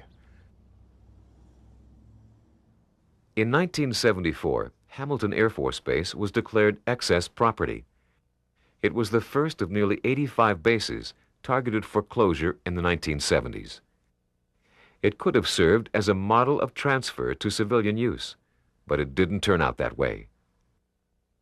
I saw hundreds and hundreds of hours of City Council and Board of Supervisors meetings wrestling with what should happen to Hamilton. I covered the federal courts in San Francisco for days while the cases were being argued against outside public agencies taking over the base. There were lawsuits over use of the base. There was strong agitation at first to have a private airport here, perhaps commercial aviation. The Novato residents decided early on that they did not want that sort of thing. I think Hamilton has probably consumed as much of the public's time as any other issue in Marin County for the last 20 plus years.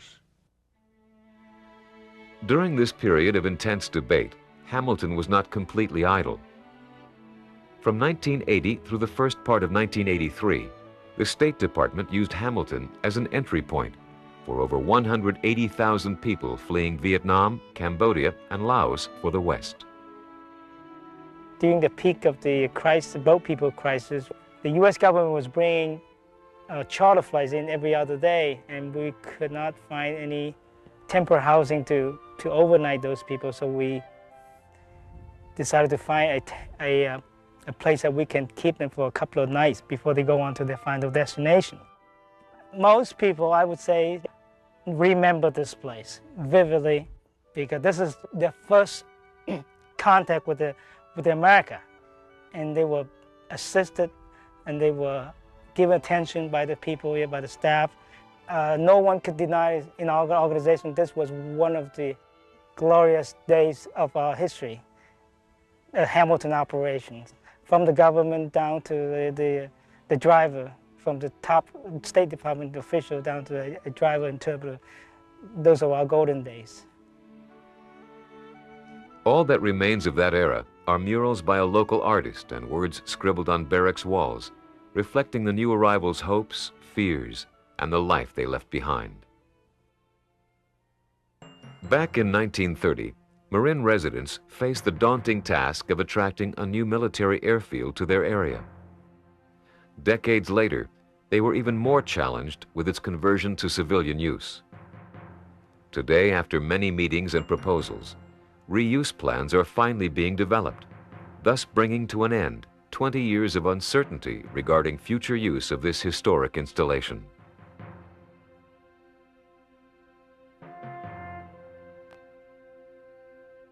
Over the years, Hamilton witnessed immense changes, starting as it did a pea field alongside the shimmering waters of San Francisco Bay. As the tide of events ebbed and flowed, Hamilton gave America steady assurance while it grappled with a new world role and a changing world order.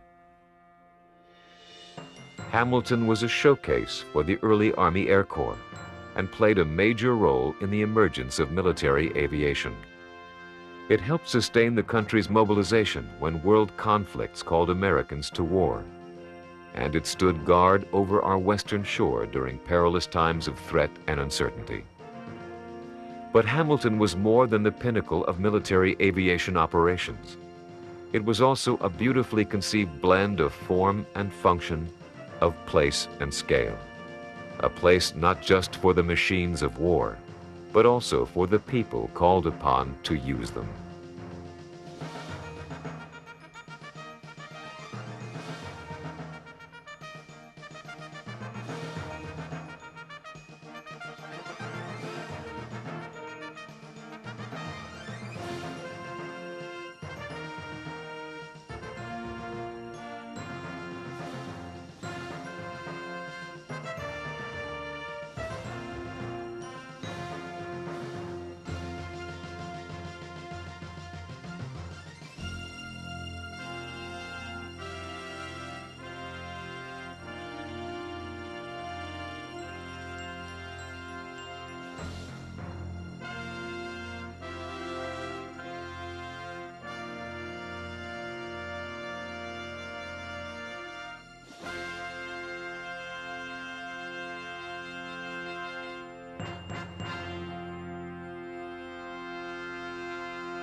Hello, San Francisco.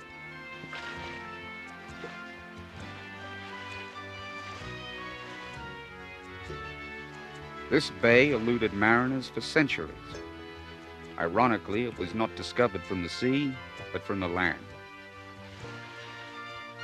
Not even Sir Francis Drake could find it in the fog.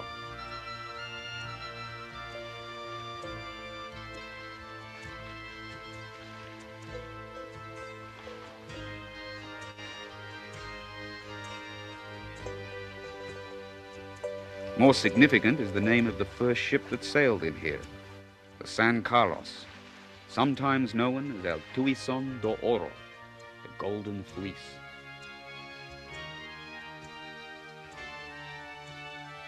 It was indeed a prophecy, and the place has never been the same since.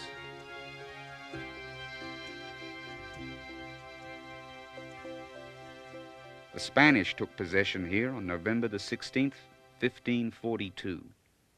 It took them over 200 years to come back and establish a settlement. But the discovery of gold in California heralded a new era, and everyone came. Russians, Irish, Chinese, Italians, Filipinos, Greeks, Japanese, Yankees, Armenians, everyone. I might add, even a few Australians. It was not just gold or the fertile lands beyond the bay that drew them in the end. It was the place itself, suddenly rich with a melting pot of its own history. Yet, when Rudyard Kipling visited here, he said, "San Francisco is a mad city inhabited for the most part by perfectly insane people." It may have been true. Everything was happening so quickly. San Francisco became an important maritime capital virtually overnight.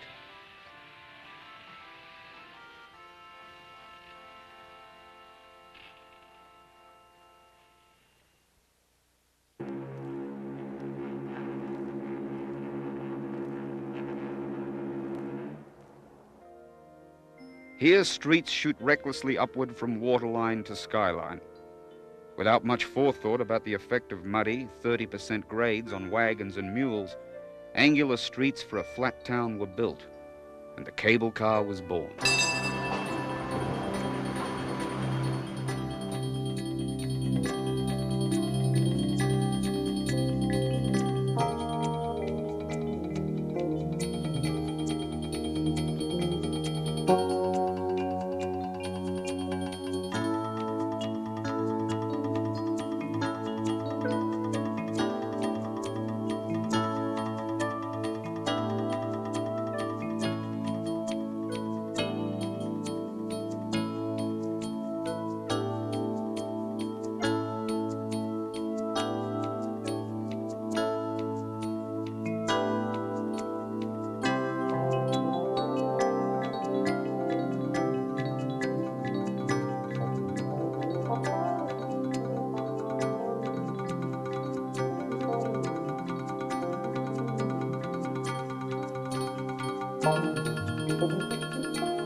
One exception to San Francisco's angular street grid is Lombard Street, known as the most crooked street in the world.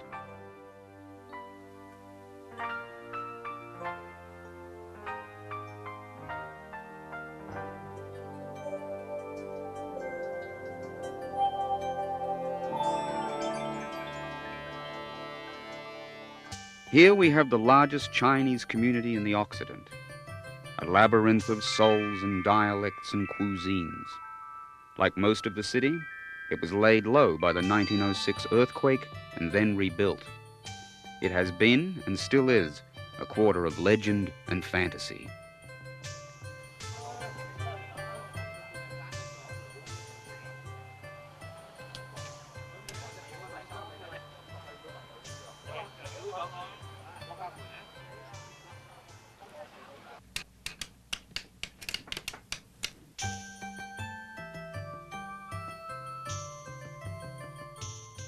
Like this herbalist shop, Chinatown presents its own myriad and cluttered world. Don't puzzle too long over this labyrinth. Stand back and accept its full effect, and its mysteries will unfold before you.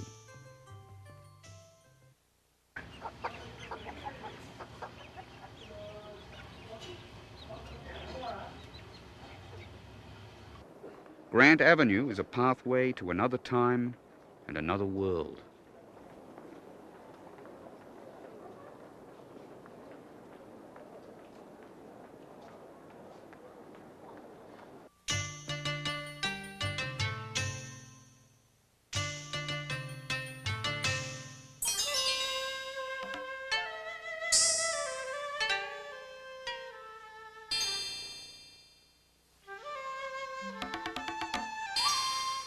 One of the clues to the many mysteries of Chinatown can be found on Angel Island, in the long wooden barracks here. They now serve as a museum, but were once an immigration detention center specifically designed for the Chinese who poured in from across the Pacific.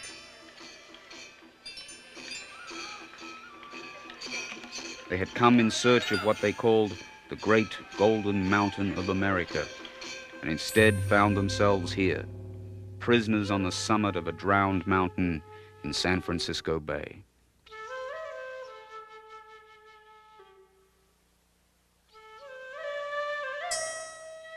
From this moment on, we say goodbye to this house. My fellow countrymen here are rejoicing with me. Say not that everything is Western style. Even if it were built with jade, it has turned into a cage. Several score of days detained in this woodhouse because of some ink rule which involved me. Pity that a hero has no way of exercising his power. He can only wait for a wood to whip his horse on a homeward journey.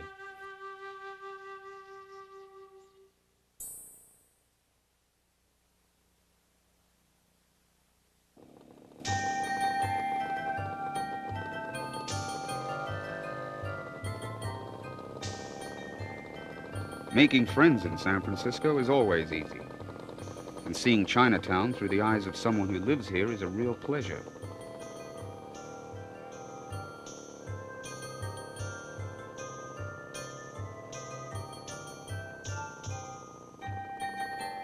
In the West, one picture is said to be worth 1,000 words. As I'm about to find out, in Chinese it might be the other way round.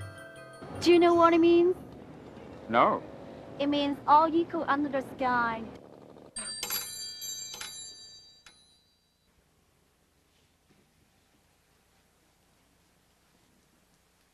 毛先生你好，好耐冇見你喎，近日練緊字啊？係啦，我介紹我朋友俾你識下。Damon, I would like to introduce my friend to you, Mr. Mao. Mr. Mao show you how he writes now.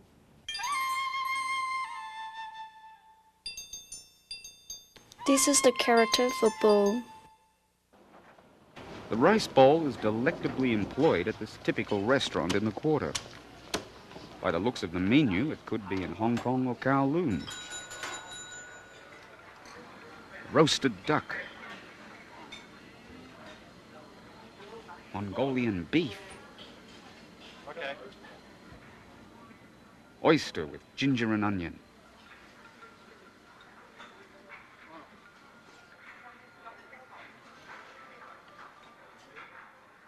Prawns with spicy salt.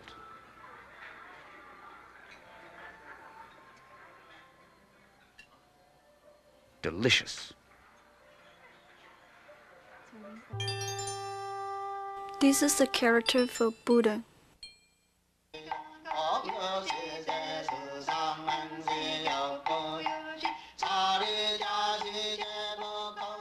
Many of the old ways are very much alive here in San Francisco. In the 19th century, Chinatown was a place where Mongolian outlaws hid, maintained opium dens, played fan-tan, traded slaves, and indulged in gangster warfare. Leveled in the 1906 quake, the new Chinatown that arose was far more sedate. Chinatown today is a vivid quarter with an air of stability and age, as well as its own contemporary flavor.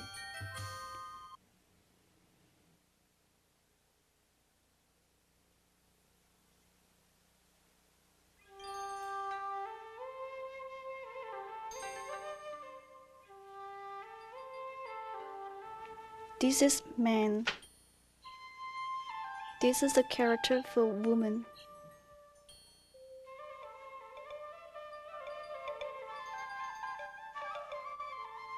This is city, city by the ocean.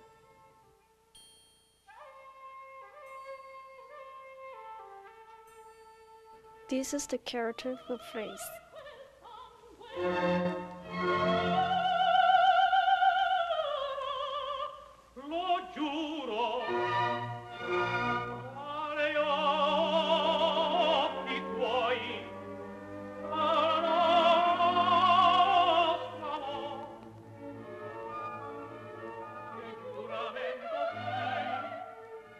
The Cafe Roma is the only coffee shop I know where you can drink your cappuccino with reverence.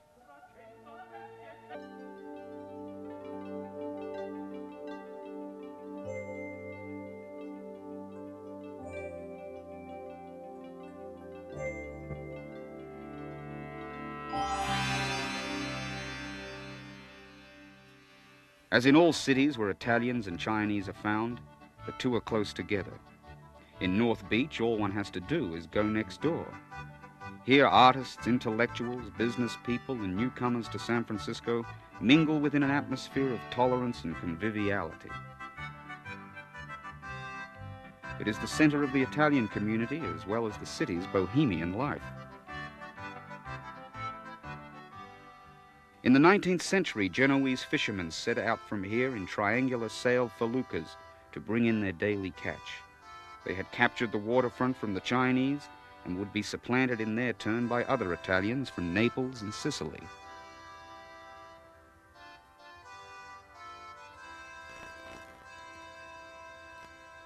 They caught and still catch salmon, Dungeness crab, sea bass, rock cod, and bay shrimp. Pier 45 is still a working wharf, and a short distance away on Jefferson Street between Jones and Taylor, the remnants of San Francisco's fishing fleet lies gunwale to gunwale. Fish Alley is another historic remnant along the wharf. The fleet deposits its daily catch at places like Standard Fisheries to be processed for delivery to the city and the nation's restaurants and markets.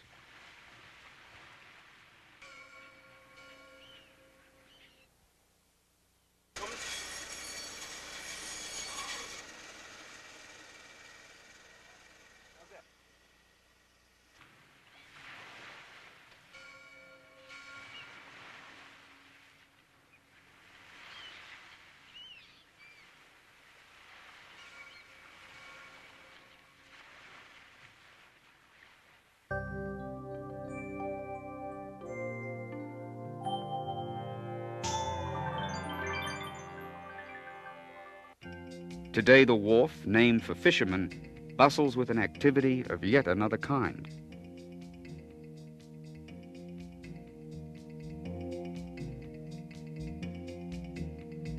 Captured once more, it has become a haven for tourists from all over the world.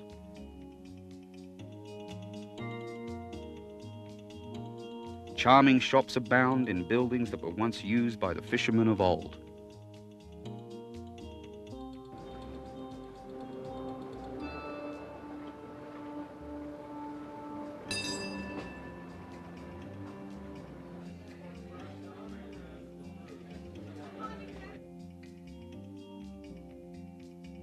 Places like the Cannery, Ghirardelli Square, and Pier 39 swarm with people who have fallen in love with this city by the bay. They come from all over the world. They come to experience a microcosm of America's fabled good life and history.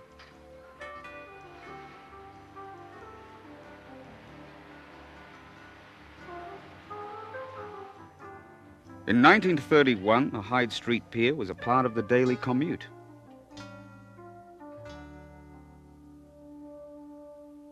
Today, on board the C.A. Thayer, which carried lumber along the California coast, old songs can still be heard. Other than New York, San Francisco is America's preeminent immigrant city, and it has been since the gold rush. They came from across the Rocky Mountains and Cape Horn via the land and ship route through the Isthmus of Central America or across the Pacific.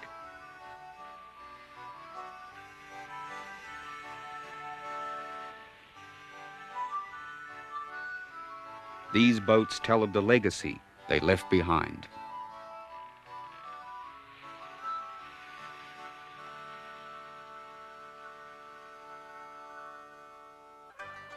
Hundreds of tall-masted ships anchored here and were abandoned by crews delirious with gold fever.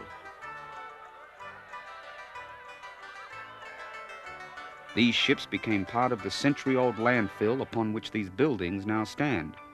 Of the 43 hills in San Francisco, one elevation looks down upon them all, Twin Peaks.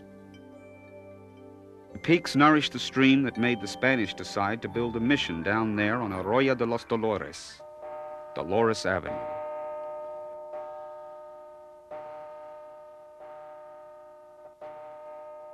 On June 27, 1776, an expedition arrived at a lagoon which had been named by the explorer Anza Nuestra Senora de los Dolores, Our Lady of Sorrows.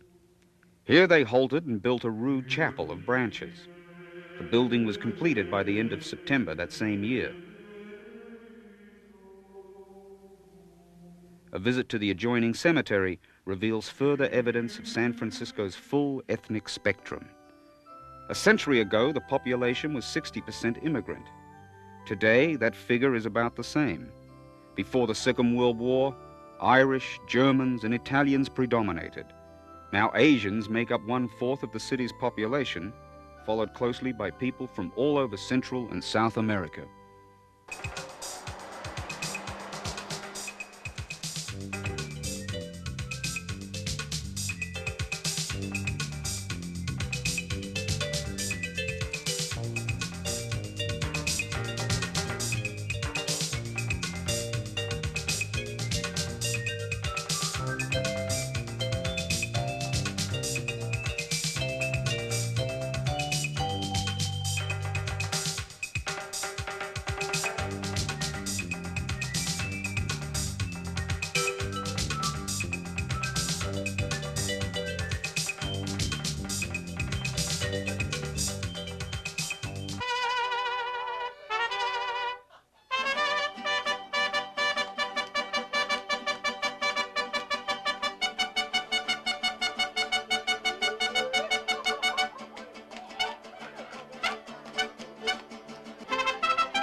San Francisco benefits from California's extraordinary agricultural resources.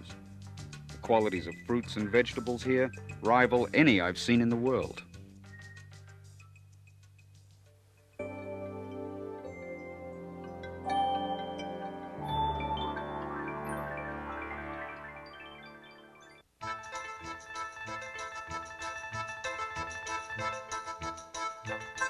Be my guest. I would love to be.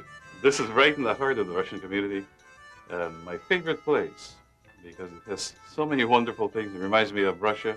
I'm culturally Russian. I've dedicated my life to doing Russian music. I sing Russian songs, and I have created a Russian spectacle, the Massenkoff Russian Folk Festival, with a ball-like ensemble, dancers, and my singing, performing for large audiences. And you do perform a lot here. Is there a chance that I could hear some Russian music? How about right here? Just a little sample. I just happen to have a little cold, but we'll see what happens. Can I get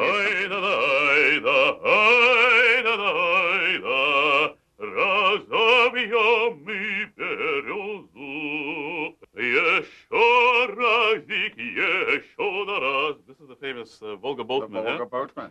Yes. We've heard it.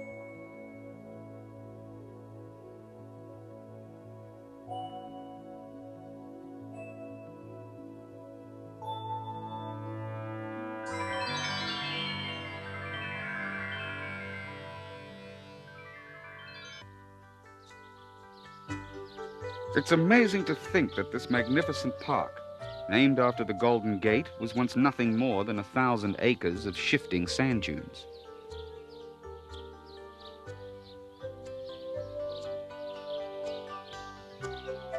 It exists largely because of one man's vision, John McLaren, who designed the park and saw it to fruition. Today it boasts not only an abundance of trees and gardens like this conservatory, but a host of other attractions like the M.H. de Young Memorial Museum,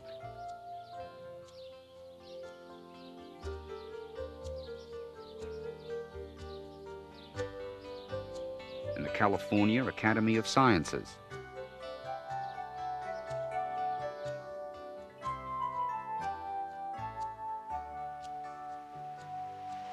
At the park's westernmost end, we come to the ocean and the remnants of the old Sutro baths and the cliff house.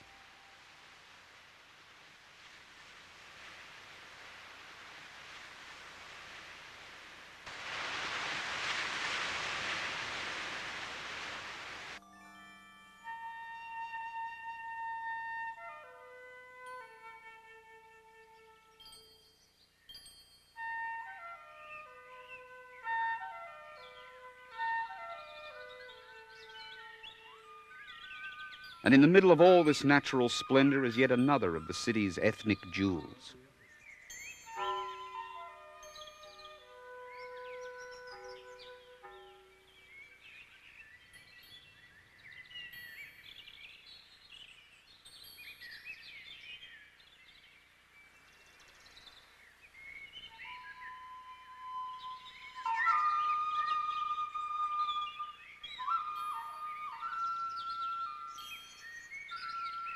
When the Japanese first came to San Francisco, they brought with them not only tea and an appreciation for beauty, but many of the refinements of their culture and way of life.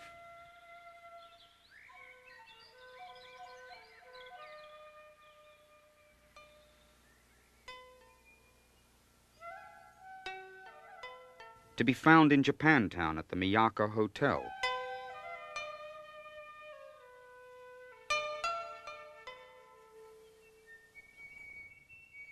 And at the Kabuki Hot Springs.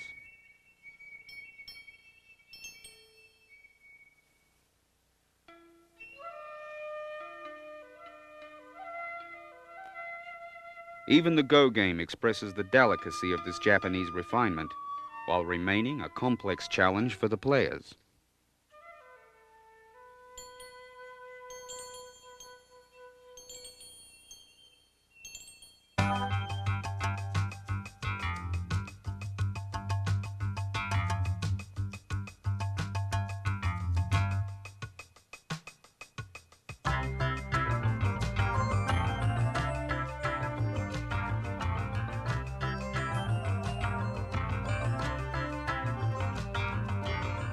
Flashing lights and gaudy signs of Broadway proclaim the presence of bars, clubs, and restaurants that cater to almost every imaginable taste. Here is what remains of San Francisco's Barbary Coast. Lily Hitchcock Coit, the story goes, was rescued from a fire as a child and developed a rather obsessive fascination with firefighters. When she died, she left a large bequest to beautify the city. This 540-foot fire nozzle is the result.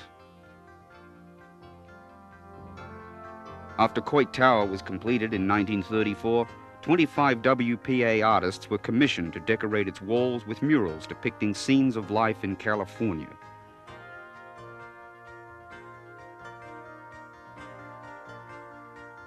They captured the determination and industry of hard-working people to triumph over the Great Depression.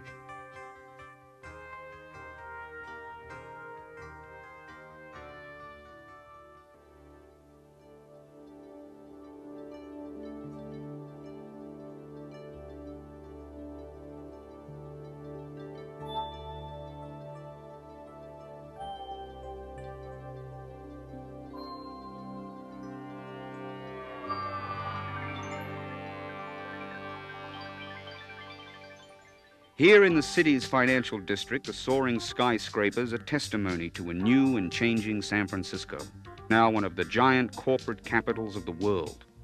People who work here can still be reminded of times past by the ferry building, and the spirit of urban modernism by the omnipresent Trans-America building.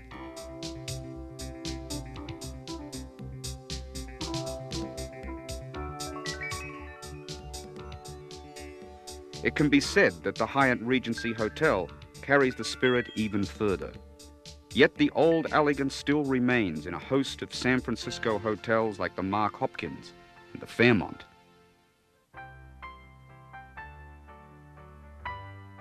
Perhaps the best example of San Franciscan Victorian architecture is the Haas Lilienthal House on Franklin Street. Like those structures atop Nob Hill or Pacific Heights, it represents an era of splendor, style, and pretension.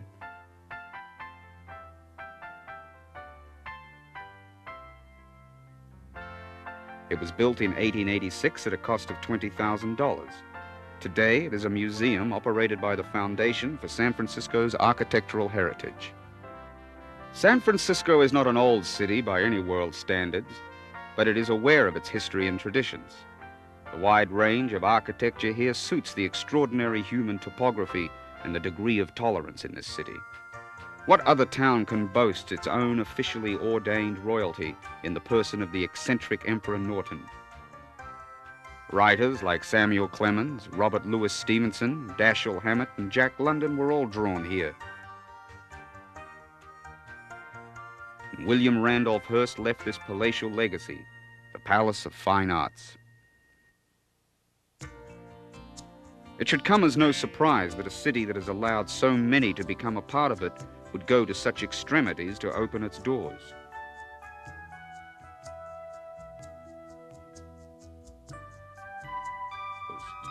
(1936) saw the opening of the San Francisco-Oakland Bridge, the Bay Bridge.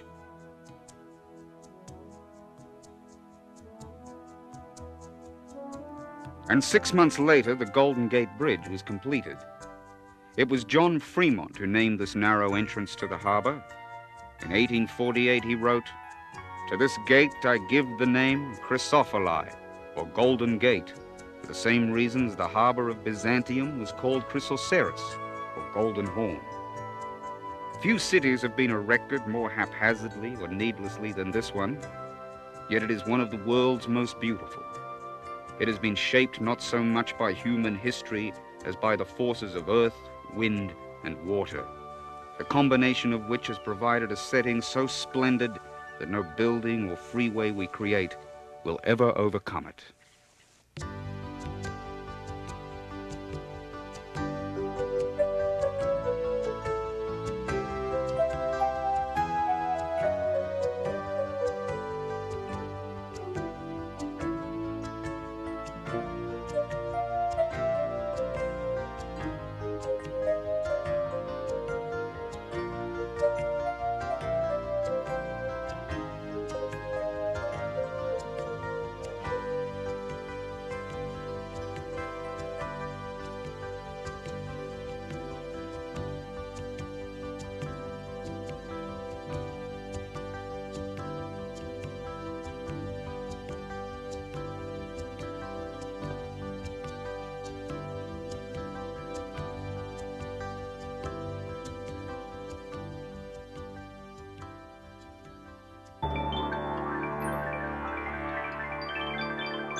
We can make our dreams come true. We can build for the future. This is San Francisco, a great city with some very talented teachers, but a tough place to be a teaching professional. In the next few minutes, you'll meet San Francisco teachers dedicated to making a difference. First, Joan Marie Shelley. Hello, I'm Joan Marie Shelley. I'm president of the San Francisco Federation of Teachers, and I'm proud to have served in that capacity for nearly 5 years now. Just before I became president of the union, I had taught French in this very classroom for 18 years. I always loved teaching in San Francisco. I can't imagine any place else I would like to teach so much. My roots are deep in San Francisco. I was born here, I've lived here all my life, and as you may know, my father once served this city as its mayor. When I went into teaching, I'm sure that my reasons for choosing teaching as a career were much the same as yours. We wanted to bring to students the joy and the power of learning. At the time I started, the nation had made a commitment to students to provide them with a quality education. And if it had been left up to teachers, we would be providing exactly the high-quality education that was promised. But a lot makes it virtually impossible for us to do so. The system has really broken that promise to students. The system calls upon us to do the impossible by asking us to build a close bond with each of as many as 36 or more students in a single class. I asked my students how they felt under crowded conditions in a classroom, how they felt about having to be together with so many of us in one place. And they worked in partners, and they drew pictures, and some of them wrote words as to how they felt. And the reaction was predictable and interesting. Mostly what they noticed is the noise. So do I notice the noise. But the children don't like bumping into each other. It's harder for them to learn self-control when they have to stand in line. You know, little boys and girls at this age fidget, and they like to touch each other. But it's much harder for them to control themselves when they're being bumped and crowded and jostled. San Francisco's classrooms are so crowded that there is little room for coats and book bags, let alone students. Firm limits need to be established. Numbers need to be cited in the contract, saying that when students are placed in a classroom, you can have a certain number, and I would recommend 24 to 26 at the primary level. Smaller if we could get it, that would be wonderful. But certainly no more than 26 students. Overcrowded classrooms are only one example of how the system treats teachers like robots, people who can be moved and manipulated without respect for their rights and abilities as professionals. Under the current bargaining agent, teachers have been left without meaningful input in many key decisions. We have 30 homerooms here, and we have 10 minutes for homeroom. They report to homeroom, we take attendance, and then they go on. Once a week now, we have what they call the advisory period. And we're supposed to counsel 30 students, or 25 to 30 students, once a week, and pretend that we solved, their problems.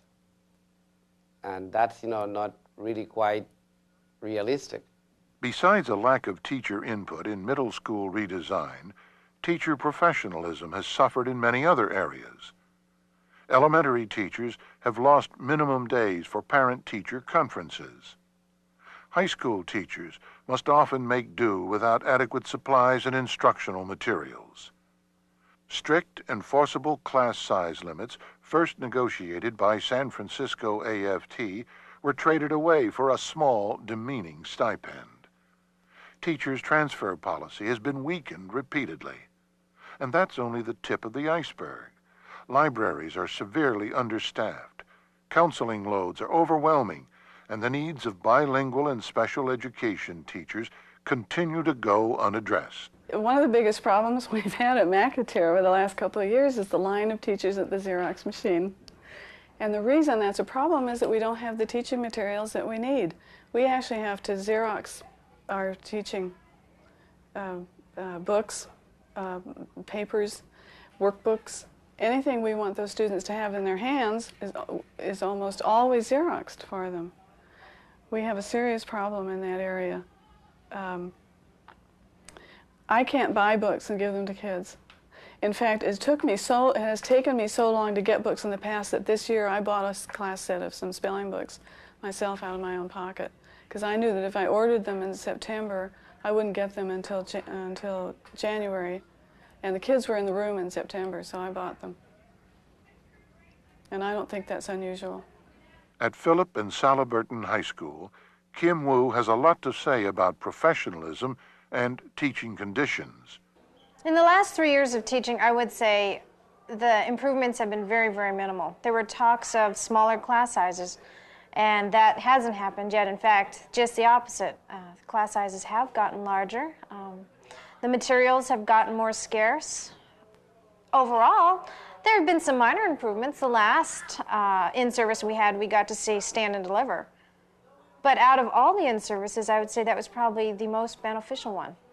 Every other time, it's just been sitting around and reviewing materials that are not relevant to everyday teaching experiences.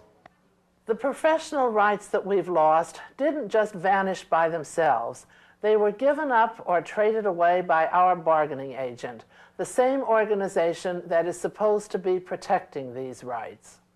CTA, in a way, has sold us out because right now we can have up to 40 students in the classroom, even more. Within the last few years that CTA has been our bargaining agent, we haven't had any changes. In fact, we've been regressing, and that they're going to realize that now is the time that we have a chance to change, and that we will actually vote AFT. At least they have ideas. They're open and willing to try change, whereas I tend to feel the current bargaining agent is a little bit more traditional and not willing to change. I don't think that teachers have a representative who provides a voice for them in the school district. I don't think that CTA provides that service. I think if AFT were the bargaining agent, AFT would provide that service. I'm going to vote for the AFT because it's more progressive, and I think that they have a lot of more ideas that are related to teachers and that are good for teachers. I know that elementary teachers get really busy in their classrooms, and we're working constantly against the clock and against many, many meetings and demands on our time. But we need to stand together, and we need to pick a bargaining agent that will stand with us and help us do our jobs the way we know we can. You have a special stake in this election. The gradual erosion of our professional rights that we have suffered for the last 8 years will continue unless we all send a clear message that San Francisco teachers are proud professionals and that we deserve to be treated like professionals. And how do we send that message? We will very soon have a chance to express ourselves by one of the oldest methods known to democracy, notably a secret ballot election. That election will offer us a clear choice. We can either choose to maintain business as usual, or we can make a statement that will result in a strong step forward for teacher professionalism. I urge you to make the right choice. Thank you. Together, America, together.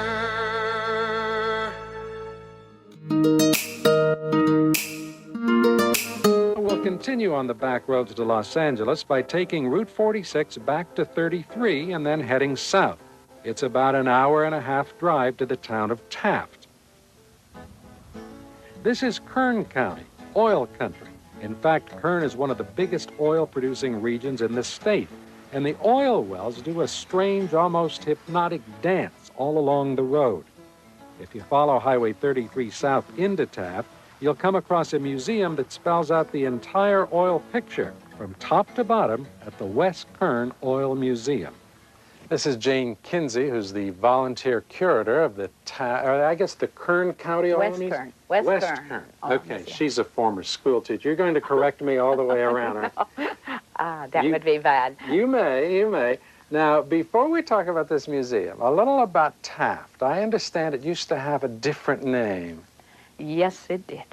It was called several things. First, it was called Siding Number 2, and then it was called Morro, but the post office decided they couldn't have it Morro because there was a Morro Bay, so then they stuck an end on it. That made it Moron.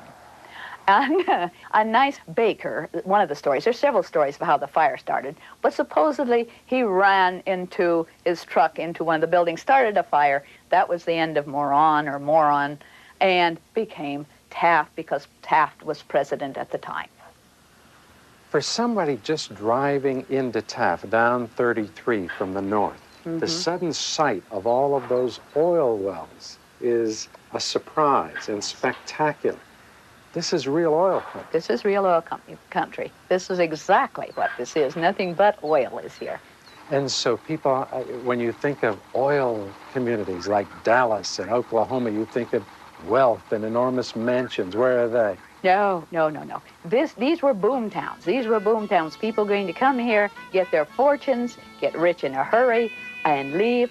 No, there wasn't the wealth because most people lived on oil leases. And the oil companies, in order to get people to stay in this barren place, they had to have recreation halls, they had to have swimming pools, they had to have tennis courts, they had to make full-time gardeners, they had to make it as attractive as possible.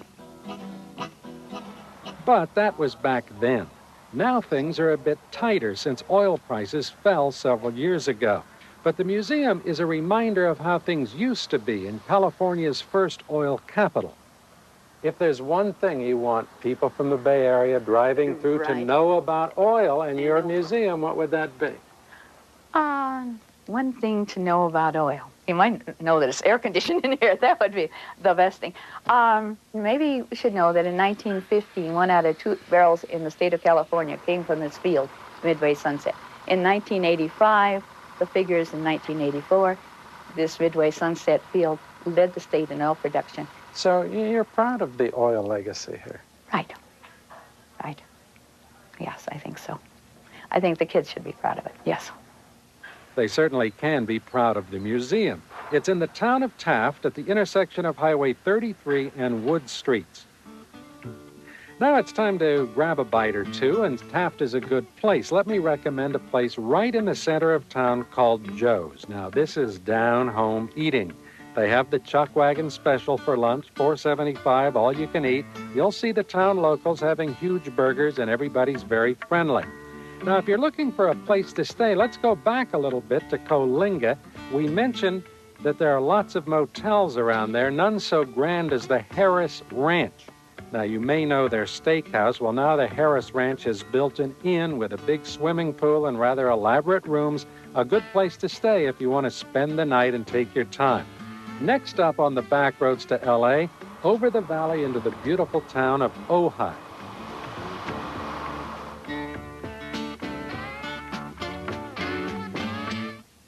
Here come hundreds of 89 Hondas for your Northern California Honda dealers. Truckloads of new Hondas are leaving the port in convoys to create the best inventory ever. Honda is Northern California's #1 selling import car. And to stay #1, your Honda dealer has Civic sedans starting as low as $95.05 and extra shipments of Honda Accord sedans starting as low as $12.085. Don't miss out on the 89 convoy sale going on now at your Northern California Honda dealers. Actually, it's a scholarship. Ah, the virtues of milk. You know, I'm really glad you asked me that. Whoa, I'm late for Milk class. helps supply carbohydrates to boost your energy level. Calcium for a handsome smile. Riboflavin for agility. And the potassium in milk is great What could a governor give a convict, Mr. Randall? for quick thinking. Pardon? It's correct. Milk, it does a body good. I was on KCBS radio when the Challenger went down, and I remember wondering, my God, what will the children think? For me, this isn't a job, it's my passion. That's KCBS, being first with the whole story. Valerie Coleman is back on KCBS Mornings. My daughter says forever at home, and we are. News 74, KCBS. Good morning, I'm Valerie Coleman with Our Heart, KCBS. When I was a kid, my dad used to work at home a lot. I wasn't supposed to bother him, but I did. I didn't know it then, but he was writing children's stories. And one of them was about a kid who used to bother his father. Want to play? The people at Pacific Bell would like to remind you, don't drift away. Hello? Hi, Dad. I'm not bothering you, am I? I won't drift away.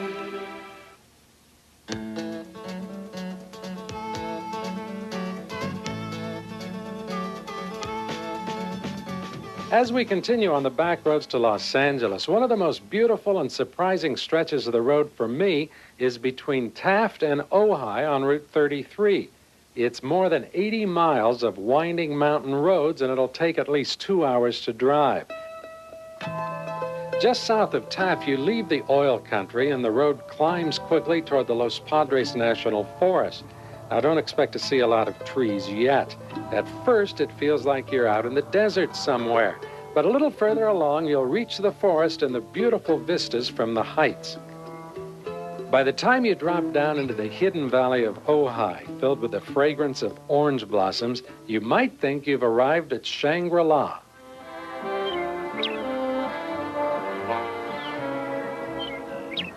Your kisses take me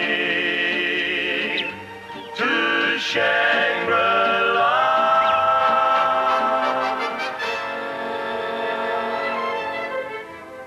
Look familiar?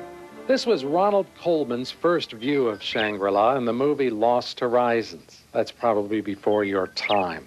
He stumbled on Ojai by accident, but it helps to have a guide. This is downtown Ojai. That's the arcade, really the entire downtown. This is Carmen Robertson, who is the Arts Commissioner of Ojai. Welcome to Shangri-La. Thank you. Well, aside from the look, it doesn't feel like we're in the Los Angeles area. No, well, I'm not sure what it feels like. Santa Cruz in your neck of the woods is about the closest. It's what you call laid back and mellow. People live here, unless they're an orange or an avocado, you live here because you love it, because we say we know there's life after death. It's life after dinner in Ojai. We're not sure about it. It's a very quiet community. Quiet and mellow are the right words for a town where the liquor store is called the Attitude Adjustment Shop, and they have a bookstore that leaves its books outside all night. Arts is wonderful. They have used books, rare books, posters. You can spend a whole day there. It's all outdoors under the oak trees. And at night? At night, if you're bored and can't sleep, the full moon's bothering you, you can go pick out a book on the outside and just throw your money over the gate, no sales tax, and take it home with you. And that's gone on for a long time. That's been here a good 25 years, I think. Nobody takes the books? They've never had trouble with it yet. We're a town of 8,000 people, don't forget. Really not even 8,000 yet, but we rank with Palm Springs in luxury goods like fine art, beautiful jewelry, beautiful clothing. And we rank with Palm Springs in fine places to eat, believe it or not.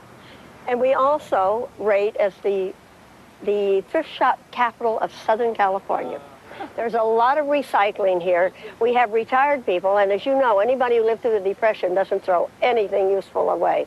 And so this is the ambivalence of Ojai, or maybe I should say dichotomy. It isn't ambivalence, because everybody knows exactly how they feel about everything here and expresses it loud and clear.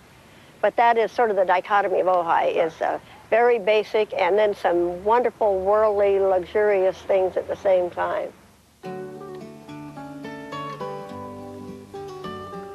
One of the luxuries in Ojai is being able to visit world-famous artists like Beatrice Wood.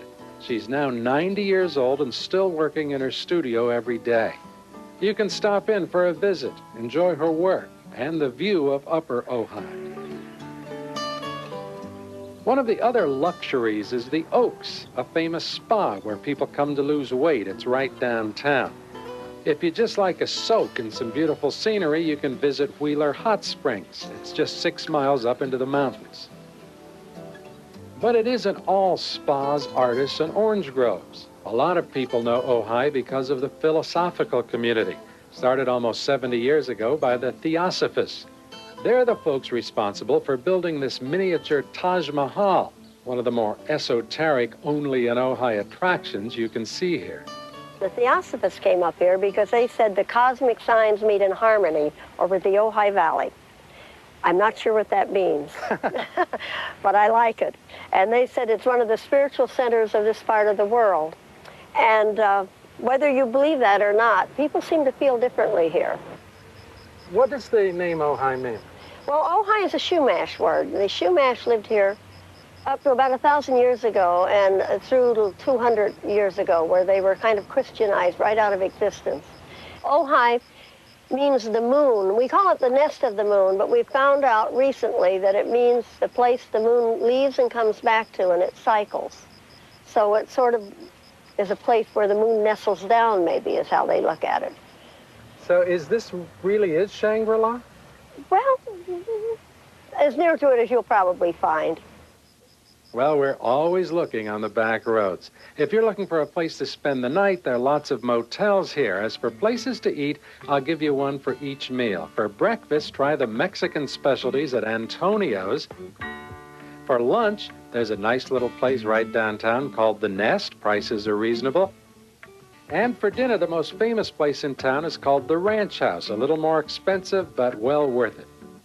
Now, when we come back, the end of the road.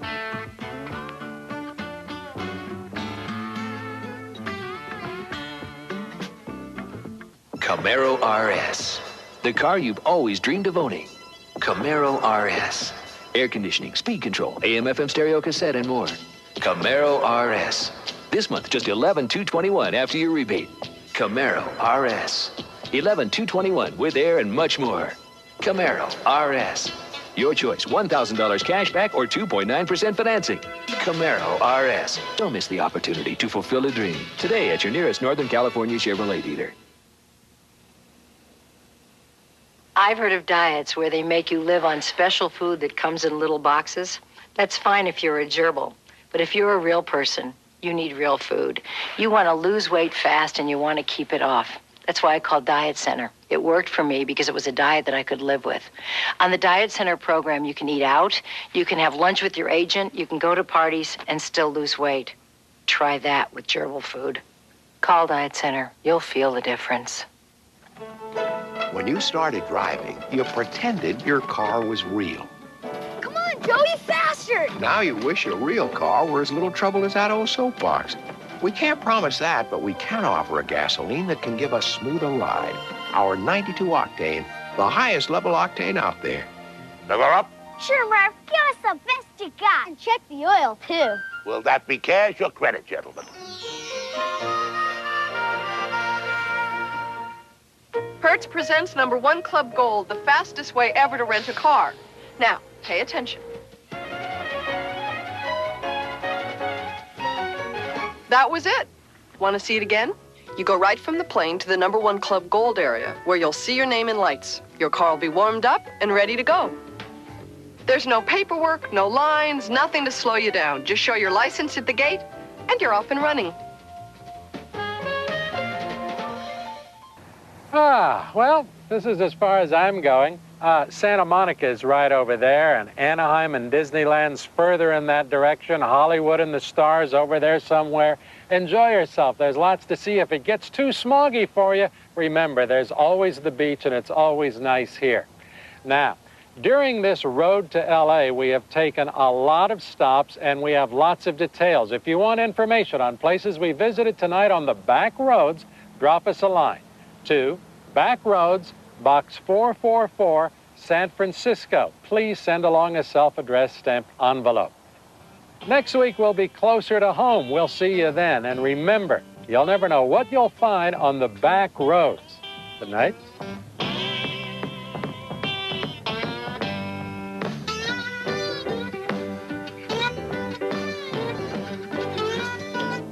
Will it be thumbs up or thumbs down? Watch Siskel and Ebert pick and pan the latest films. Grab your popcorn and stay tuned for And the Movies next on Channel 4.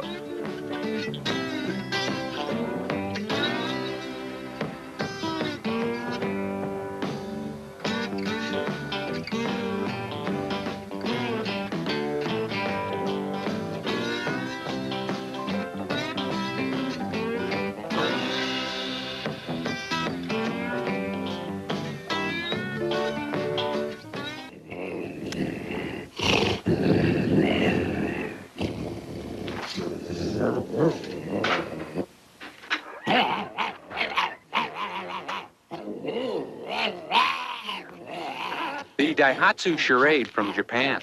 It has a ferocious 16-valve engine. So, be nice to it. Daihatsu.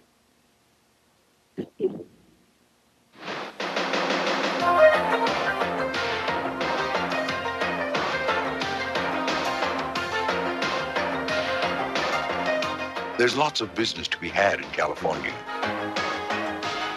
And now there's a new way to reach just a little further and get it.